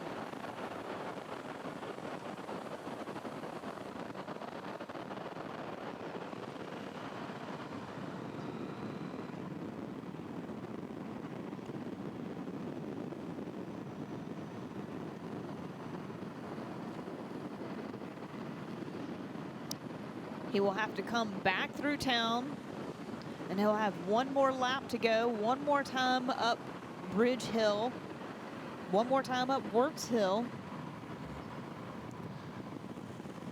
As he makes his way back onto the boulevard, I want to go back and show you the attack one more time up and over the hill. This is how it started. We know how it ended, but it wasn't really a quick snap to get away. It was a slow, painful process as Quinn Simmons just rolled right off the front of this one. And someone that knows that strength is Tyler Stites. They train together a lot down in Tucson, doing the group rides together always, but you know, there's just days you cannot react to that. Quinn coming off phenomenal form. Tour of Vern Rhone Alps, coming off of a win from that race. Now he can just lock in. We just watched Simmons do this turn before we went to that replay, so that gives you an idea of how far back these guys are. I'm going to say that's at least 30 seconds here. Yeah, the time gap they're calling is 50 there you go. seconds. Race Radio step ahead of me here.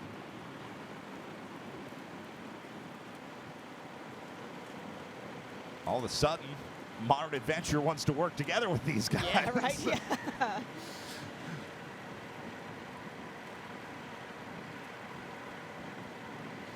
And how about the firepower of this group? I mean, you know, that's phenomenal. That's trying to chase him down. That just tells you how strong Quinn is.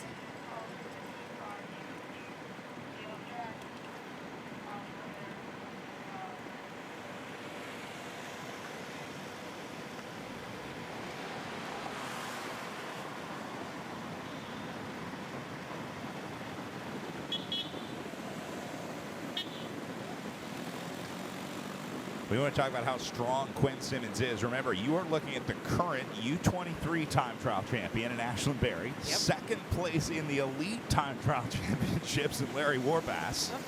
Kevin Vermark, who has been the only guy that was able to respond to Quinn Simmons all day today. And with all that firepower, he has put 50 seconds into these guys up and over the climb.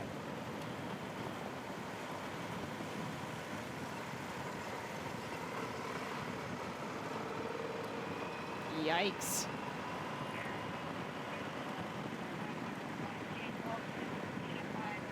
So he'll get the bell for 1 lap to go when he goes through the line. One more of those big circuits. Up and over Bridge, up and over Wirtz, and then back down onto the finishing circuit. Even for Quinn, though, you can see the day wearing on him. You know, he's dropping his head a couple of times, stretching out his back, trying to take every free pedal stroke he can through the corner, giving a look over the shoulder. He's feeling the effects of this day no matter what. Kevin Vermark asking for a pull through. Kieran not having the ability to respond. Team car being allowed up to Quinn now, having a conversation. Not sure if that is Dad driving or Tanner Putt driving.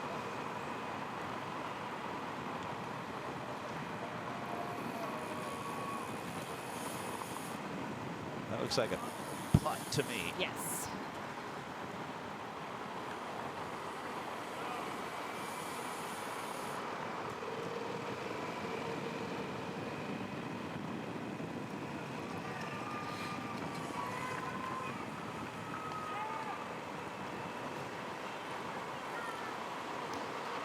Same thing in this scenario. There's not much that Tanner Putt can do or tell Quinn Simmons in this scenario other than pass along some race information, let him know he's gone over a minute, give him some gels and water. Yeah, that's exactly what I'm wondering of, you know, what is Tanner telling to Quinn? Who's chasing, how the break is going. Like you said, Brad, here's, you know, last bits and bobs of food.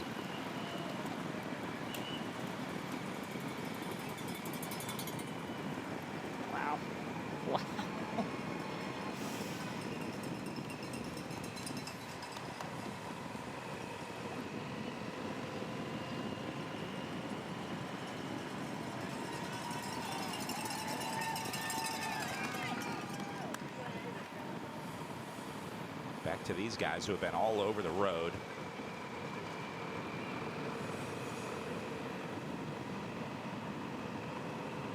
Mark stretching out the shoulders as Simmons comes back onto the start-finish stretch in a familiar scenario here in 2026. He did it the exact same way last year in 2025, and now Quinn Simmons is just about 15 miles away from adding another national championship jersey to his closet. Still flipping through his race computer right there. The crowd's amassing downtown, ready to watch this finish.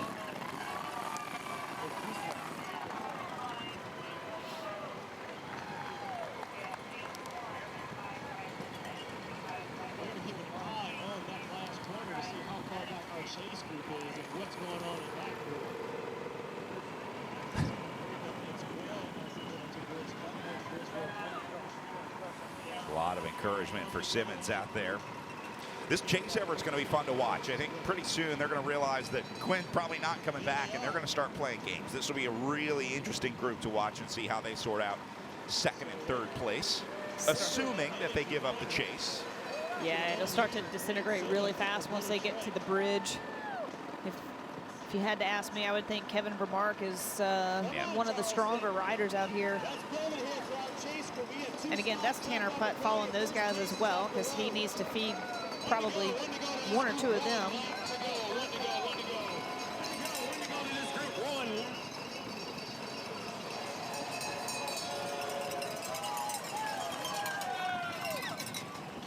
Quinn's just asking those legs just a little bit longer, guys. There you go, first attack. Ashland Berry.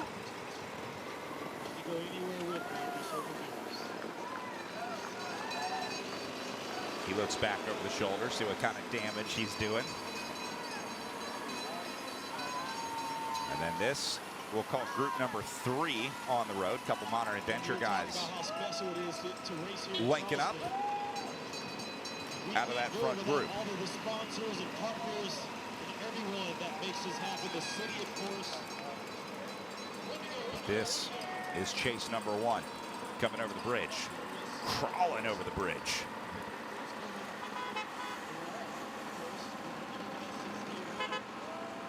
Tanner helping these guys, and now going back up to Quinn. Yeah, this chase is done. He'll probably stick with Quinn the rest of this lap. Make sure he doesn't have any mechanicals. Be there for that type of support for him.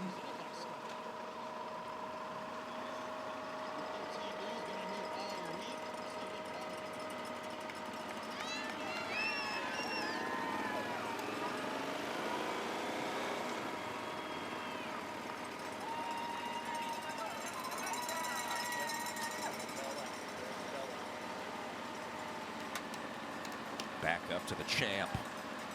Won this race in 2023, did it again last year in 2025, and now on his way to a third Pro Road National Championship.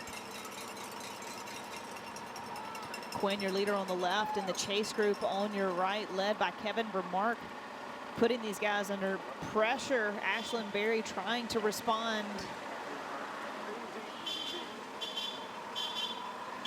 Tyler Stites all over his bike, trying to just stick the wheel of Larry Warbass.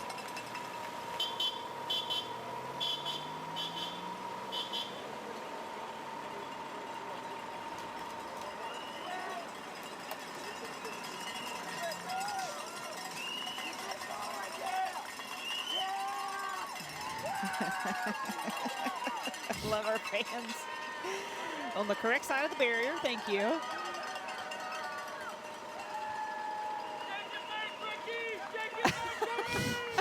Shaking face. Little Ricky Bobby reference out there for the Talladega Nights fans. I mean, Quinn does rock some interesting facial hair. He's got a little Ricky Bobby in him, that's for sure. Yeah.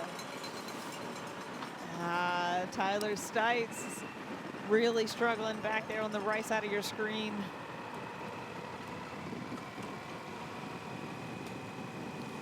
Vermark on the attack here. That's him up the road in the white jersey. He has left these guys behind.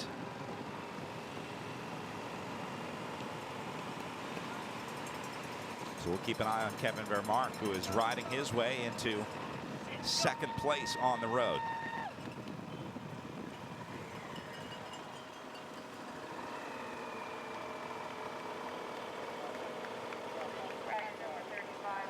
Just looking back at Quinn Simmons' attack on the climb and comparing that back to 2025. He launched in almost the exact same place. He left the group last year with about 21 miles to go, little over 21. He did it at 20.6 miles to go, within a mile of where he did it last year. On the climb, almost the exact same spot. Quinn Simmons had a plan. If it ain't broke, don't fix it. Now, I mean, when you know a course this well and know what works.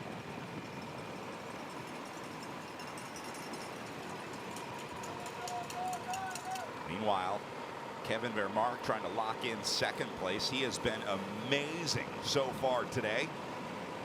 Arguably the only guy that was able to respond to Quinn Simmons over the last few attacks before Simmons finally went.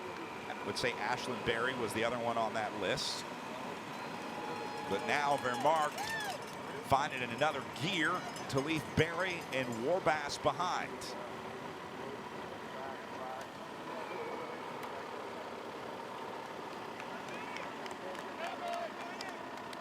Vermark's hitting it hard. I was thinking the same thing. This is a good push by Kevin.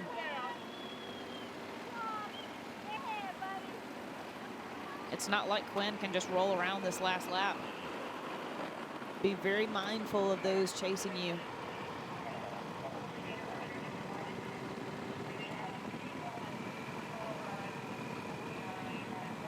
This is the exact kind of stuff that you want a team car for. You want someone in your ear, because what the time board will tell you is that you've got a 50-second gap back to one rider. What the time board won't tell you is you're 50 seconds back to Kevin Vermark, who is absolutely hammering out of the saddle, trying to chase you down. They don't write that on the time board for you. The interesting thing, though, is I don't think either one of these guys have race radios, but they're both being serviced by the same vehicle. Vermark's got an earbud in his left ear. Not bad. Thank you. Check that. But if Tanner's servicing both of them, Yeah. you know what? If it's probably one radio, it's coming across both earbuds.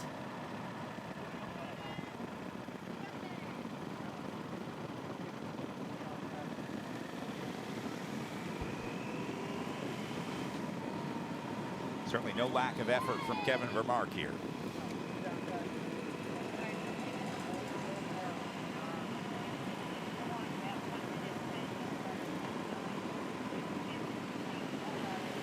We're going to get a new time check here pretty soon. Vermark has to bring back at least 15 seconds for our next time check. If this doesn't go under a minute, and soon, I think that's pretty much going to seal Quinn Simmons' third national championship here.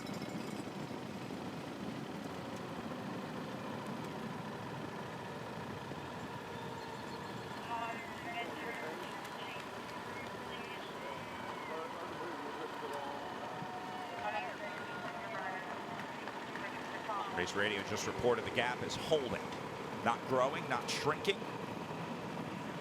Look at a 110 here.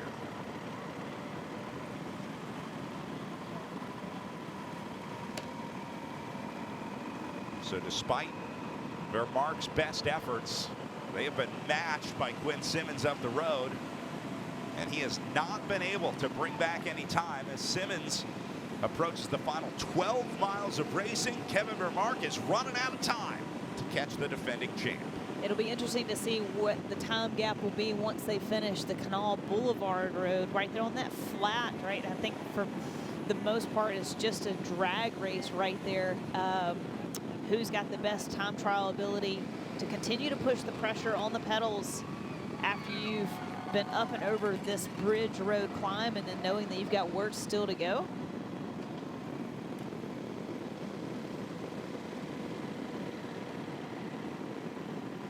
Quinn flying around this ascent off of Bridge Road.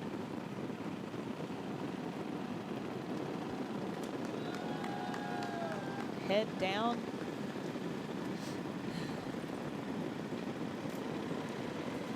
Well, all in for Quinn Simmons now, that's for sure. There's no turning back, there's no looking back, there's no plan B.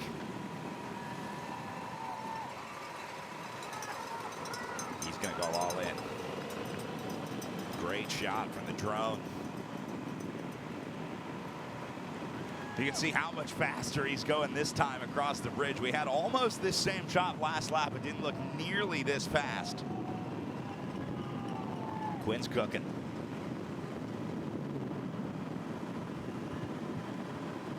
Every turn he comes to is up and out of the saddle. Just trying to hold that speed.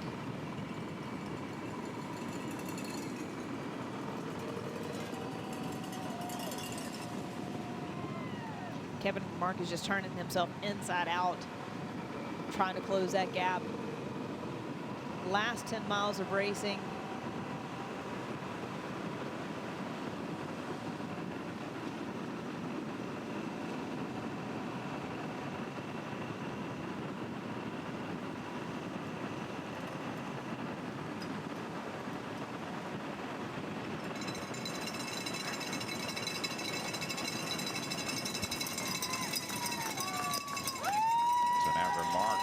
Over the bridge, minute 10 behind Simmons.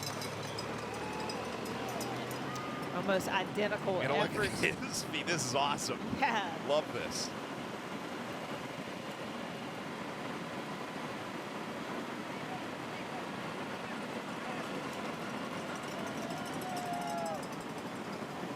And then this is the situation behind Van Mark. This will be the race for third place today. It's going to be Stites, Warbass, Howe, and Barry. Oh, got the wheelies on the bridge. Right on. Love our fans. Right on.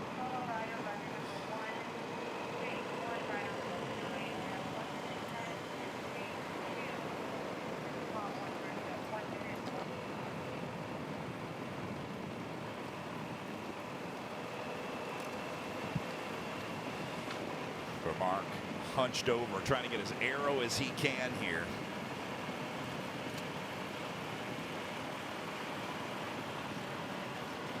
Much more compact than Quinn Simmons. You can really see the difference in the riding styles with this side-by-side shot. Quinn's much more open in his stance on the bike. Vermark has the ability to kind of tuck into a much smaller profile. Quinn still trying to reach for nutrition. In that green feed zone drop. Wanting to be as light as possible. Yeah. Nothing left in the pockets. Starting to sway side to side.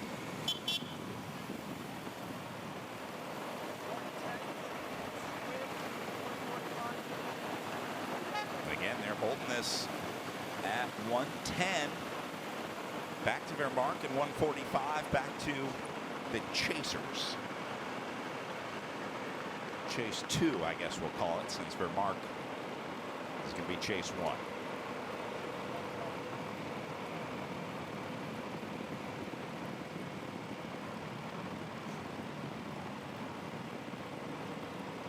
Getting a good look at Vermark's beautiful Colnago bike.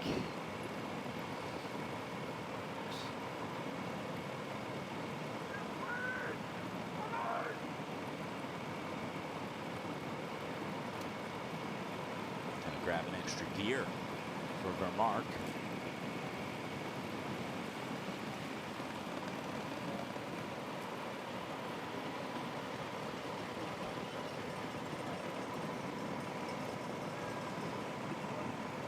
So Vermark about 30 seconds ahead of that group behind him. I think he's probably feeling pretty good about this right now. If second is indeed good enough.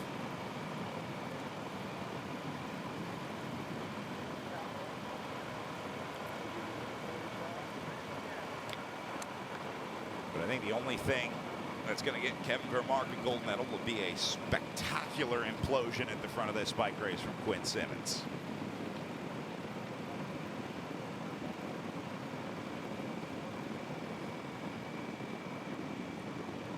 Kevin was also at Tour Auvergne Alps race. So both of these guys are on similar form right now.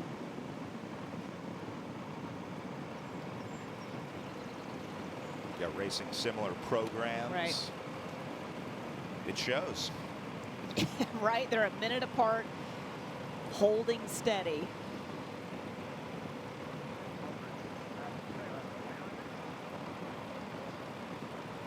Quinn about to take that left-hand turn one last time.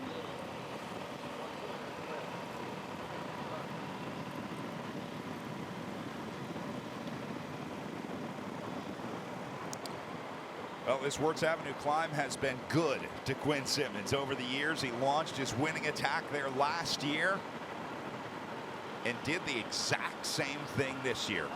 Now he will face it one more time up to the top, as he is just 8 miles away from his 3rd national championship. Right out of 4.5 hours of racing, 8 miles to go. These final moments of this race, this national championship is going to come to a close.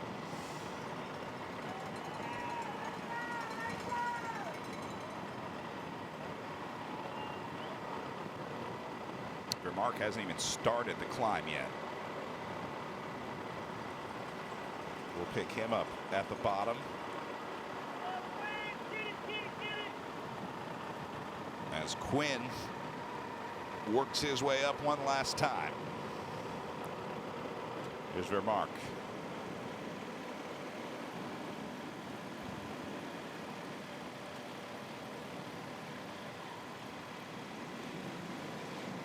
And yeah, it's going to be about 1:10. Back to Vermark here at the bottom. So the story here is what's happening out Vermark's back door. It's really a question of whether or not he's going to be able to hold on for silver now as the gold medal continues to ride away up the road. But Kevin Vermark going to do his best to try to secure a silver here today in Charleston.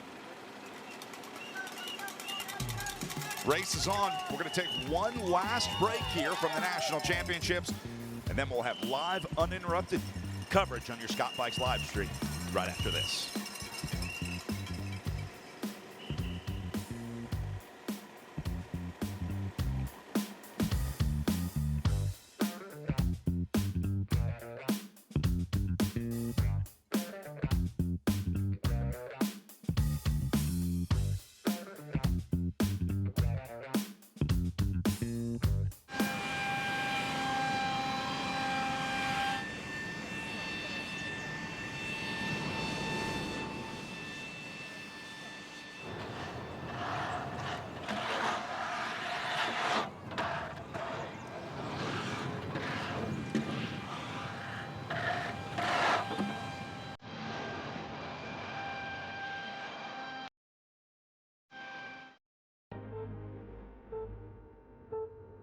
Experience teaches you one thing in racing.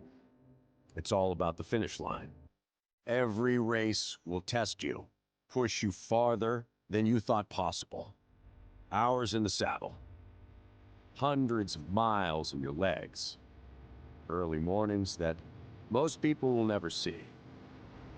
Somehow, it's all worth it. Because the moment you cross that line, giving everything you have, Kristen Faulkner will repeat in 2025. you'll spend every day chasing it again. If you've ever wondered what racing feels like, this is the moment. Finish line waits. Come race with us.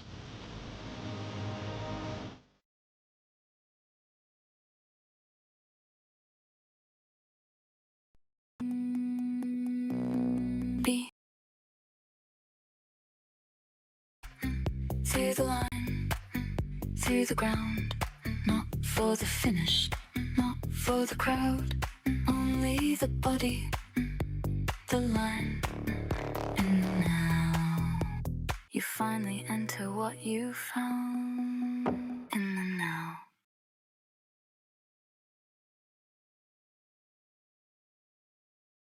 And by determination.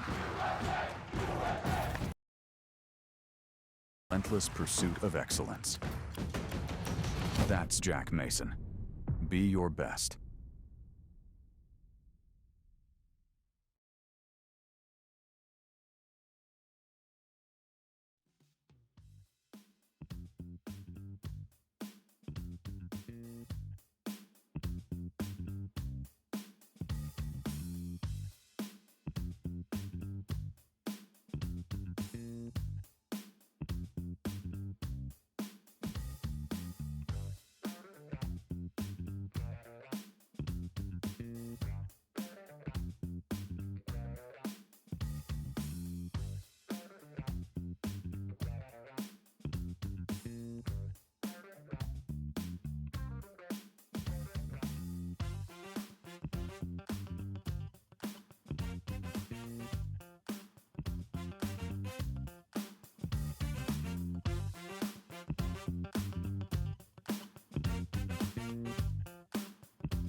Quinn Simmons is up and over the Wards Avenue climb for the final time, and now working his way down on his way to a third national championship here, as he has been able to drop Kevin Vermark, who is now just trying to secure second place on the day here. And based on what we saw over the last 20 minutes, Vermark looking pretty good, but he has been looking over his shoulder a lot this time up the climb. Yeah, I think Kevin Vermark has definitely come to the end of his rope as well.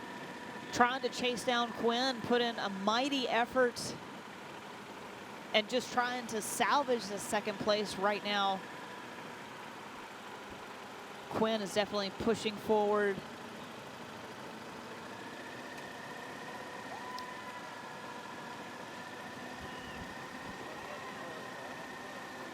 There'll be a heck of a battle for second and third as we come into these final miles. So that'll be the top of the climb right there for Vermark.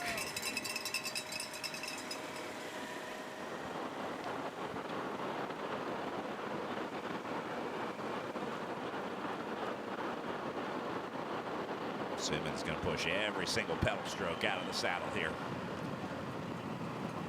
Like you said, Brad, I think he's got this course dialed now. And to know that, and then to go back into training and know exactly what he needs to do and how to prepare himself for this weekend, as long as this course stays the same, right? He can just repeat year after year. Because, like you said, if it ain't broke, don't fix it.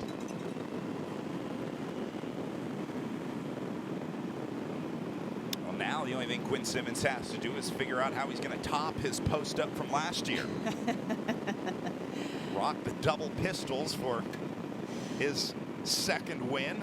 I'm sure he'll have something up his sleeve.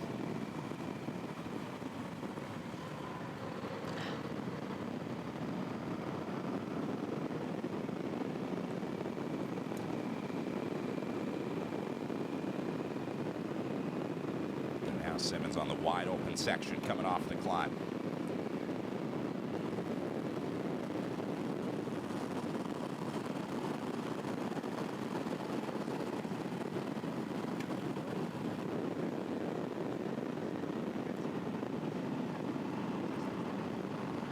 These racers have been privy to absolutely gorgeous weather today. Quinn getting one more look at the camera moto, just making sure, right? He doesn't want to know that that's a time gap coming down. Another look over his shoulder.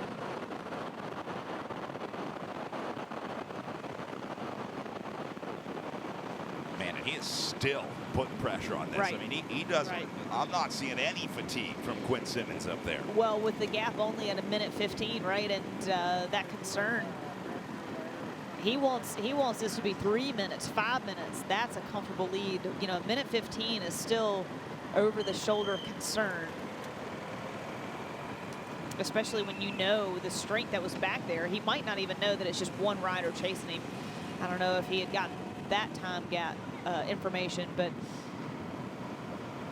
still, you know, the strength of those guys is still of great concern to Quinn.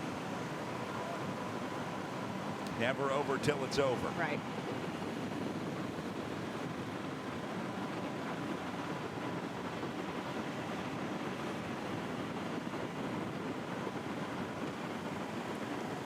Simmons' first victory was back in 2023 when we were in Knoxville, Tennessee, and then moving our national championships here to Charleston. He's looking down a lot. I'm wondering. His hand just came off the bar too. This must just be fatigue. Something's up. Car's gonna come up.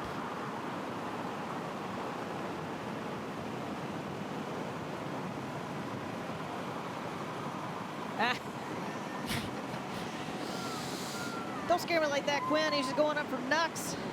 For Tanner. You were worried. I was.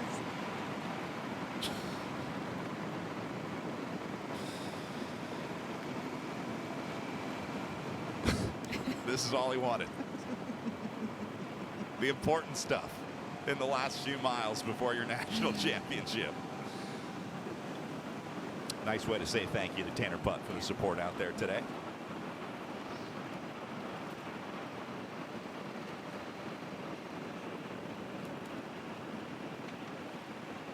Vermark looking good as well. He's recovered. He was looking a little iffy on the climb last time, but he's looking fine on the flats here. So I expect him to hold on for second.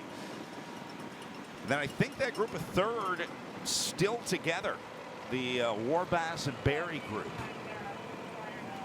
Be looking forward to that finish to sort out what should be the last podium spot, as it's looking more and more like 1 and 2 are going to be spoken for. Tanner Putt is the director of road for all things USA Cycling former pro racer himself, finishing his career with United Healthcare. We were actually teammates years ago. And he couldn't be a better guy for the job. Calm, very patient with all the athletes, from the juniors to the elites.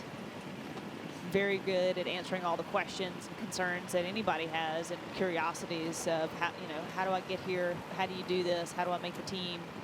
And Tanner has been such a good addition of that coaching staff for USA Cycling.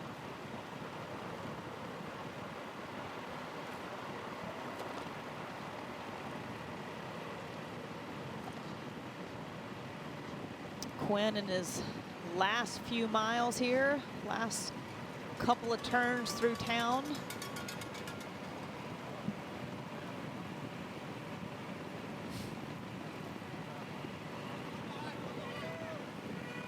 I can only imagine this feeling for Quinn Simmons, a race that you know has been circled on the calendar. This is a rider who puts a little more weight on nationals than I think most riders. The national championships are clearly important to Quinn Simmons. He not only makes an effort to be here every year, but makes an effort to be here at his peak form every year. Part of that is because of where it falls with the tour and how the rest of the schedule works out. But if Quinn Simmons didn't care about this race as much as he does, you would not see the same performance that we've seen over the last 2 years. Yeah, exactly. And then when you think about a national championship jersey, every race that you go to, a world tour, you get the call up, right? Yep. So you're on the front line and having your picture taken every single race next to the Tadej Pogacars of the world. And that is a special place to be. And he knows it's just not a given or guaranteed thing. And he's relishing this moment of this amazing fitness that he has in this time of his life. Well, it doesn't get much better than this. I hope he's taking it all in, because these will be the golden moments for Quinn Simmons as he is making history in front of our eyes right now in Charleston, West Virginia, on his way to a 3rd national championship.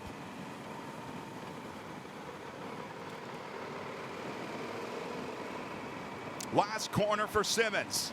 On to the start-finish stretch, where he will be welcomed with a champion's welcome in Charleston.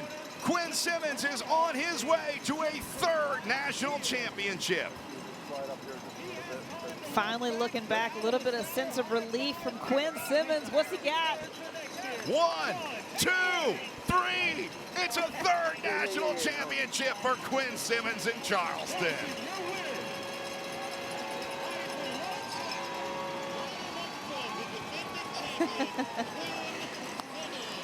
There's his wife, Sydney, welcoming him back. Dad. And how about celebrating with Dad on Father's Day? Winning the jersey could not be any more special for the Simmons family. Can't think of a better gift to give Dad on Father's Day, a man who has supported Quinn in his endeavors and continues to this day. Dad will always be there. Yeah, I think today is a little bit harder than last year. Straight to the ground. Go ahead and look at that data real quick. I'm breathing a sigh of relief for him.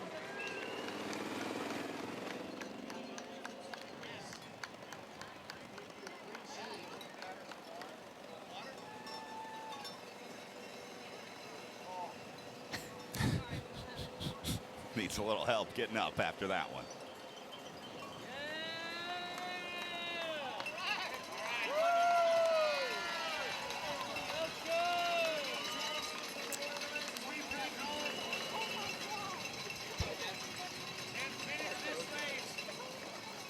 We should be seeing Kevin Van Mark pretty soon here. Our motorcade is off to the right. Kevin will make that left. And there he is. Meanwhile, Kevin Vermark on the way in next. He's going to have Larry Warbass right behind him. Let's see if Vermark can hold off Warbass in his quest for a silver medal. Well, Kevin knew. He knew he was fading on Wirtz. Wow. Warbass coming on strong. It's going to be a close one. But Vermark will hold on for a silver medal. Larry Warbass going to have a bronze coming his way. as they put on an awesome show for the last 2 spots on the podium. Vermark and Warbass go to the line.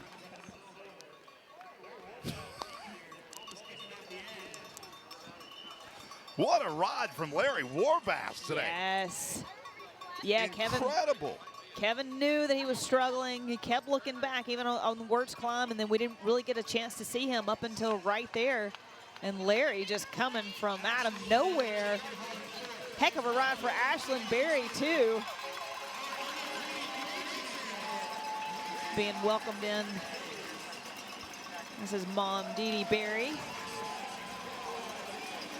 These guys are just completely spent, Brad. Tyler Stites did what he could.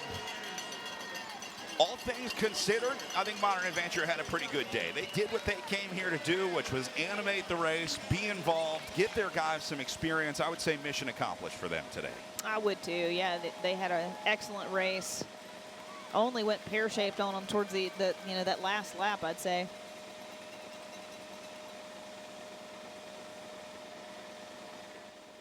Kieran Howe and Tyler Stites going to finish together,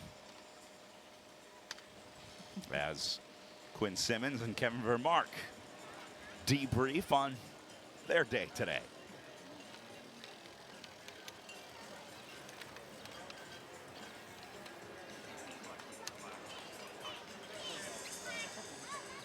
All right, remember, race fans, we're going to take the party down.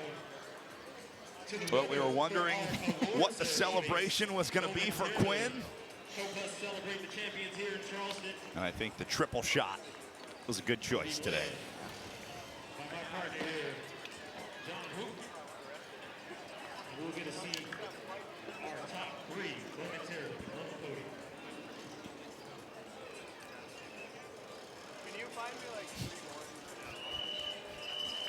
He even voiced it. He even gave it sound effects. Right.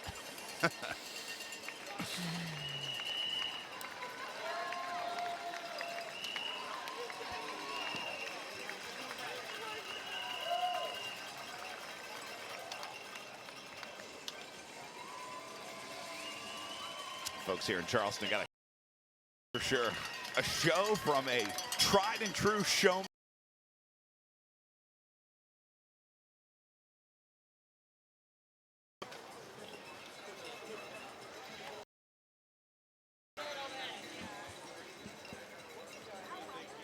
You know, this time right now is one of the most special parts of the national championships. The post-race celebration where you get to chat with all your ex-teammates and friends and people that you haven't seen for a while or raced with for a while. Just have that pressure off and a bit of a debrief real quick, especially, you know, knowing.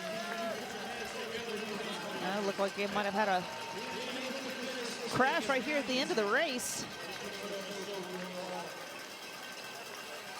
It's going to be one of the Meridian Racing riders. Bummer. These guys continue to filter in after a brutal day on the roads of Charleston. We always talk about how hard this race is and the attrition factor, but again, that lends to a worthy winner, especially leading into World Championships and how hard that race is. So these guys that do finish are still excellent bike racers.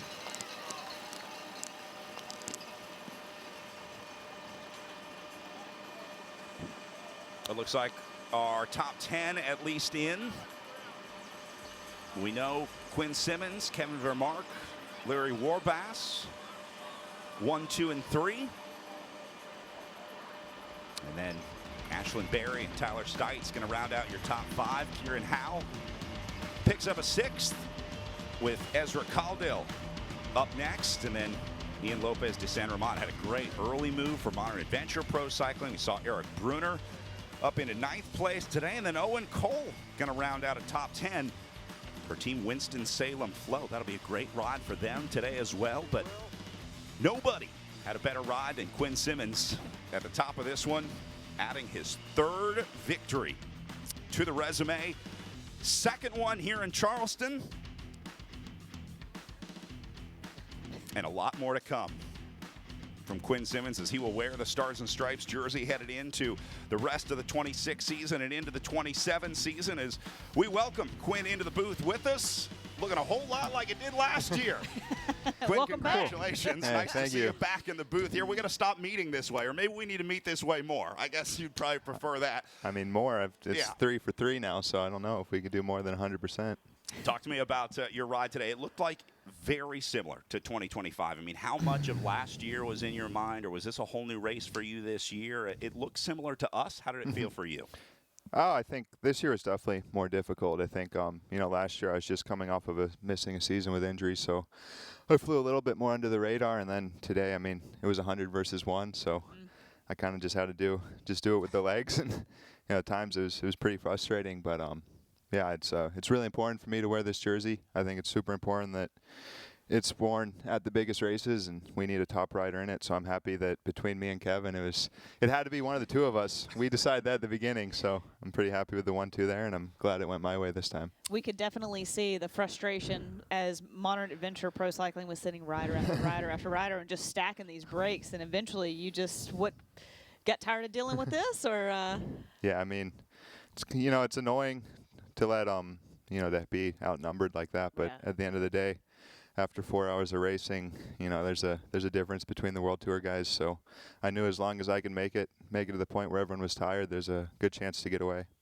A couple of weeks ago, you were interviewed saying that these 6 weeks are some of the most important 6 weeks of the season, including national championships. And I really appreciated you saying that because, like, you're talking about the importance of wearing that jersey, bringing it back to your team. I mean, that's got to be really special for you. Yeah, I mean, I'm on a flight tomorrow back to the tour, so it'll be the third year I get to wear the jersey in the biggest bike race in the world, and for me that's super special. And as an American, I love to race in that jersey in Europe and show it. I've been lucky enough to win twice in it too, which is pretty special. And yeah, now we take it to the tour, and yeah, my biggest dream of the whole season is to win a stage wearing this jersey. And in order to do that, you have to first get the jersey. So step 1 complete. Time for step 2. We'll be looking forward to it. I know you talked about how important this race is for you, but you also got to win in front of some very important people. You got to greet your wife at the finish, winning in front of your dad here on Father's Day. Talk about what that's like, being able to race in front of your family, your people, which you don't get to do a lot. Yeah, this is fun. I mean, we've been here all week. She's been playing head swan urine, taking care of everything, and Dad's in the feed, and that's pretty special to. It's been 10 years now that I've been coming to nationals with Dad, and I think this is our 10th one if you count all the disciplines. So that's a pretty good success ratio, and yeah, for sure. To be 3-time elite national champion with him on the side of the road, not many guys can say they did that. Talk us through some of those last laps, the attacks. It seemed like you would have a couple of attacks that would just try and separate the group, whittle it down, limit your numbers of who you had to watch, and then finally your climb and attack on Wirtz. Yeah, I mean, you said it perfect. Oh, When the numbers are like that, you have to nail it down. And once everyone's tired and once you're in a small group like that, it's the legs that can talk. And I mean, I remember I got a message from my manager, Luca, that he wanted me to win some races for him before he left the team. He's leaving in 6 weeks, and so far I've done 2 since he sent me that message. So, just kind of nice to pay the team back after years of supporting me. Awesome. Well, let me tell you, you scared me right at the end. You kept looking down at your back wheel or something, and then I don't know what it was, and then I don't know if you just wanted to give Nux to Tanner or something, man. You had me on the ropes there for a minute. No, I just wanted Tanner to come up. I mean, we've been 3 times with him in the car. I think everyone knows the World Tour riders don't have any team support here, so to have him here to help us out and to be ensuring that we have a good 8 going to the World Championships, it's really nice. And it's cool that I've been able to win 3 times and, pay him back a bit for the work he does for us. And finally, I love the tradition that you're building with the celebration here. 3 shots for 3 wins out there. Congratulations. You're going to have a great highlight clip for Instagram, my friend. We will let you get back and celebrate with your people patiently waiting, as I know you got a lot to celebrate today. And, hey, good luck at the tour, man. We're going to be looking forward to seeing the Stars and Stripes out there in France. Thank you, guys. Quinn Simmons is your 2026-27 national champion, and you'll see that Stars and Stripes jersey at the Tour de France this year. Well, certainly a worthy winner here in Charleston today as Quinn Simmons does what he does best on this course. And you got to remember, we are here for 2 more years on this course. And I have a feeling we're going to be seeing Quinn back here 2 more times in defense of that jersey. I love the fact that someone that's racing the Tour de France, the biggest race in of all of cycling, is here and talking to us and how much it means to have that national championship jersey going to the Tour de France. But hey, let's not forget the other champions of the day. Kevin Vermark put on an amazing ride for his UAE Team Emirates XRG squad. Larry Warbass, maybe ride of the day, coming back to catch Vermark right at the end. I thought that one was done and spoken for, but Larry Warbass always has another trick up his sleeve. Also, Ashlyn Berry, already a national champion this weekend, U23 road national champion, and coming in that 4th position for Team Visma. And also Tyler Stites having a heck of a ride for that Modern Adventure Pro Cycling. And then you see his teammates in 6th, 7th, and 8th place for Modern Adventure as they get 4 out of their 12 into the top 10 on the day. So I'd say that's a great day at the bike races for Modern Adventure Pro Cycling. It was a great day for everyone here in Charleston as we crowned so many national champions over the last few days, and already looking forward to our 2027 national championships. We will be back here in Charleston for a whole nother round of Stars and Stripes jerseys getting awarded. But it has been an incredible week here at the National Championships. I want to thank all of our competitors, all of our new and returning national champions, and of course you for joining us today at our 2026 USA Cycling Professional Road National Championships. Your live stream today presented by Scott Bikes. Big thank you to FloBikes, our distribution partner. We've been live all day on Flo. And of course, thank you to Lauren Hall in the booth with me as we celebrate another year closing the books on a national championship. So my name is Brad Soner saying thanks for watching. Congratulations to all our national champions, and we'll see you back here in Charleston next year at the USA Cycling Road National Championships.